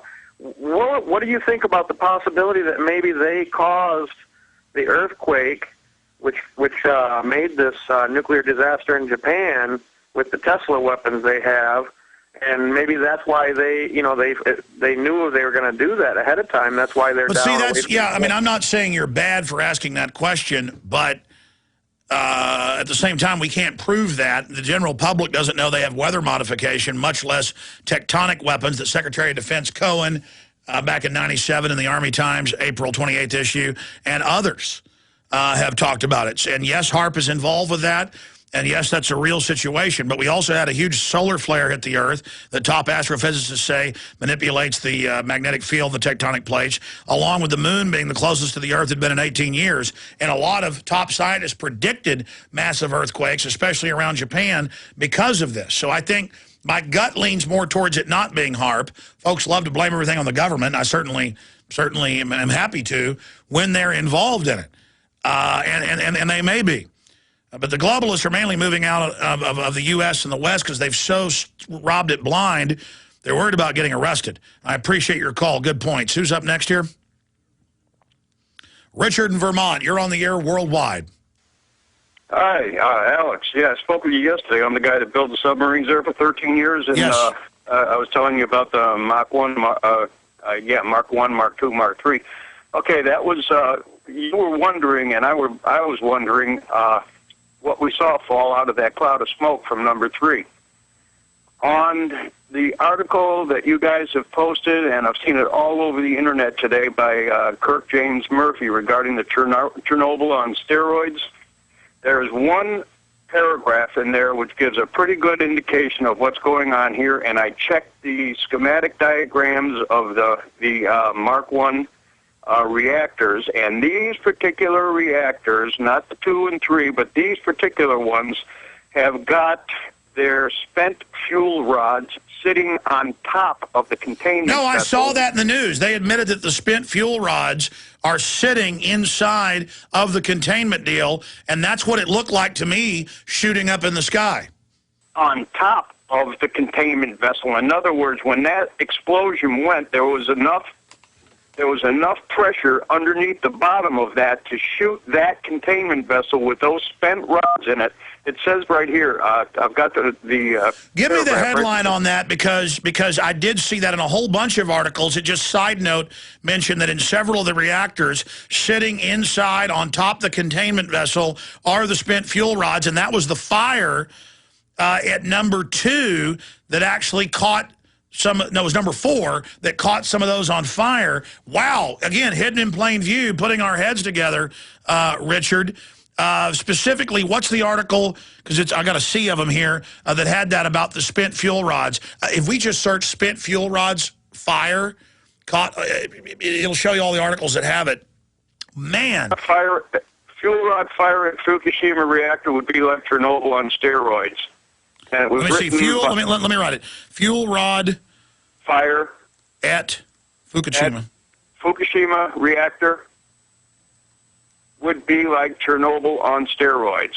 And it was written by Kirk James Murphy, who is an MD. He's a doctor. And what do we repost that from? What's the original source? It's on your front page of Infowars.com, and it is one of the highlighted articles down there that, if you click on it, was the original source was FDL, whatever that is. All right, I see it. I'm going to get Watson on this. This is hidden in plain view. We're more than 24 hours out of Fukushima 3 blowing. So that Mark 1 was, because I saw that, absolutely. Okay. Spent fuel rods sitting on, which are highly radioactive, sitting on top of the containment vessel, and that's what it looked like was rod casing shooting up into the sky. Those are plutonium that's mixed in there. Inside of that, inside those spent rods are plutonium rods. Those things fall into the water or anywhere on the ground around there. Absolute shit is going to hit the fan because those things are going to get into the water, and like we were talking yesterday, a particle of dust. Like if you were dusting your furniture, you see all these little, you have a little ray of sunlight shining through it. Sir, incredible info. Guys, get me Watson on air right now, please. Please, I'll call him. I want him to call him on his cell phone. It's the only thing he ever answers. I want him on air right now. This is an emergency situation. Yeah, because he won't answer his home, is what I'm telling you.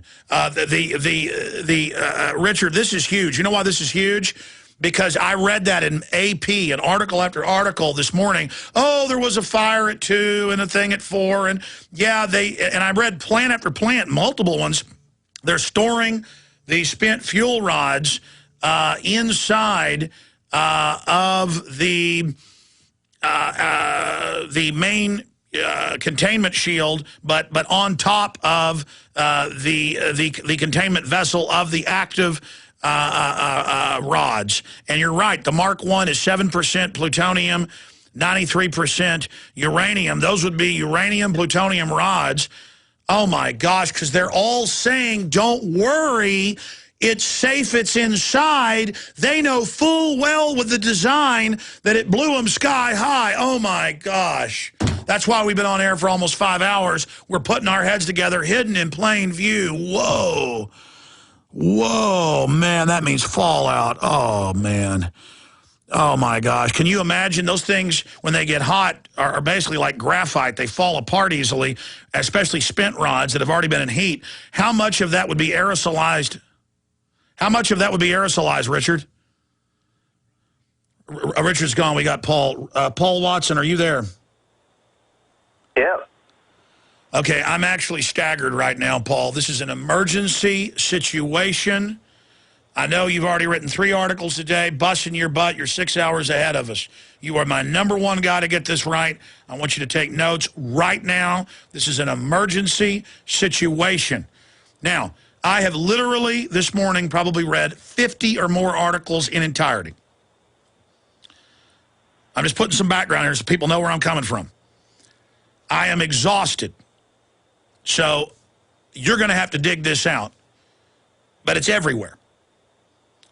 But I know I've read it in no fewer than 10 or 12 articles and put the one on screen that has the links to the mainstream news. I'm going to give this to Watson as a source right now. Listen to me carefully. Fuel rod at Fukushima reactor would be like Chernobyl on steroids by FDL, Kirk James Murphy, and MD. Now listen. This is what's key, my friend. This is what's key. I have read it in article after article, and we just had the guy that worked on nuclear submarines. He looked up the schematics of a Mark 1 General Electric MOX reactor that's 7% plutonium, 93% uranium driven. And I read this in article after article after article, and it's in that article. But you've got to search the term spent fuel rods fire. Spent fuel rods fire. That will bring you up the upteen jillion, because if I saw 10 or 12 I read without looking, and I just saw it in the footnotes, didn't know what I was seeing, I was like, spent fuel rods caught on fire, but they were able to put them out. And knowing that would release some stuff. Well, guess where they store it? And this is in the news, hidden in plain view. No one has picked up on this. People are saying, oh boy, if there is a fire with these, which has now happened, it'll be Chernobyl. Forget that, there was an explosion. They store on top of the containment vessel, inside, on top of it, inside the dome, inside the blast shield, the main overall containment dome, they store, because they're highly toxic and radioactive, the Mark I uranium plutonium spent rods on top of it. And I know when he said it, bingo, because I read that in article after article after article, because at the other plant that blew up today, I think it was 4, they were storing them in there too, but it's a different design. At the Mark I, and he looked up the schematics, they are on top of it. So they're not with, so the media's saying, don't worry, okay, we have a breach at 2, probably at 4, but it's only little, the seals may be broken, some may get out. The truth is they were storing inside the main containment dish over the internal containment of the active reactor, the spent fuel rods of the last bunch that the Mark I had used. It's been there for 40 years. And looking at it and studying nuclear reactors, I know what rod casings look like, and I blew up the video and saw black rod casings and set it on air yesterday when it blew up at Fukushima 3 that looks like the guts of a reactor. Well, of course, they've got all the old pulled spent batteries sitting there, still deadly radioactive, and so it was the big. It makes Chernobyl look like a joke, and Bob Bowman has now agreed this is as big as Chernobyl. It's going into, this is past that. You understand? Massive cover-up, Paul. They were storing spent plutonium, uranium fuel inside the overall containment facility over the sealed container over the active system. And it's all over the news. But it's hidden there, no one paying attention, no one understanding it. Took a guy that worked on nuclear submarines to call in and connect the dots.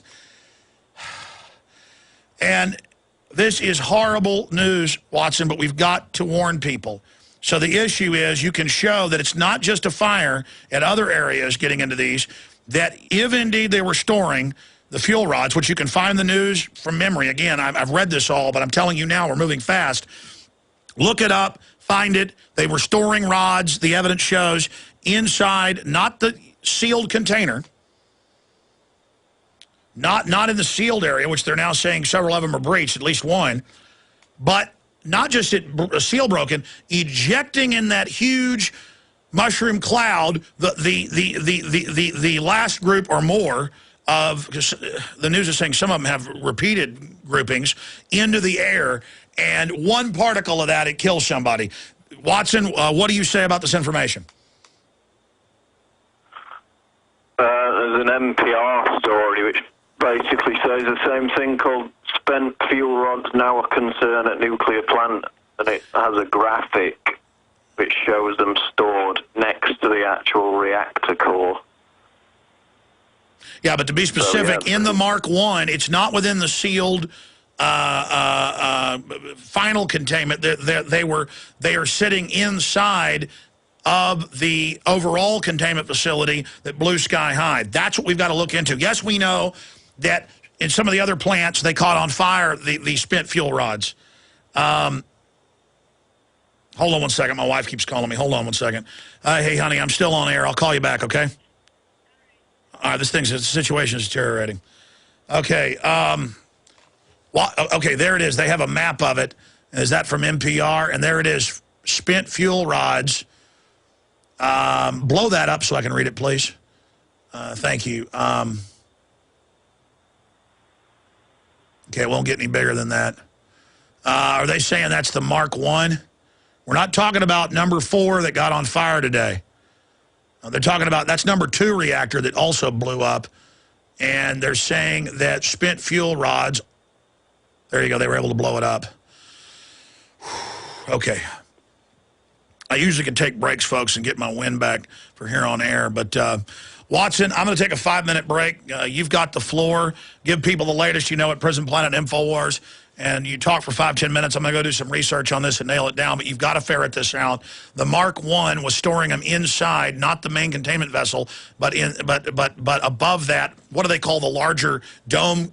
The main containment concrete system. It's stored it's stored inside that, not in the main containment vessel within it.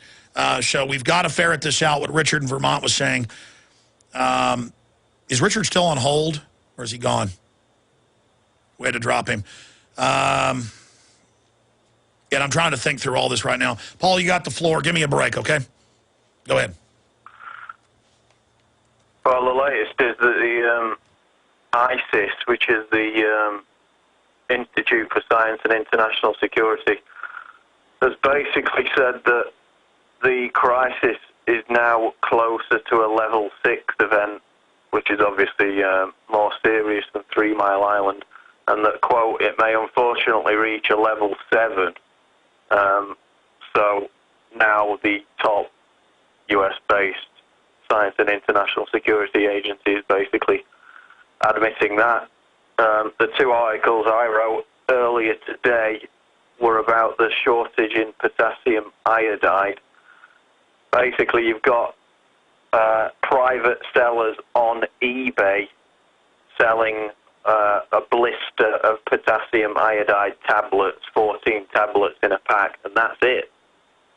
Everywhere else is sold out. Amazon.com, if you try to purchase potassium iodide off Amazon.com, they're sending out an email saying that their manufacturers have completely run out of supply. Indeed, on Saturday, before this even really got serious, they had already run out of supply, and they're not going to have any supply back in stock before April at the earliest, or even May.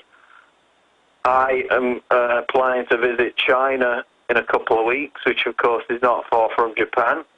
So I tried to buy some potassium iodide just in case.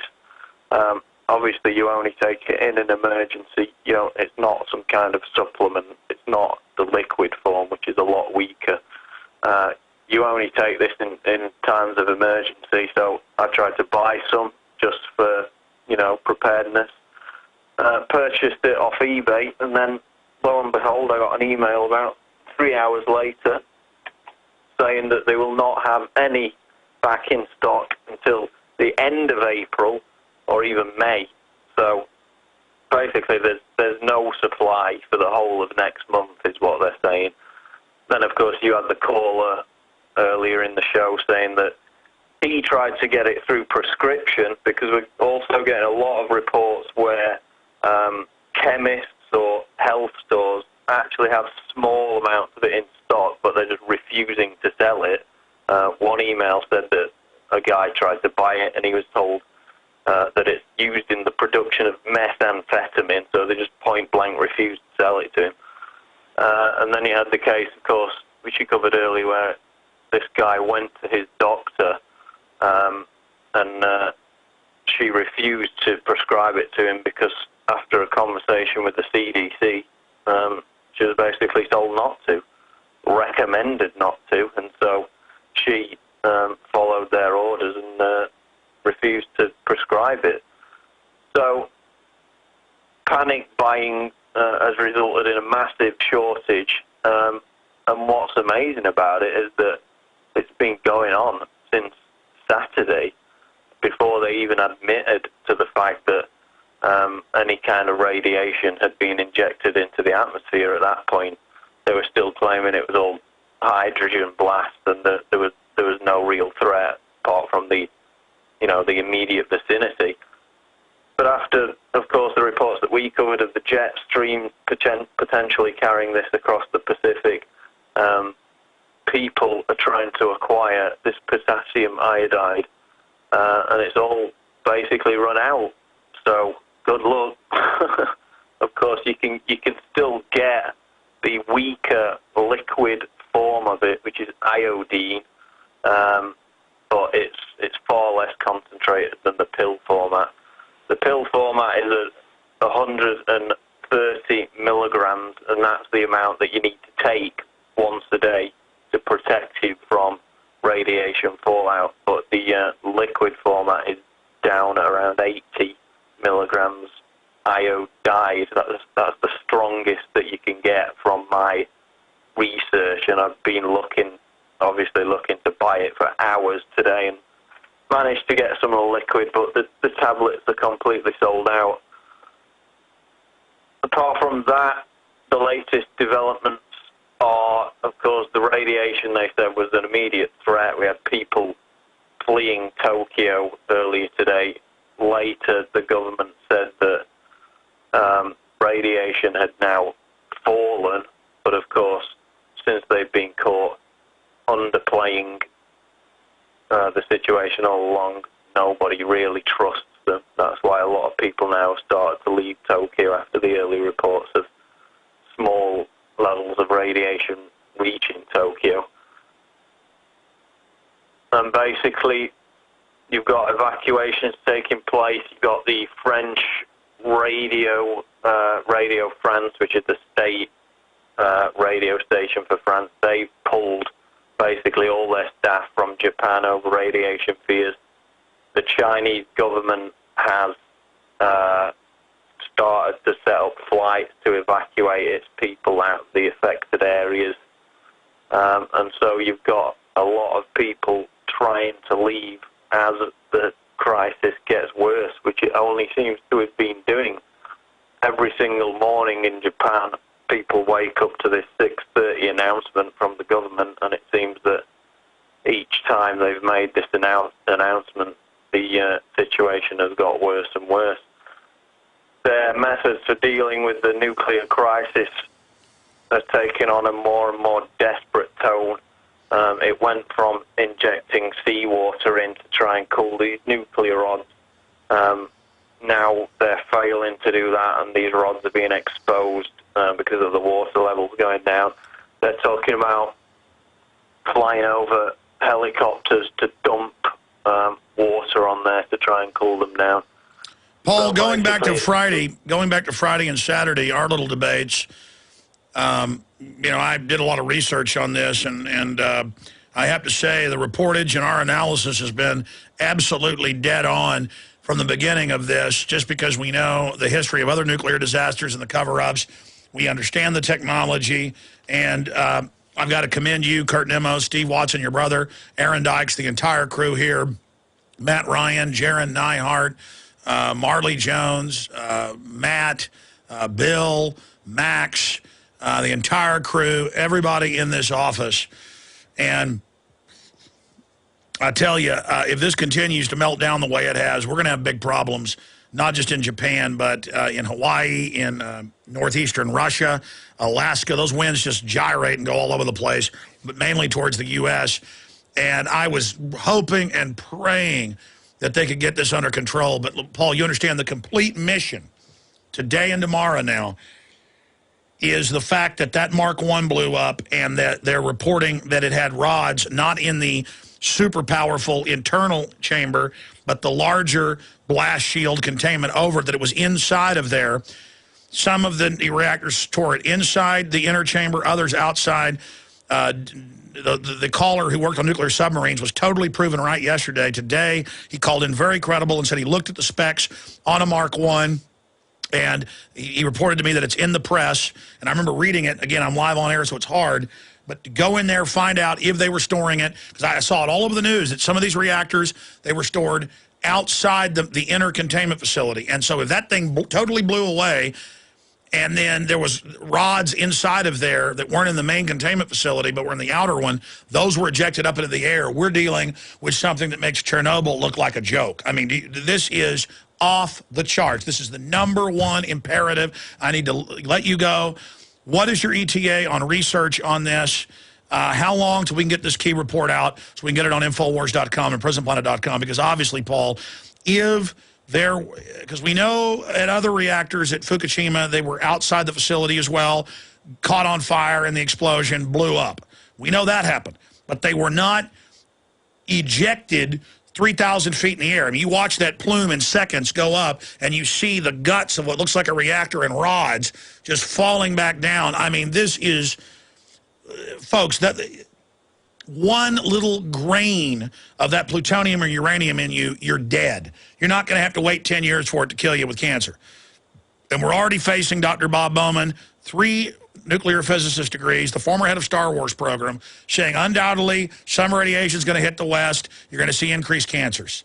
But that was from the strontium, the cesium, the cesium, the radioactive iodines. That's bad, but nothing compared to uranium and plutonium. So what's your timeline on researching this? I'll help you ferret it out as soon as I get off air. But I'm telling you, I've read it over and over again that they were storing rods outside the inner containment facility that's hidden in plain view. Separate from the other plants with them stored outside that just caught on fire. If that huge explosion happened and they were storing things inside the general containment area over the inner, that's the issue. If that happened, we know that this is worse than Chernobyl, and it's being covered up. And everything else has been covered up, Paul. Like when I called you Saturday morning and I said Fukushima 1 just blew up, I would doubt that the containment facility would be intact. And now they're admitting that, oh, 1, 2, 3, maybe a bunch of them, the seals are broke, you know, of the impregnable. I saw Glenn Beck yesterday saying it was just impregnable, the inner one. And great, hope that all you want. I mean, the explosion we saw at Fukushima 3, and we don't know the explosions. Have you seen the explosions that went on during the night? Because I can't find video of that because it was dark. I mean, do we know how big those were? Right, there's no one there. That's why they said they heard an explosion, because there's hardly anyone there to see it, because there's only 50 people left in the actual vicinity. But, I mean, I saw that Glenn Beck last night, and he was basically downplaying it and said that it wasn't even as urgent as 3 Mile Island, and you're going to have a bit of egg on his face tonight by the looks of it. No, he's busy. I just saw him during the break. When I took a break, he's back there saying that look at how great the Japanese people are, how they handle things, praying and being good, versus Americans rioting. And I absolutely agree with that. But this is people with an outside threat, an outside crisis coming together. This isn't people who are angry about having their paychecks cut. So, you know, being docile can go too far, but I wouldn't call it docile. The Japanese are very brave, stoic, noble people, and we pray for them, but I don't want to get off into Glenn Beck. The point is I watched him last night, and he clearly was up there lying to people, and I'm just sick of it. But you understand how critical this is. You understand how critical this is, that if they were storing rods outside the central containment facility, those blew sky high, and that this is the biggest nuclear disaster in history. You understand the UN already listed as the second worst after Chernobyl. This is way past that. You confirm it. You break it right now, Paul. Okay? And if it isn't confirmed, thank God. But it looks like that's what happened. Are you on the job, Watson? Yeah. Okay. Then attack them with the info. Get in there. Ferret it out. Did you hear the article that the listener mentioned that has a link to where they talk about fuel rods in the Mark 1 stored in the second level of containment? Yeah, I'm looking at a graphic of it now. I can see that they are. Okay, get it out. This is an emergency situation. I mean, the headline to get to people understand the warning is emergency warning. Mark Fukushima number 3, fuel rods ejected in explosion, and the fact that no one's seeing it right there. This isn't at the other plant 2 with some getting on fire. Them catching on fire, that some of it fizzes and gets out, but not a lot. When they're blowing up into the sky and they fall into particleized dust when they're spent, this is just... And folks, don't think spent doesn't mean these things are radioactive. You know, one little micron of this, you're dead. No wonder the embassies are pulling out in Tokyo. No wonder. I mean, I can't believe this, Paul. This is horrible news. Well, they're saying that the blast that affected the number 2 reactor affected the suppression pool, which is down below from where the spent fuel rods are stored. Yeah, but we're not talking about number 2. We're talking about number 3 Fukushima. It's the Mark 1 plutonium-uranium reactor. That's the issue in the big explosion yesterday morning. That's the point. These aren't rods on fire at another plant next door. This is them ejected into the sky. Do you understand that? That's the big issue. Yeah. Folks are seeing some behind-the-scenes things here where Paul will call me with news, I'll call him with news, we'll work through it together. I've just been handed more information. Japan races to contain meltdowns after 2 blasts, 3rd reactor losing cooling capacity. and they've got it underlined here, at the 40-year-old Fukushima Daiichi Unit 1, where an explosion Saturday destroyed a building housing the reactor. The spent fuel pool, in accordance with General Electric's design, is placed above the reactor. Okay, so 1 and 3 are the General Electrics, and it does say they're placed above the reactor. Tokyo Electric said it was trying to figure out how to maintain water levels in the pools. The question is that outside of the internal containment? And according to these reports, it is. That's the point. That's the point, is that everybody's talking about the active reactor, not the other reactor cores, the batteries, basically, they've pulled. That's the issue, the mother of all dirty bombs. It said that would be like Chernobyl on steroids, said Arnie Gunderson, a nuclear engineer at Fairwinds Associates and a member of the Public Oversight Panel for Vermont Yankee Power Plant, which is identical to the Fukushima Daiichi Unit 1. But we're not talking about that. We're talking about 3. But we're also talking about 1, because if that was stored on the outside, that's 2 of them. Watson, you know what to do. Let's get on it and ferret out the truth, because this is the mother of all cover-ups. If they've known this since Saturday, if it happened at 1 as well. You get what I'm saying? We got 1 and 3 here. Anything else, Watson? Just the fact that a lot of people are still in denial. For example, there's a lot of British people who live in Japan, and on the BBC, I'm talking about the people who live about 30 to 50 miles away from the actual reactor. They're just saying that they're taking their kids to the park and they're still drinking the tap water because they just believe that everything's going to be fine. You're talking about Japan? Yeah, I'm talking about British people reporting from Japan. And it just goes to So the show Japanese in an orderly fashion are fleeing, but the Brits are just bumbling about like Americans. Yeah, because, I mean, their downfall is that they believe the authorities in their lies that everything's going to be fine. And so, you know, they're going to pay the price in the end. You still planning to go to Asia in a few weeks, Paul? Not if it's bathed in radiation, no. But I'll have to wait and see. Well, the thing is, they're going to lie about it. And so I would cancel that trip and do it in a few months. But we'll see what happens, buddy. Good job. Get the report out. Thank you so much for the great job, Watson. All right, thanks. All right, there goes Paul Watson. We've already gone this far. I'm going to take 11 phone calls, and we're done until tomorrow, unless this continues to deteriorate, and I'll be back. I want to say great job to the crew. Let's go ahead, and I've tried to do the best job I can doing 5 hours of radio here. 5+ hours now. Let's go ahead and talk to David in Germany. David, you're on the air. This is David from Germany. How are you, Alex? Very upset, trying to maintain calm, very angry at General Electric, very angry at the globalists covering this up. But what's your view, David?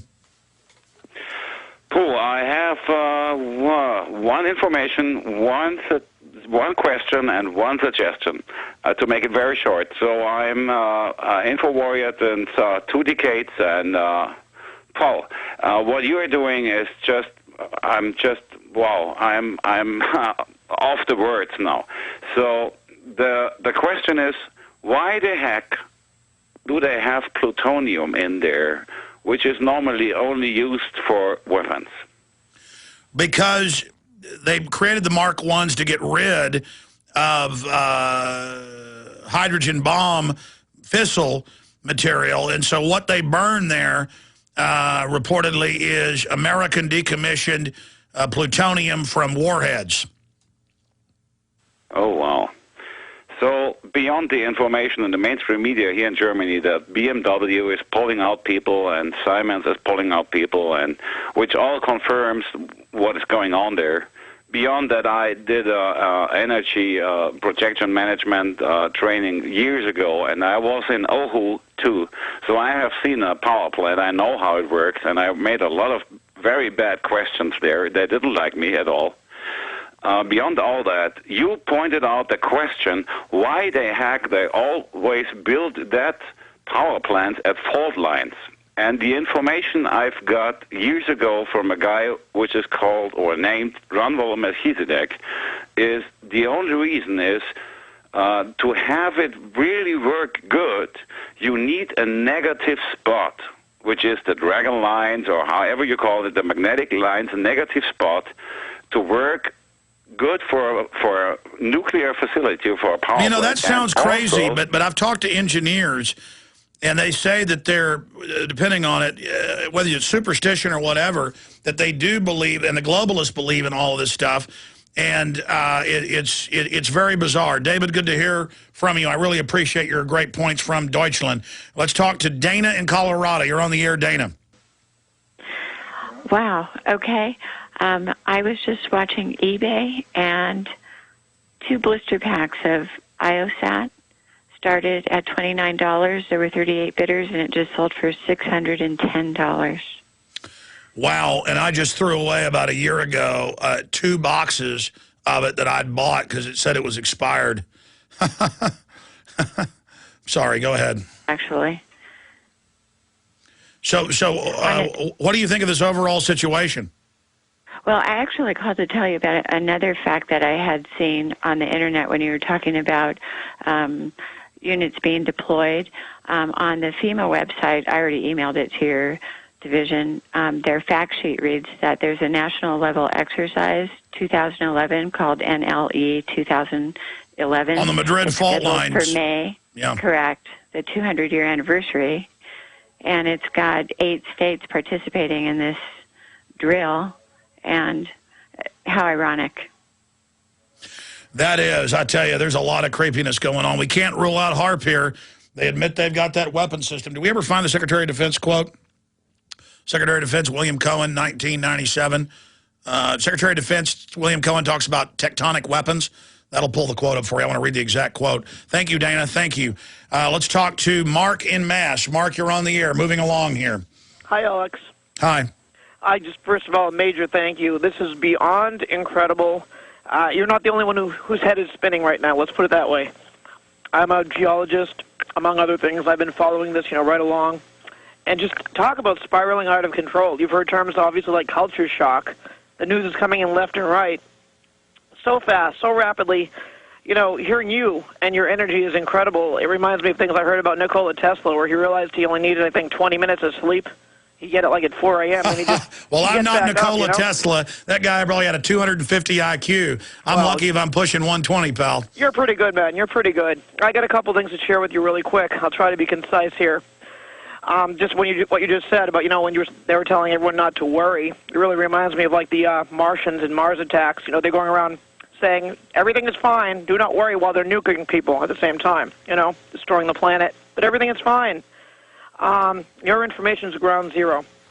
Let's put it that way. Number one, for everybody out there listening, this is not the most important point, but it is a good point. There's a song on YouTube, and if you can get access to it, I already told your staff about it. It's called The Apple Tree. Came out in 1985 by Difford and Tilbrook, the main guys from Squeeze, and it's the ultimate song for what's going on right now. Not that songs are important, but you have bumper music. It's eerie. Every line in the song, it's about the nuclear meltdown that kind of causes doomsday. It's amazing, beyond amazing. So I told them, anyone out there listening, check out The Apple Tree on YouTube. All right, we'll do it, Mark. Thank you. Got 6 more callers I'm going to take, and then that's it, folks. We'll be back tomorrow. Dan in Pennsylvania, you're on the air. Welcome. Yeah, kudos to you, Alex. This is kind of off topic, but it's about all of the nuclear power plants that are around and about the country and everything. It's about, retrofitting them with cold fusion from a gentleman out in Italy, Mr. Rossi. And and they want to put one in Greece, but they have to, wait for authorization for it. I believe this is a technology that's, way beyond. Well, they've done some hoaxes claiming that it isn't real, but now it's been duplicated thousands of times, and the establishment doesn't want people having close to free energy, so there is a lot of suppression of it. Like my guest earlier in the show today talked about, when you try to get your own solar panels hooked up at your house, they'll never come in permit it, so just ignore them, just do it. But then if you agree to put solar panels in and put it in the grid, then they come right out and do it. They want to control your life. Thank you, Dan. Fred in Florida, you're on the air worldwide. Hey, Alex. I just had a little bit more to add to this. That I emailed you an image I found. It's a fairly high-resolution satellite image on top of Unit 3.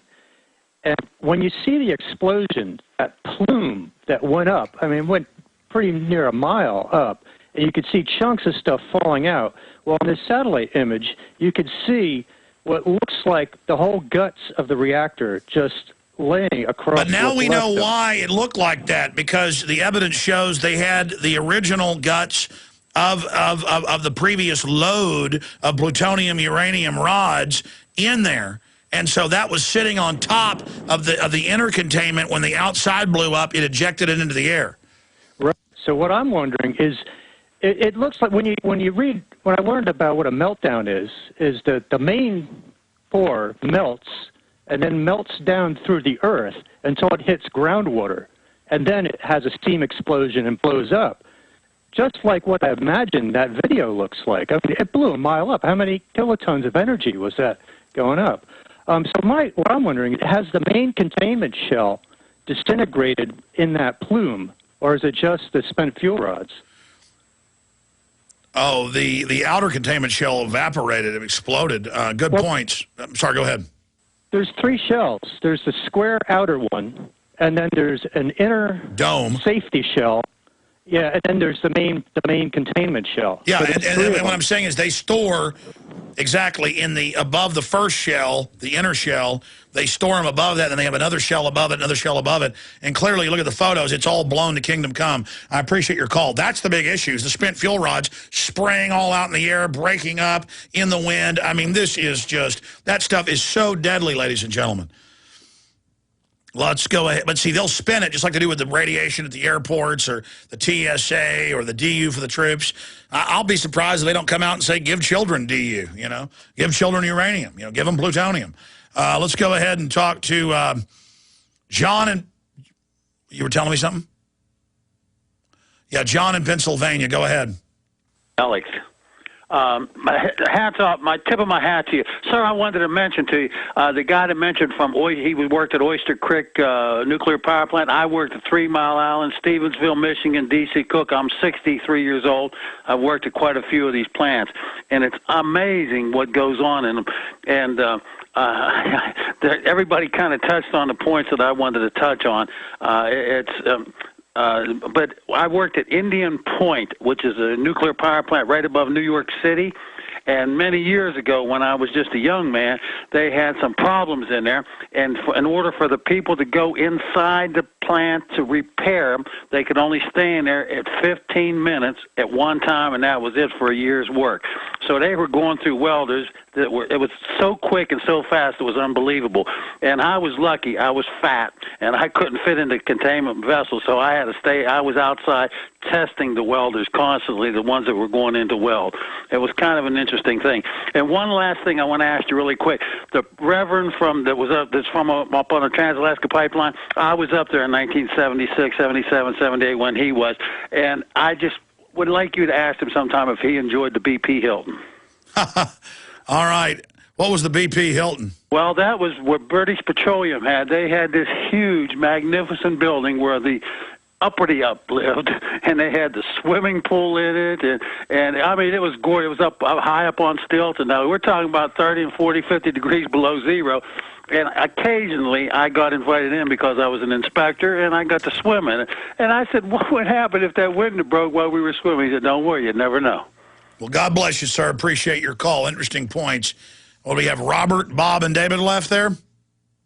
Okay, we're going to go to 3 final calls and end this transmission and go into rebroadcast with key information with Dr. Bob Bowman and others. This is from defense.gov. It was also in the Army Times, Army press conference.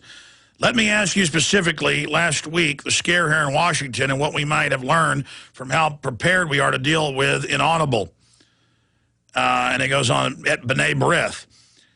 And he went on into super Ebola viruses, constructing them, how governments have them. He says others are engaging even in eco-type terrorism, whereby they can alter climate, shut off earthquakes, volcanoes remotely through the use of electromagnetic waves. Well, what do you think HAARP is? So he continues, the mere fear that there is a mole within an agency can set off a chain reaction. This is Secretary of Defense Cohen at the time, and a hunt for a particular mole, which can paralyze an agency for weeks and months or years even in search. The same thing is true about just the false scare of a threat of using some kind of chemical weapon or biological one. There are some reports, for example, that some countries have been trying to construct something like an Ebola virus that's airborne and would be a very dangerous phenomenon.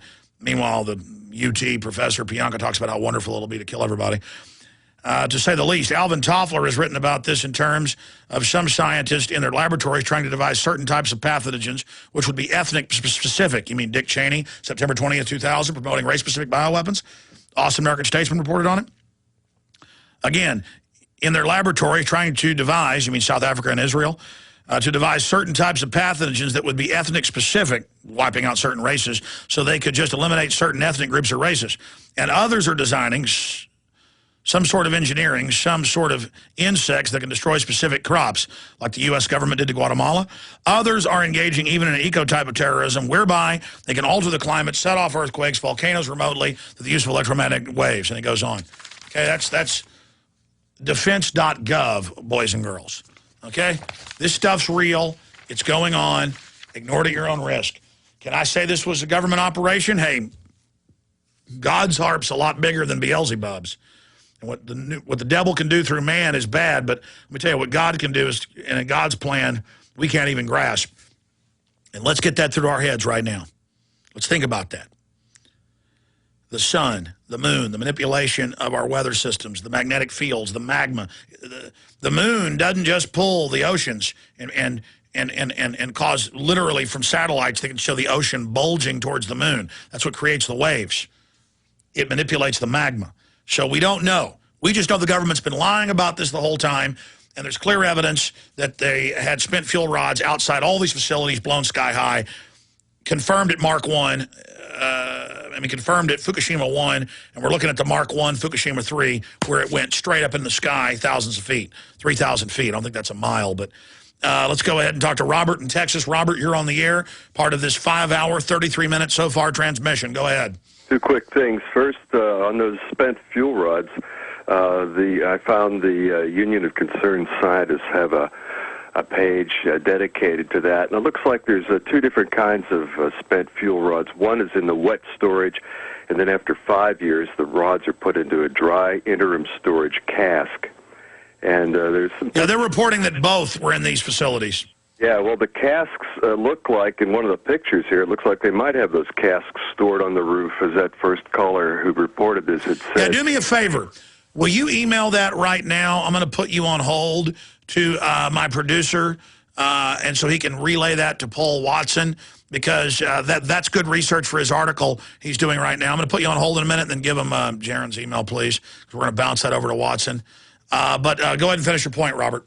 Okay, thanks. I'm quite surprised that we haven't seen the robots in action. I mean, the United States is famous for surveillance drones, and Japan's famous for robots. And why aren't the robots flying and crawling all over this thing, giving us... because they don't want us to see what's going on. When they've got some gun owner at a farm cornered, they got robots, and the cops on record roast hot dogs and play the sound of squealing, dying animals. This is on record, and high five and call in other jurisdictions and burn it down, and hey, oh, robots, send the robots in.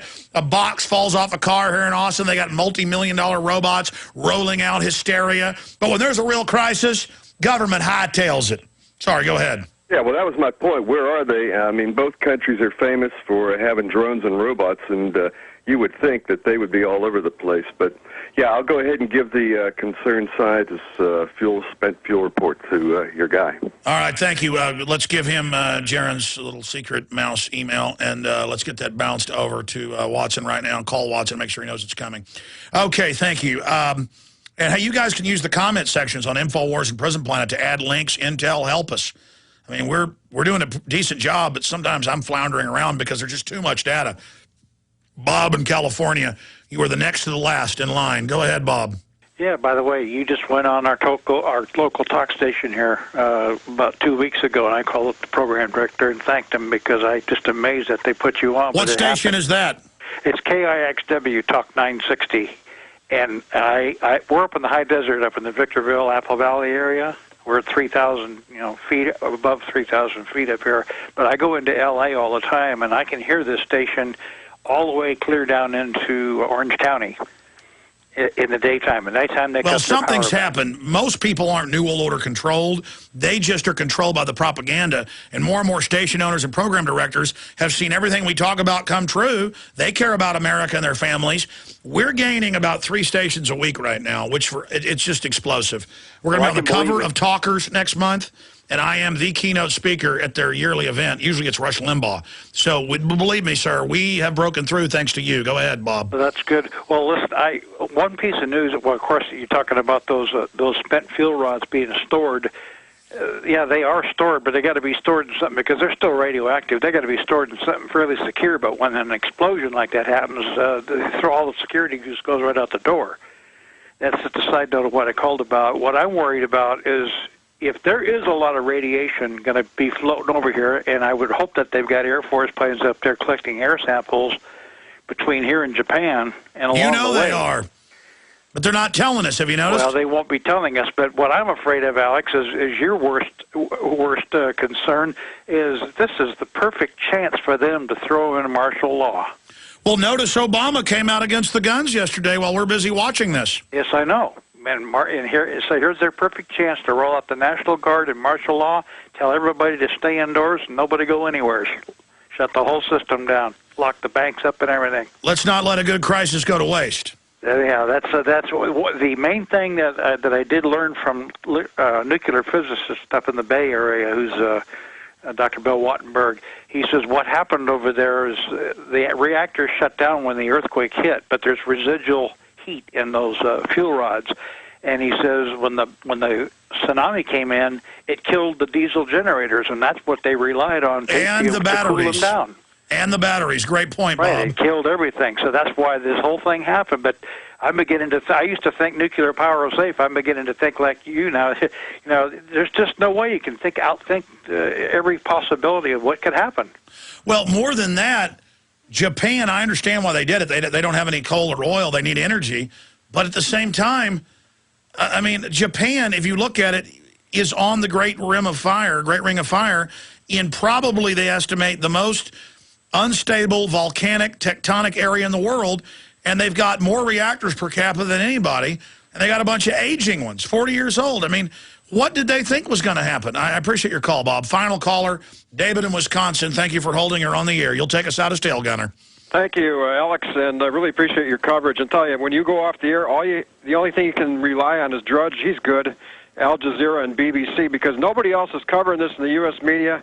This is real journalism, what you're doing here. We really appreciate that. I want to tell you, where's our president in times like this? He's hanging around with the NCAA today talking about basketball games. And let me say this. Breaking news just came out on Drudge. It says U.S. Surgeon General encourages West Coast residents to buy iodide tablets. It just popped up there, Alex, while you were talking to that last caller. But meanwhile, we got to get it to Drudge. We have the article up on Prison Planet and InfoWars where the government is telling clinics not to give it to people when they ask. And how do you like that? Here it is. It's in the red letters, top left column, Drudge Report. Take a look at it. I'll let you get going, and I appreciate your coverage. We wish you could stay on longer and, give us some more information because you're the source. Well, my crew wishes we'd stay on longer. You guys want to do a couple more hours? I'm joking. I mean, you really need that. With a cabinet that we got and a president that's just hanging around running some kind of an NCAA meeting, it's ridiculous. Well, they do that on purpose to teach you the reactors blowing up, the revolutions, the plunging dollar isn't important. Basketball is. And the public sees that and then thinks, oh, well, that's good. And I'll tell you another thing. He plays golf. I heard, 2 or 3 months total out of his whole presidential tour of office now? It's like 60 days. Well, he's a teleprompter reading front man, so what do you expect? Right, exactly. David, we're out of time. There's the headline. What is that, MSNBC or ABC News? Yeah, it's NBC. I recognize the font. NBC reporting Surgeon General buying iodine, a precaution. Conflicting messages appear in effort to buy iodine tablets. Well, we've got it confirmed that the government's telling people not to prescribe it to folks. It's not even prescription, but it's sold out of stores. You go to the clinic and say, I want it, and they go, no. Homeland Security says, no.